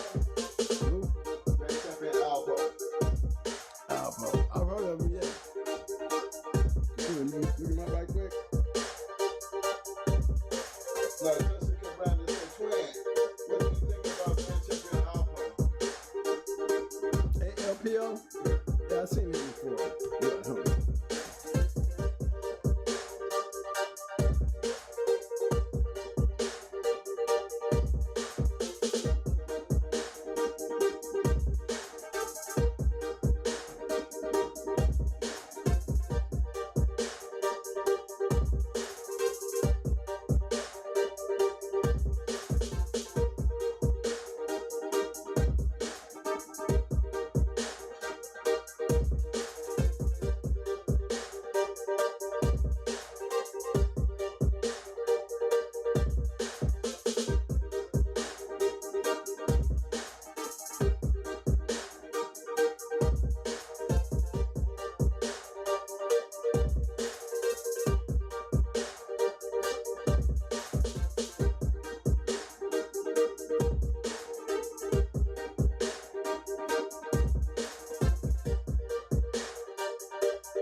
All right, y'all. That's what I think about Grand Terminal Paul. I'll put his pedigree up there for y'all. There you go. What you think about it? You see what I think about it. You already know it's happening. Formula.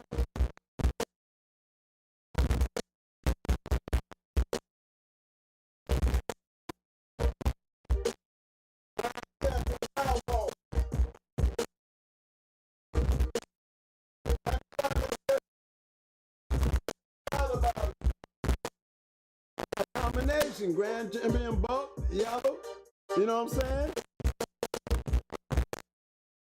Red Boy, you the boomer stuff, come on, same thing, guys. Proven fact, that formula worked. That's a proven fact. Am I right? Another fact.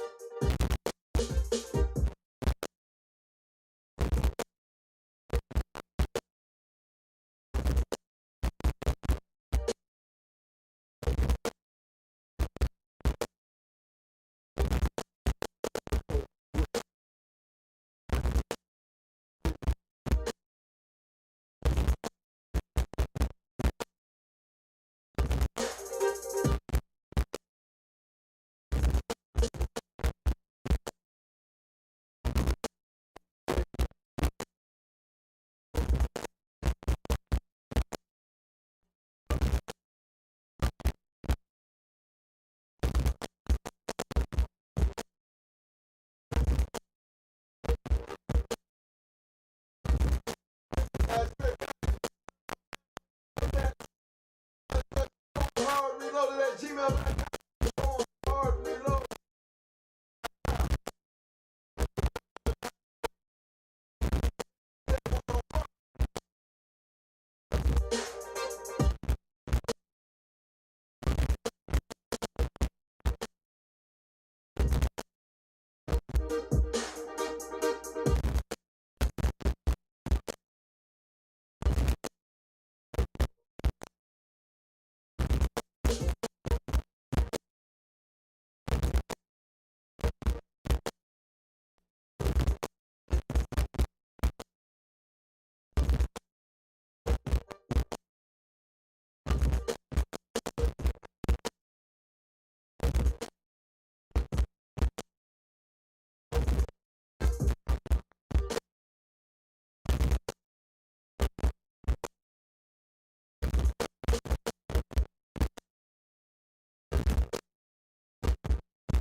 The honey bun bitch. Cross the hot mayday stuff.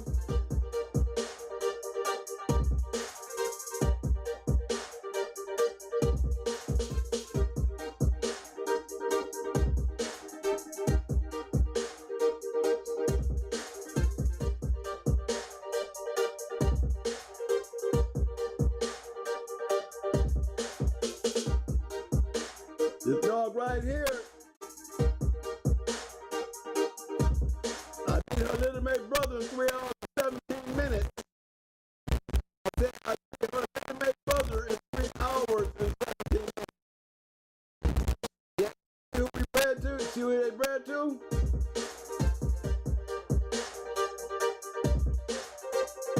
Yeah.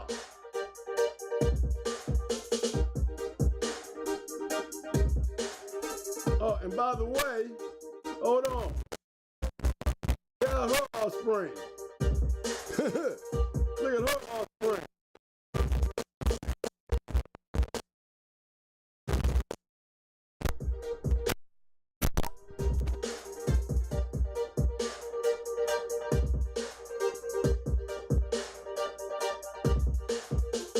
All right, fella, I think I got that mic back right. Sorry about that. I just found. Check that out. Oh.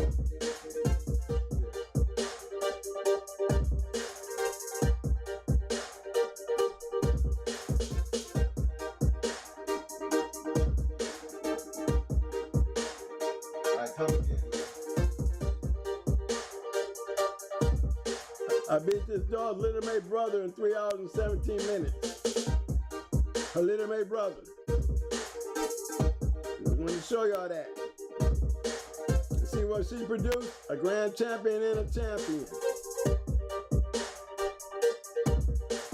Then we got that, look, they better than May too. There's my girl Connie right there.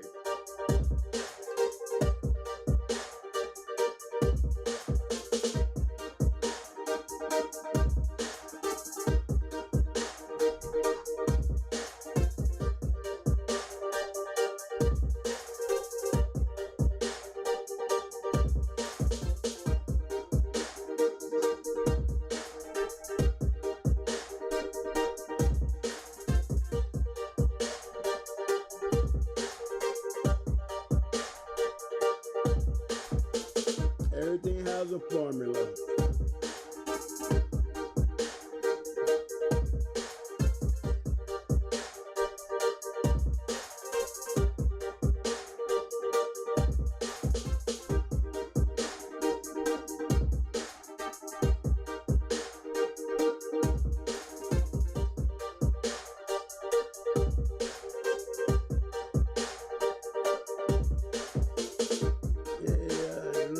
Right here. Here's another move right here.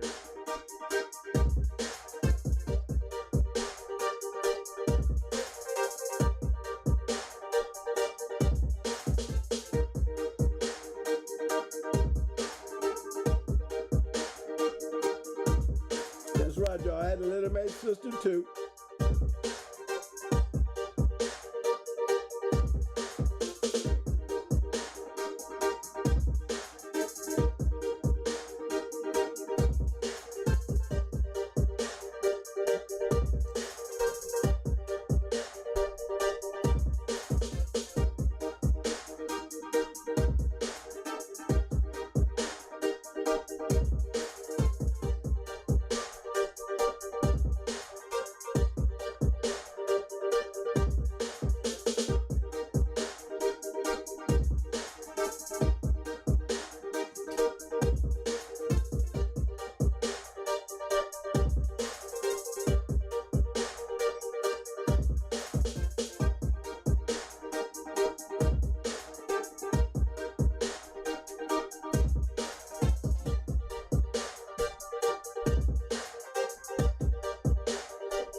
shit don't work.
I'm trying to show him, D-Ross. You know it, baby. You know what I was doing. You feel me?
They probably just lost for words, fam. That's all. They just probably lost for words, fam. Yeah.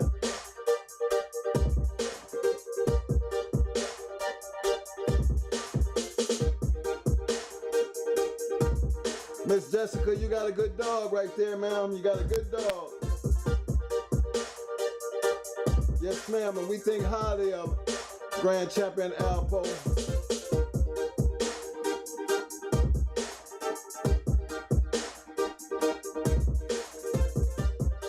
Ready to do what he needs. Welcome to the Shark Tank.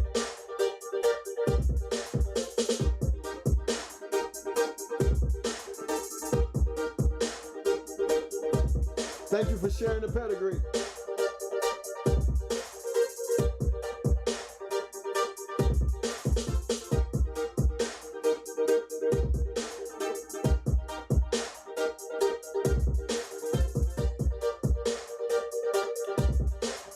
To all the new viewers, don't forget to hit them like buttons. Don't forget to hit them like buttons. If you hadn't subscribed, don't forget to hit that subscribe button.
Y'all crazy. This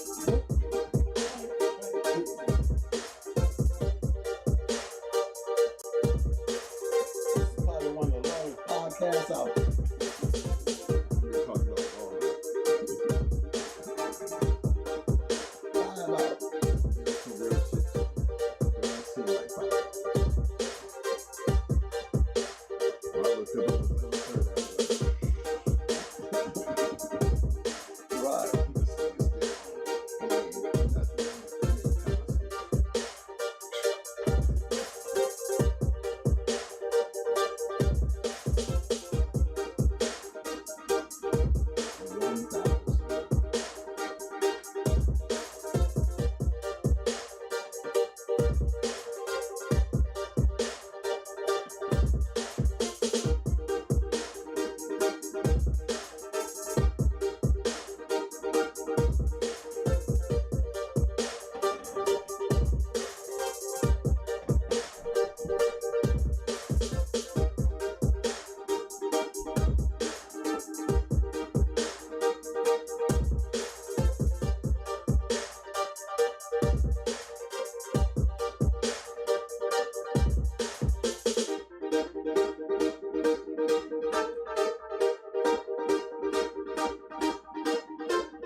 Double M Desbo, her question was, she asked, how do we feel about the grand champion, Alpo Dog? You know, that's why we pulled him up. Give us our honest opinion, because if you look at how he was bred down the lines the same way we was breeding. And you see, he's a grand champion, and she's got a granddaughter off of that. So she got the right shit she working with.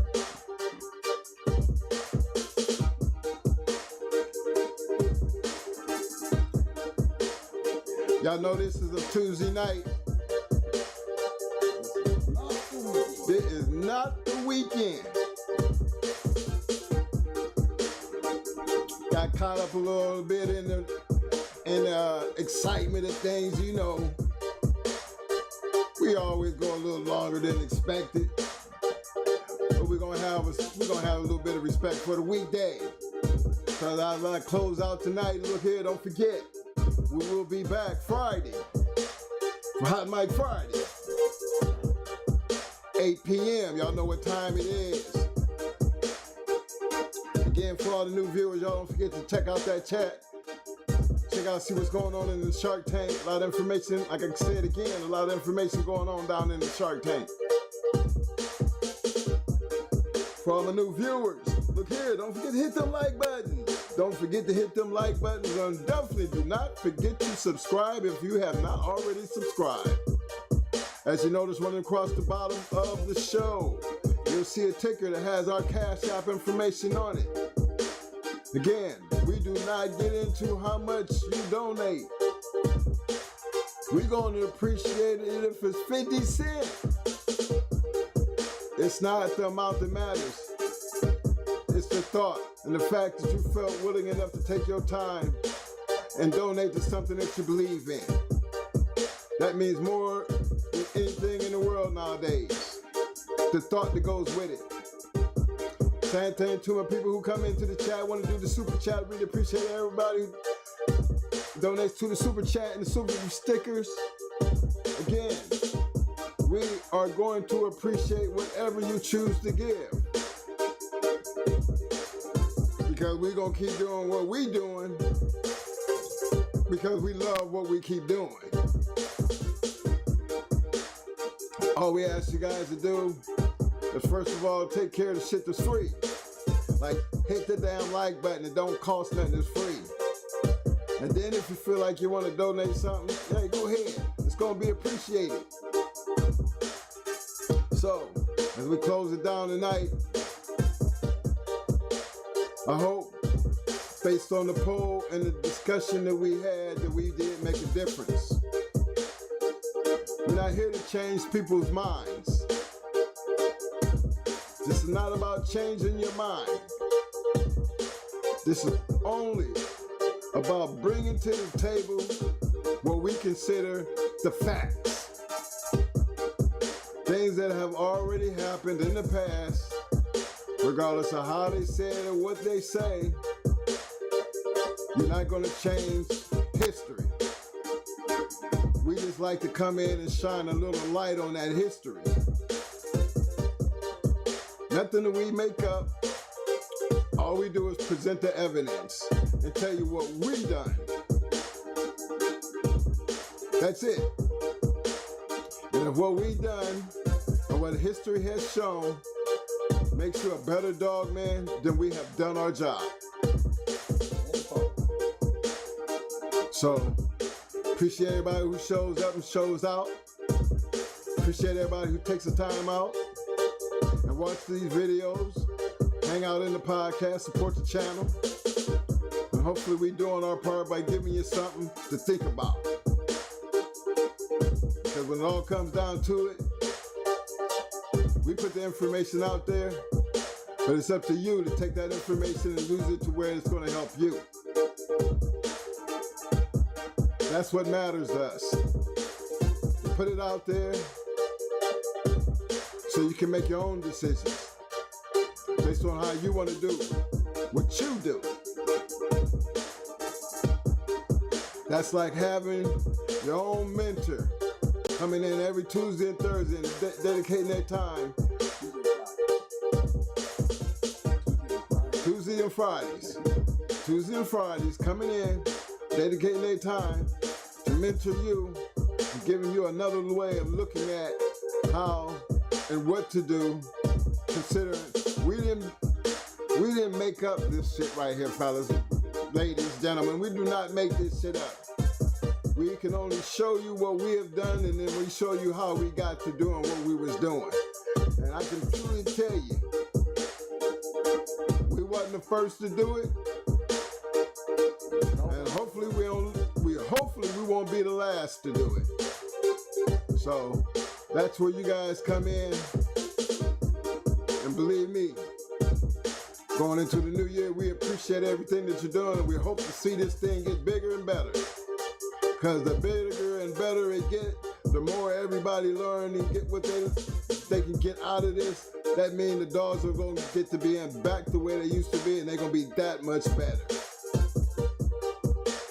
Everybody can have a dog, but can everybody have the right kind of dog? I'm going to leave y'all with that thought. Y'all keep doing what y'all doing. I'm going to break this down for you. We're going to get out of here. Parking light been flashing a whole hour ago, but that's okay. Don't worry about it. All good things must come to the end, and tonight, this is coming to an end. So let me rock out with you.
All right, y'all.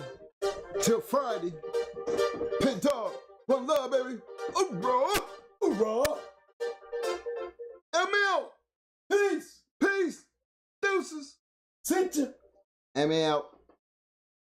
Shout out to my man, Double M Desbo.